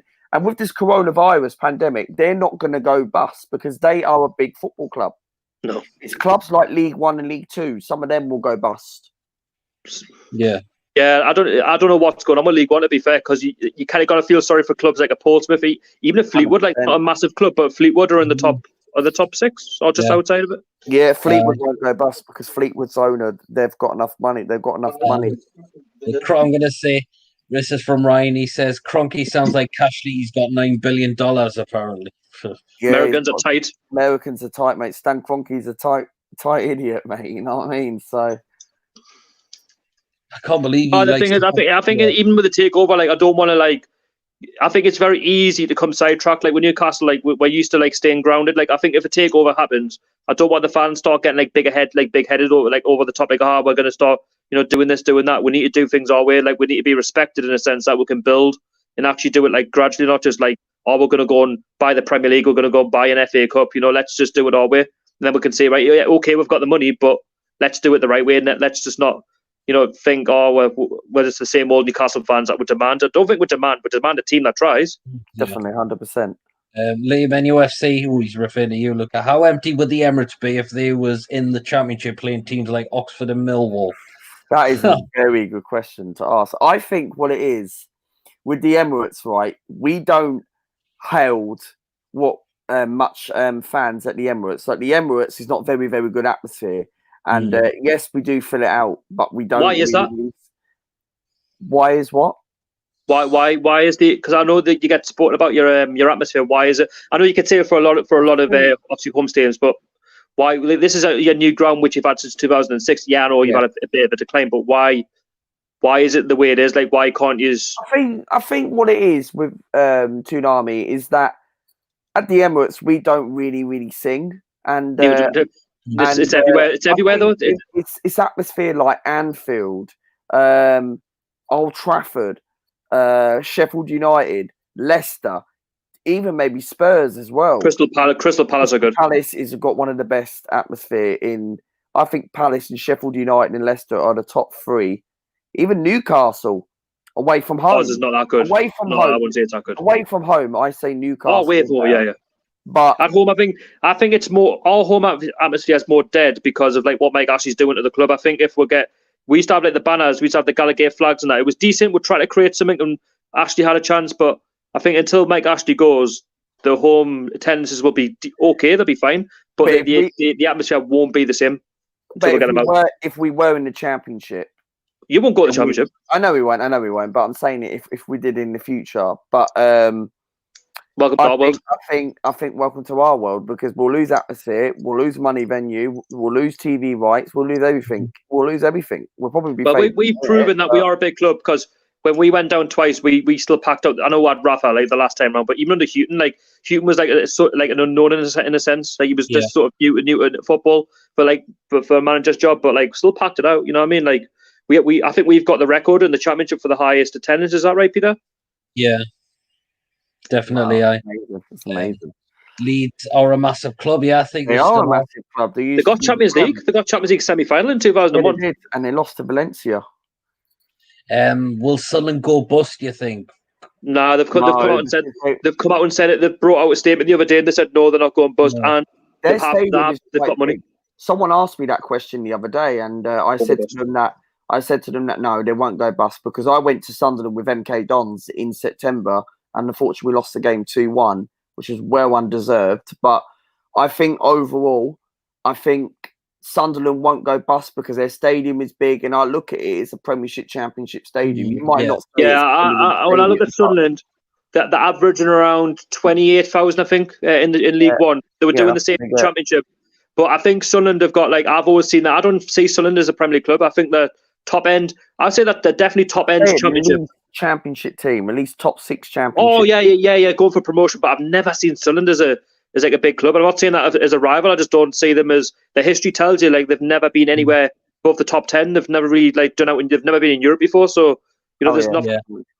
For me, I've always said they're about a Championship stroke, probably bottom end Premier League club. For me, that's it. Andrew, and UFC step by step is the way to go. Try to improve season on by season. Yes, I totally agree. Oh, Liam, UFC says also full of tourists like Man United. Yeah, they are, because yes, London. We are, because I got to say, right, Robbie said this the other day on Arsenal Fan TV on one of his live streams, what he does morning and evening. He says Arsenal Football Club are one of the biggest fan base when we go on a pre-season tour. Especially in America or in China or wherever. France, it's the badge, though. It's Arsenal Football Club. It's the badge. It's the badge which represents. And we were a big club, and I still think we are a big club, but we're not acting like it. Yeah. But it's clubs like Arsenal and Man United. Look at your players like Bergkamp and Thierry League, your Arsenal Football Club. That's what you are. Our fan base, because they're going back about 15 years ago, where you're looking at it right, thinking like Arsenal, Man United were the two back then, about 16, 17 years ago. Newcastle United, you look, for example, they do Newcastle. The 90s. The Newcastle, when you go back at the 90s, bare people were watching Newcastle back then. We were called the entertainers because we had we didn't have a squad that was worth a lot of money, but we had players that actually really gave their all. Shearer, for me, the Premier League's all-time top goal scorer, Newcastle's all-time top goal scorer. If only, though, he had more Premier League titles for the goals that he scored instead of just the one. But the thing is, that's the same with Newcastle. We've had the same thing with Arsenal, which I think you're getting into now. We've had 13 years of utter dross. We've never really, it wasn't Sir John Hall's fault that he sold the club to Mike Ashley. Mike Ashley's come in and he said all of this stuff. Yeah. And we've had 13 years. Listen, did I think that we were going to get relegated twice under Mike Ashley? No, I didn't. I thought, you know what? If we're going to have some bad seasons, we're going to get mid-table. Must be horrible to get relegated twice. Oh, well, do you know what? The first time, yes, it really hurt. But the second one, you could see it coming. I could see it a mile off. The one in the McLaren as manager. Peter said it. You said it the season before we got relegated. He said we should have went down. I actually agree. Pardew left us in a very good position. We had John Carver. He come in. He said, "I'm the best manager in the Premier League." We lost eight games in a row. Absolutely crap, and we should have been relegated. That Jonas Gutierrez, who was battling cancer, by the way, he saved us against West Ham. If we hadn't done that, we would have been relegated. But if you go from Pardew, who for me got shafted out in the end because players coming in behind his back, we knew we were going down. We knew we were going down because we're not good enough. But the first one, yeah, it did hurt because both sides that went down. They've both been good enough to finish at least mid-table. But under Ashley, that's what I thought we were going to get. But with Mike Ashley, we've had 2 relegations and we've never ever looked like competing for anything. No. Well, Liam, anyway. By the way, sorry, last bit, Peter. Sorry, last bit. I was just saying about Arsenal. You're now starting to hit that bit now where you either accept that you can finish higher than 9th, or where he's going to go, or he's going to continue to be that club where you finish mid-table every season, like round 9th, 10th, 11th. I look at it right, Toonami. If that gets to a period where we're really going down as a football club and not being that club as we were, we used to always finish 4th, 5th, 6th, then we're going to have to accept where we're going to have to be like where you are. The thing is, you should fear now. These are a few clubs that you should definitely fear now as an Arsenal fan. Are you not worried for one that Leicester are starting to really consolidate themselves in top 6? Man, because Wolves are another one, and also the third one, right? And I'd like to say, if these stay up, I do suggest that they could do something with West Ham.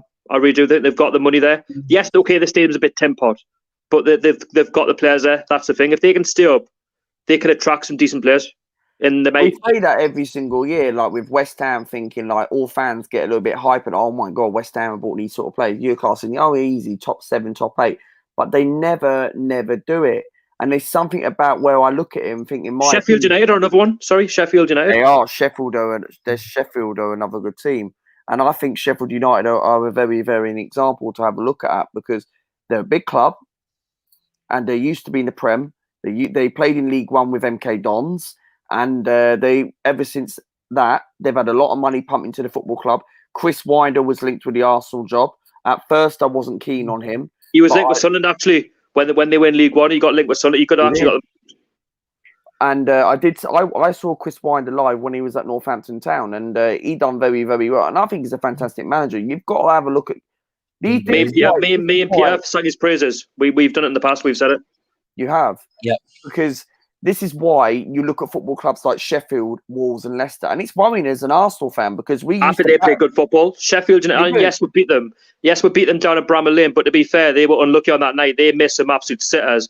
We've actually got them next. Our next Premier League game is actually against Sheffield United at home. I actually done a preview. They said, football's cancelled. And I praised them. Well, if the Premier League does come back, I think what happens, I don't know how it works. I think, do we actually play like where we started? Do we actually play you finish where you left off. So they're just going to have to go over it. So we've got Manchester City away, which is not really a good start. But it's called the Etihad for a reason. It's going to be empty now. But I can accept a defeat against them just because we don't have a good record against the big 6 away from home. At least football. Yeah. But they call it the Etihad, don't they? They say it's always empty, but now it's going to be empty, so it's going to be called the Etihad. I heard the 2020-2021 season, the entire season's going to be empty in that as well. There's going to be people are saying about flogging and stuff, but there's going to be no fans allowed to go to stadiums even next season. They're saying it. I think it'll probably be about 18 months. Wow. Again, it could possibly. I don't rule it out. Definitely, I don't rule it out. I genuinely think it will be because I think I fear for all League One, League Two, and non-league. I do fear. I really fear. I'm scared for them. I am scared. With us, MK Dons. How do you survive with that stadium? How do you survive? Because Pete Winkerman's a very, very businessman. He finds a way and he's got money. So, but you don't fill it. But the thing is that, like Dalton, that must be expensive to run when you don't fill that 25 capacity. The problem with us, we fill 8,000 fans. But what about the rest of the money that needs to be generated for that stadium? Where does he make that? They don't pay for it. They don't pay for themselves. No, they don't. But I think what it is must be amazing though. Must be amazing for an MK Dons fan just to walk into that stadium and think, "Wow, what a huge stadium!" It's a very, very good stadium, but the trouble is, it just doesn't get filled. I think what it is, the reason why it doesn't get filled is because obviously people don't class us as the real Wimbledon and all that, and that's why a lot of people. That's why we called the franchise, and I just generally think that that's what it is, and I think overall the government is apparently. I heard something about the government are covering Winky's costs or something. I think Fleetwood is another example, and Ben was saying to me when I saw Ben. I've met Ben twice, and when we played Fleetwood in October, when we lost 1-0, he was saying to me that Fleetwood have got the highest rich owners in League One. And to me, I think overall... Joey Bond's going to get them promoted, you know. He's going to get them promoted. And apparently, if Fleetwood would have been promoted by now, if we never had this shitty virus in the first place, and the football was continuing right now, Fleetwood would have been promoted by now, and I genuinely think they would have probably pushed maybe third at least. What are you going to say, Peter? I was just going to go just through some more comments. Ryan Sweeney was like, if we did buy the FA Cup, for example, I'm guessing you still would be happy. But yes, Liverpool have done it right, but still haven't won the league for 30 years. Yeah, don't get me wrong. Yes, I would be happy, but the point is you've got to do it the right way. Go on, Peter. You see, Liverpool have definitely done it the right way. They take, for example, when they sold Coutinho for, what was it, around about 144 million? 142. They give that money was then all given to Klopp and to boost the squad in the right areas. They went out to go and get Virgil van Dijk and Anderson. They went out to go and get Allison, Keita, players like them, Fabinho, and so on and so on. Yes, they just missed the Premier League last season. But do you think Arsenal should do that? Like, whereas over the years we've let players go on the free, and the board have done that. Kroenke and Rao and them lot have let them go on the free, but with Aubameyang, with only 1 year left on your deal, you're only getting about 30, 50 million. This is the thing with Arsenal.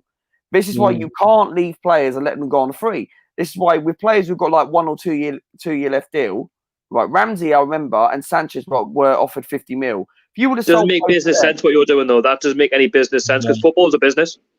It is, but I think overall, Arsenal could do something like that because definitely. Any of our players worth what Liverpool sold Coutinho in the squad? No, of course not, because we can't do that. Because you look at it, if Aubameyang was offered 70, 80 million, and if he had a longer contract, then you look at it thinking, you know what, sell him, you get money, and you really could add a few couple of players, a few deadwood players, and get them off the wage bill. And then... I'm going to say with Aubameyang, he does not play like a 30-year-old. He plays still like a player who's someone in his 20s. Aubameyang's brilliant. And I don't think Jamie Vardy in Leicester plays like a 33-year-old. If Aubameyang left, I'll take Jamie Vardy. Both of them will get you 20 goals a season. Like, I'm just thinking the same. The thing is, with both Leicester and Arsenal, if both Jamie Vardy and, say, Aubameyang both retired, like, say, tomorrow, hope not. But then the thing is, like, you start triggering down the league unless you replace them. But getting someone that scores 20 goals a season is very hard to find. That is something which Newcastle need. You need someone like a Jamie Vardy. And that's why if you get these Saudi Arabia owners in... Easy. We're thing is, mate, we're missing that focal point. Like that's what I say it all the time. Vardy is that fox in the box. You've got players now, and there's you've got pace. You've got players who can make the runs. You've got Alman, you've got Maxi, we've got Al Shelby, Richie. They can all get up front. They can all do something. On his day, he's very experienced. We have got an experienced side, but that's the thing. We're missing that focal point. We haven't got somebody who, a bit like Shearer back in the day, is going to like burst a gut. And I think Jamie Vardy can do that because you look when Leicester won the league back in 2016. Vardy, it was the Vardy party. It cost £1 million. He cost £1 million. Yeah, he did. From Fleetwood Town. And when he was playing in the non-league, everybody didn't know who he was. He was far too good in the non-league. Fleetwood were never a big club. And they start acting like a big club. Yeah. But the thing is, overall, I think that's what Newcastle need. You need someone who's going to bang the goals. And you've got the midfielders to do it. Like that's been our problem for years, though. That's our problem. Goals. Do you know where I think you do, which is completely different for Arsenal? Aubameyang and Lacazette get us the goals. Where in midfield, you score goals for fun. Despite you might not win football matches every week, you might win a couple of games and then go on a terrible run. Similar to us. You're a bit similar to us this season because we need box-to-box midfielders who've got to score goals. Like, remember when we had Aaron Ramsey, Santi Cazorla, Jack Wilshere, Fabregas over the years? That is what you've got in midfield. Okay, our players, what I've just mentioned, are what we had by then are much better than your midfielders. But what I'm trying to say is, as an example, is you've got midfielders who could score goals, make runs and boxes. That's why you need midfielders like that.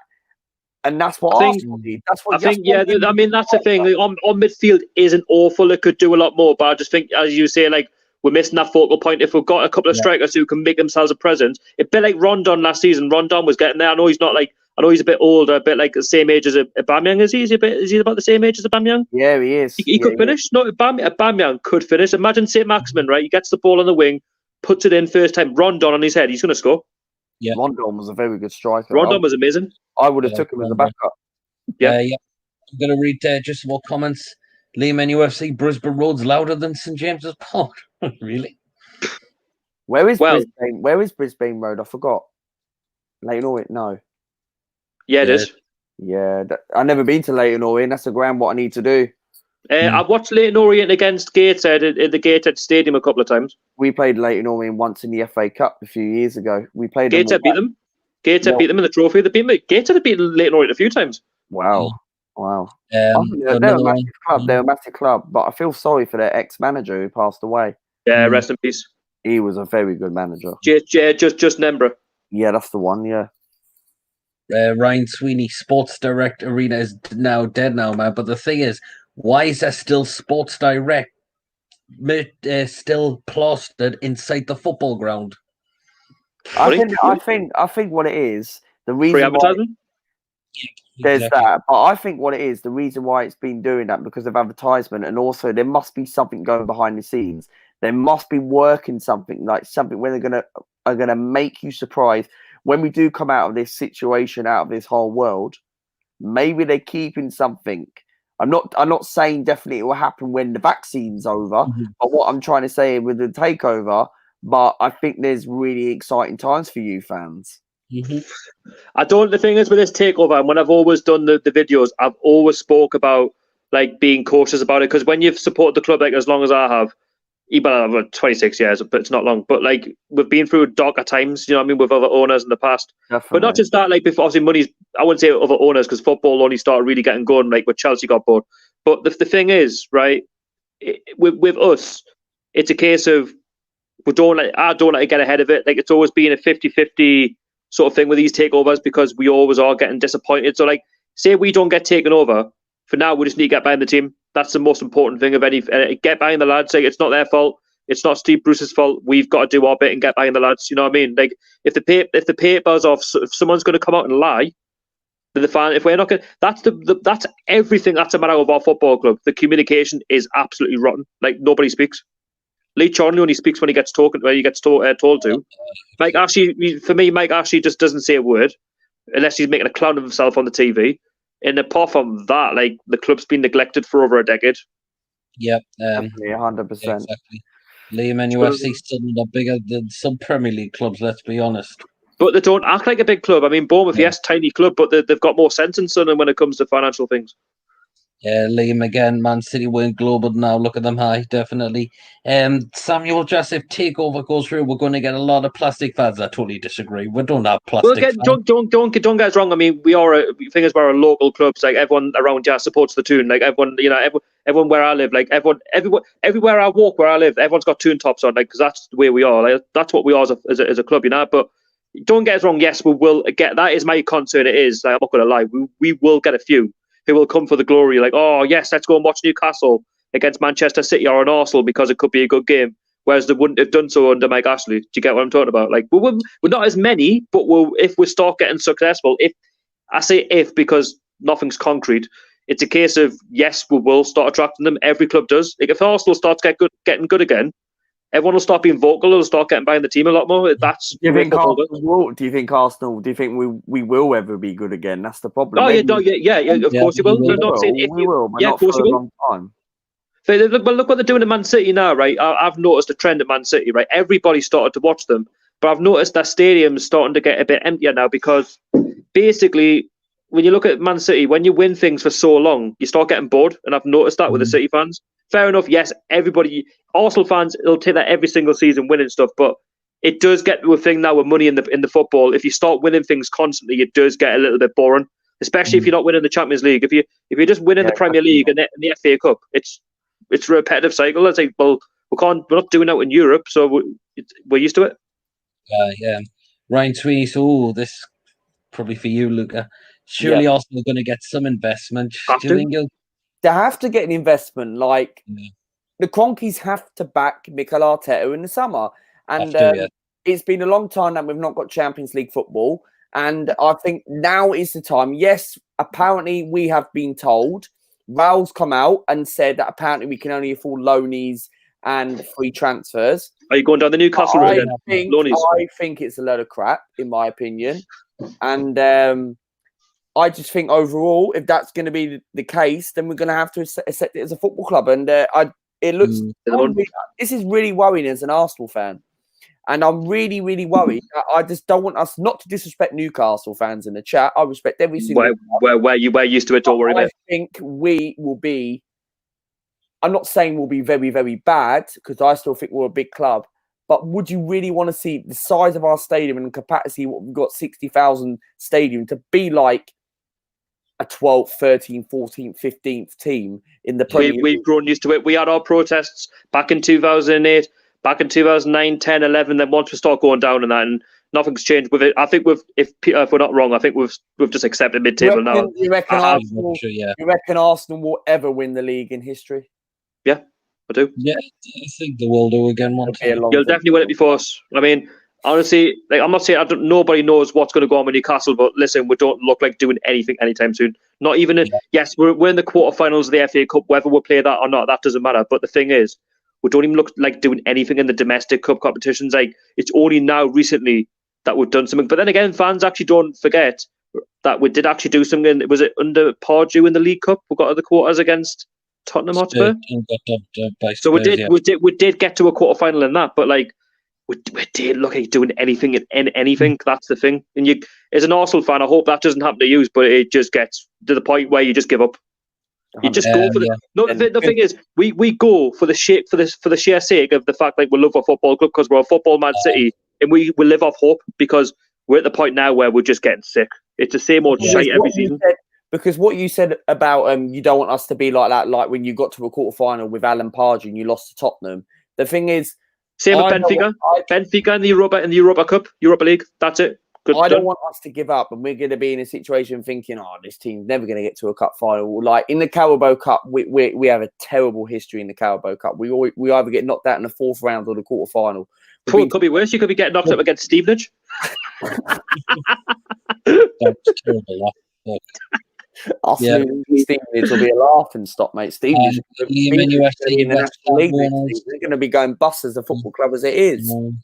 Just read some more comments out. Liam NUST, West Ham owners aren't well liked at West Ham. They weren't well liked at Birmingham. Yes, I bet you Birmingham would want them back now, though, for how their club's been run in the past 5 years. Birmingham City are much worse than us. They are They are not the club as they used to be when they won the Carabao Cup. Birmingham have done something Newcastle haven't done in the last 10 years. They've won a trophy. Yes, a major trophy. But Birmingham City, they've got no money. They've literally got no money, apparently, and they can't really buy players. They can only buy players on loan and free transfers. There's plenty of players you can have for Newcastle if you want on loan. I mean, plenty you could choose from.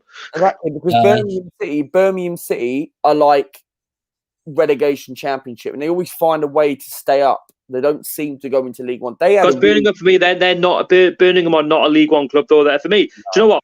Even they've got more relevance, and so I genuinely think Birmingham are bottom end, but like Sunderland, bottom end Premier League club. They've got you know what I mean. But this question's for you. Arsenal have the third richest own in the Premier League. If no investment, buy no boycott. I think it's just passionate fans. Same as us, same as Newcastle, but can't keep away. A lot of people have said to me and over my streams, and they said boycott and protesting isn't going to help you because we don't want our own fans to argue. And everybody knows about us and Arsenal Fan TV. We know that they call us as a laughing stock, and everybody laughs that when we lose to. Have you seen Newcastle fans? We've become more divided more than ever under Mike Ashley. It's now come to that point now where we're arguing amongst each other. Because I think overall protest doesn't help, and I don't think if you boycott, it's not going to get Stan Kroenke out of the football club. Well, I've boycotted just for this season, not because of the owner. It was more. Well, yeah, it was, but it was more towards the way Rafa was shafted out. Like I wasn't happy with that. I said I'd always go back next season, but I thought no, I'm not giving you £600 just to like bring in Steve Bruce very very quickly. Oh, quick, get your season tickets renewed. Quick, get back to the ground. Fuck off for the season. Fuck off. I think the only way to get Stan Kroenke out of the club is on his terms. If someone comes in like dramatically and comes in, like Ashley might be available. No way. Like Ashley's available. I remember DT saying he brought on Mike Ashley. You what? Sorry. DT once said, "I'd rather have 10 Stan Cronkies than Mike Ashley." Yeah, I remember that. Well, the way he's going about it, Mike Ashley said he might want to go back into football, so there's a chance. Or he could try and buy a stake in Arsenal, so you got probably a little bit of money coming in. I mean, I don't know. Yeah. By the way, actually, that wouldn't go down too well because apparently, if I'm not wrong, Mike Ashley is he a Spurs fan? Yes, he is. So that wouldn't go down too well, to be fair. So actually, I take that back. Tristan24 says, hey, hope you're doing well, man. Andrew and UFC, the behind closed doors will also be an advantage to the away team, but yet again, you still can't. I'll let Arsenal Dog speak about that because you're like going for the European spots, aren't you? Because it might be. Behind closed doors would also have the advantage for away teams. I think it will, because the reason why I think like it should help us because we need to get Europe at least. We need at least minimum Europa League. And I think for the club where we are at the moment, I think Europa, yes, it's not where this football club needs to be for the size of the stadium and structure. And I've said time and time again, Champions League will be lovely. We do need to hear that song again, I wish. But I think for the next, look, Man United were in a period where you look, and other clubs, like I said before already when I came on, and they end up thinking like they're either not qualified for Europe, money ain't going to come in, TV rights, all that venue ain't going to come in. And I think overall, where we are as a football club, yeah, Man United, it might have took 3 or 4 years to get back into the Champions League, but we haven't been in the Champions League for like 4 years. Even they're a force at the minute, though. Man United, they're just like they're turning a bit of a force. 100%. But Man United, I think overall with Arsenal, I think minimum Europa League is better. Yes, it's not a good competition. Yes, it's a Farmers League. Yes, not a good competition. I admit, I would to that every single season just to get back at Europe. Newcastle fans will take that because the size of the football. We haven't been in any European competition for the past 7-8 years. We used to be regulars. We would look to crave that back. When I say regulars, we were in it every single season for a good, if not 10, 12 years. 13 years regular. With Newcastle United, like what you just said right now, and I remember when you used to always compete for the top 5, top 6, like in 2000. Oh, but don't get us wrong. Football has moved on along since then. Though, like obviously Leicester, Sheffield. Football was brilliant, but now clubs like Sheffield United, Wolves, Leicester have all been in the Football League, League One at least, and they've all come in, and money's changed. Money has completely changed. We're in. It's ruined it. The TV rates has ruined it. 2008. Yeah. 2008 to 2020, for example, football has changed, and now you're starting to see clubs like Sheffield, Wolves, and Leicester. And for me, people might think I'm a bit deluded in the chat, but I wouldn't be surprised if club. I know Leicester have won the league, but I wouldn't be surprised Sheffield and Wolves win the league before us. The thing is, though, do you know what gives them advantage over TV rights is, when you get relegated, you get parachute payments as well, so it kind of ruins it straight away. The once you go down, you got the advantage of going straight back up. But not just that, though, like a club like Huddersfield, for example, who you would never have thought would get into the Premier League, or Blackpool, or a Bournemouth, they're now like stacked on money. Do you know what I mean? It doesn't matter, even if they get relegated now, like a Bournemouth or even a Huddersfield, they're rich for life. Do you know what I mean? Like, it's harder for the smaller 100%. Clubs. Yeah, well, I'm just gonna read some more comments. So Tristafed says, "I'm a Swansea fan of the Jacks." Cool. What's happened to them this season? Where Swansea? They're like 7th or 8th or something. Something like that in the Championship. 13th. They were a very good side, them. Who was it? Michu. Yeah, Michu was a very good player. That is someone where Newcastle should have got. No, that season we were on fire. We had Born Cisse. We didn't need them. We had no. Michu was a 1-season wonder. That season in the Pardew, we had Bar, Cisse, Kabay, Ben Arfa, Teo, Ewa Gutierrez. We had our team was unreal. And then Mike Ashley decided to basically destroy it. Toyota as well. But he says, William says, if MK Dons was in the Championship or the Premier League, would it sell out? It was in the Championship before, wasn't it? It was in the Championship before, but same thing, but 8, 10, 12,000 max. The only thing we would sell if a cup game comes, if a Premier League club like for you or Liverpool. Liverpool was one, wasn't it? Was it Liverpool? No. Cup. We lost 2-0 to Liverpool. Yeah. And the trouble is, I thought we got very unlucky in that game. The trouble is, we had two. Where do you live closer to? Do you live closer to MK Dons, or do you live a lot closer to Arsenal? Milton Keynes. Is that where you're from? But Bedfordshire. But obviously, I live about 20 minutes away from there or something like that. But the thing is, with MK Dons, right, we were very, very unlikely to get something out of that game because we had two strikers who were very, very injured. And we had 2 other strikers who were not very, very good anymore. And we had a striker called Reece Healy and Sam Nomby. And the thing is, they were very, very injured. And it took us about 3 months to win a football match. So we were on a horrible run. And we got very, very unlucky. We gave it a go. Liverpool put a third team out. Similar side to what Arsenal and Liverpool did when we lost on pens. And I thought we were very, very unlucky. But that's the thing with a Carabao Cup though. Anybody like that's what's good for even like an MK Dons. Like fair enough, you just didn't like make it all the way and you just didn't do your scalp. But then you look at somebody like a Bradford who beat was at Aston Villa, Arsenal, and they got en route to the final. Yeah, they got battered, but it's a good little trip out for them. You know what I mean? Yeah, they might got beat 4 or 5-0 off Swansea, but you know what I mean? That's what's good about these cup competitions. If you take it seriously enough, anybody can do it. Thing with the Carabao Cup, and that's what I like about the Carabao Cup though. Like these smaller clubs can do it. It's really unexpected to win it. I know Man City are very good in that competition. Chelsea have been good in it before. They've been to semi-finals in the past. Look at Arsenal and Newcastle, that one season. We got beat off Sheffield Wednesday 1-0 at St James's Park under McLaren. And then they qualified for the next round against Arsenal, and then they beat you at Hillsborough the round after. Well, yeah, exactly, because we've been to one Carabao Cup final. Yeah, we got spanked by Manchester City 3-0. We never turned up. Birmingham 2-1, wasn't it? That was a horrible night. I'm not going to let you live that one down, Birmingham. That was bad. February 2011, I remember that day. And I remember Oberfeit Martins because he used to play for us. They went, Martins! He made a mistake. Was it Koscielny? And Chesney, yeah, I remember that. In the back. Honestly, it should have been left for the keeper. They should never have gotten each other's way. We probably would have won that game in extra time. We haven't won that competition since 1993 when we beat Sheffield Wednesday 2-1. So that's the thing. That's the thing with these small clubs. If you get to a final, right, and you can, I'm not saying Birmingham are a small club. They're about a medium-sized club.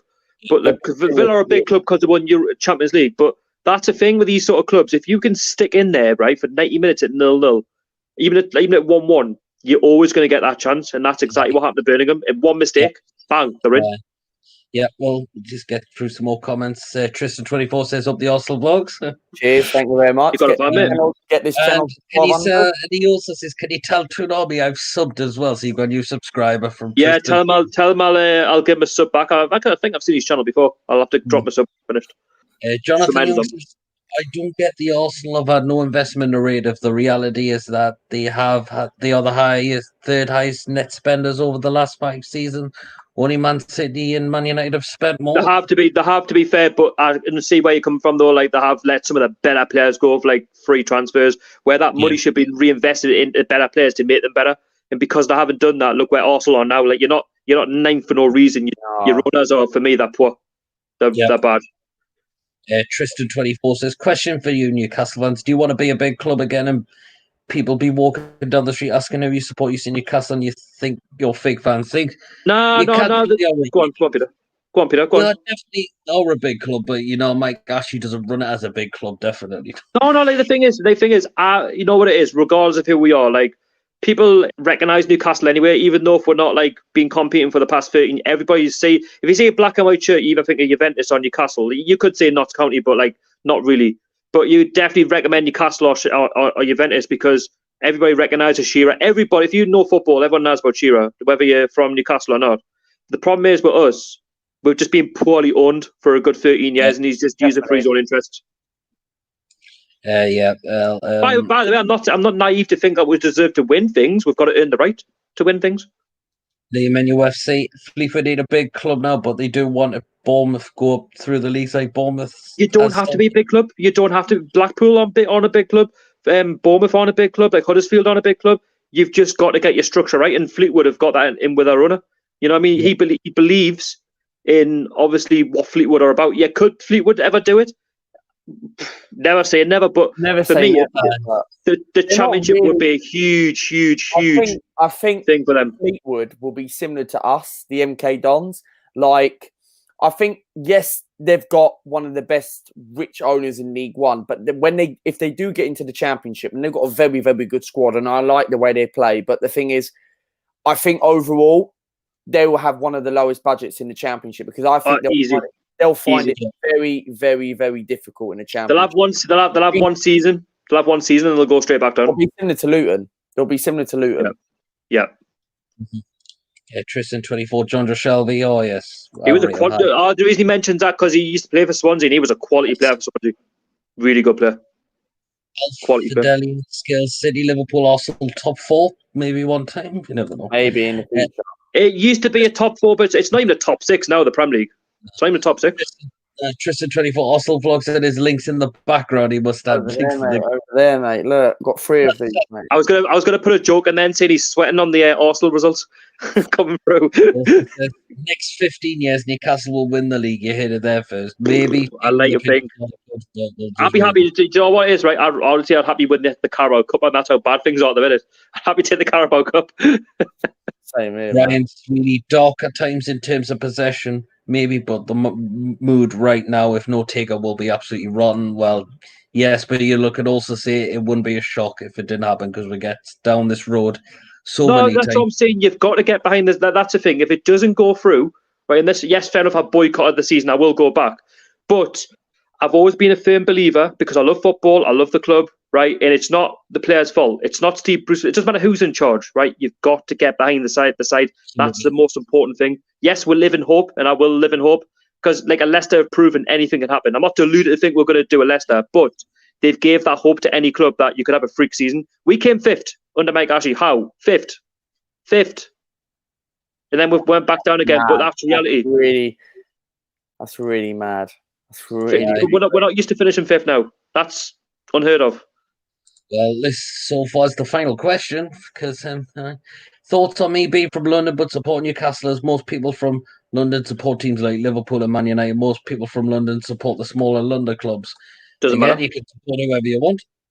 It's your choice at the end of the day. Well, you the Arsenal vlogs. He obviously goes to MK Dons. There's nothing wrong with that. Like, no, there's nothing wrong with that. I'm looking at MK Dons. I don't want to use it in a bad way. Like, obviously we watch Gateshead, obviously who are non-league, but they're literally just over the water. Like, we're quite fortunate because I've got Newcastle Benfield as well, which are literally the club just on where my school used to be. But the thing is, it is important to choose your club wisely who you're going to support. So, but anyway, yeah, I know you've probably got to head off, Peter. So it's been nice to be in your stream. Apparently on YouTube's having problems. Yeah. Shock horror. Apparently, I saw on Twitter just now. Apparently, everyone's got problems on YouTube. I probably lost all my subscribers, and I'll probably check. I probably got nothing. No, it won't let me load anything. Oh, by the way, Arsenal vlogs. Before you go, did you sort your AdSense out for your channel? No, I don't know how to do it, man. I don't really know how to do it. I need someone to show me how to do it, man. So I would show you, but it was an absolute ball ache. I got my first payment off YouTube. Was it last month? But that's because they kept my money on hold. But that was 3 years worth of content. 3 years, by the way. And now my AdSense every month is £60. But I've got to try and make £60 by the 21st of every month. But if I don't make £60, it just builds up until you get it. So it might be the next month after. So at the minute, I think I've earned about £39 so far. Not too bad. But I've got to try and find another £21 by the 21st. That's not happening. I think it's for every 1,000 views you get.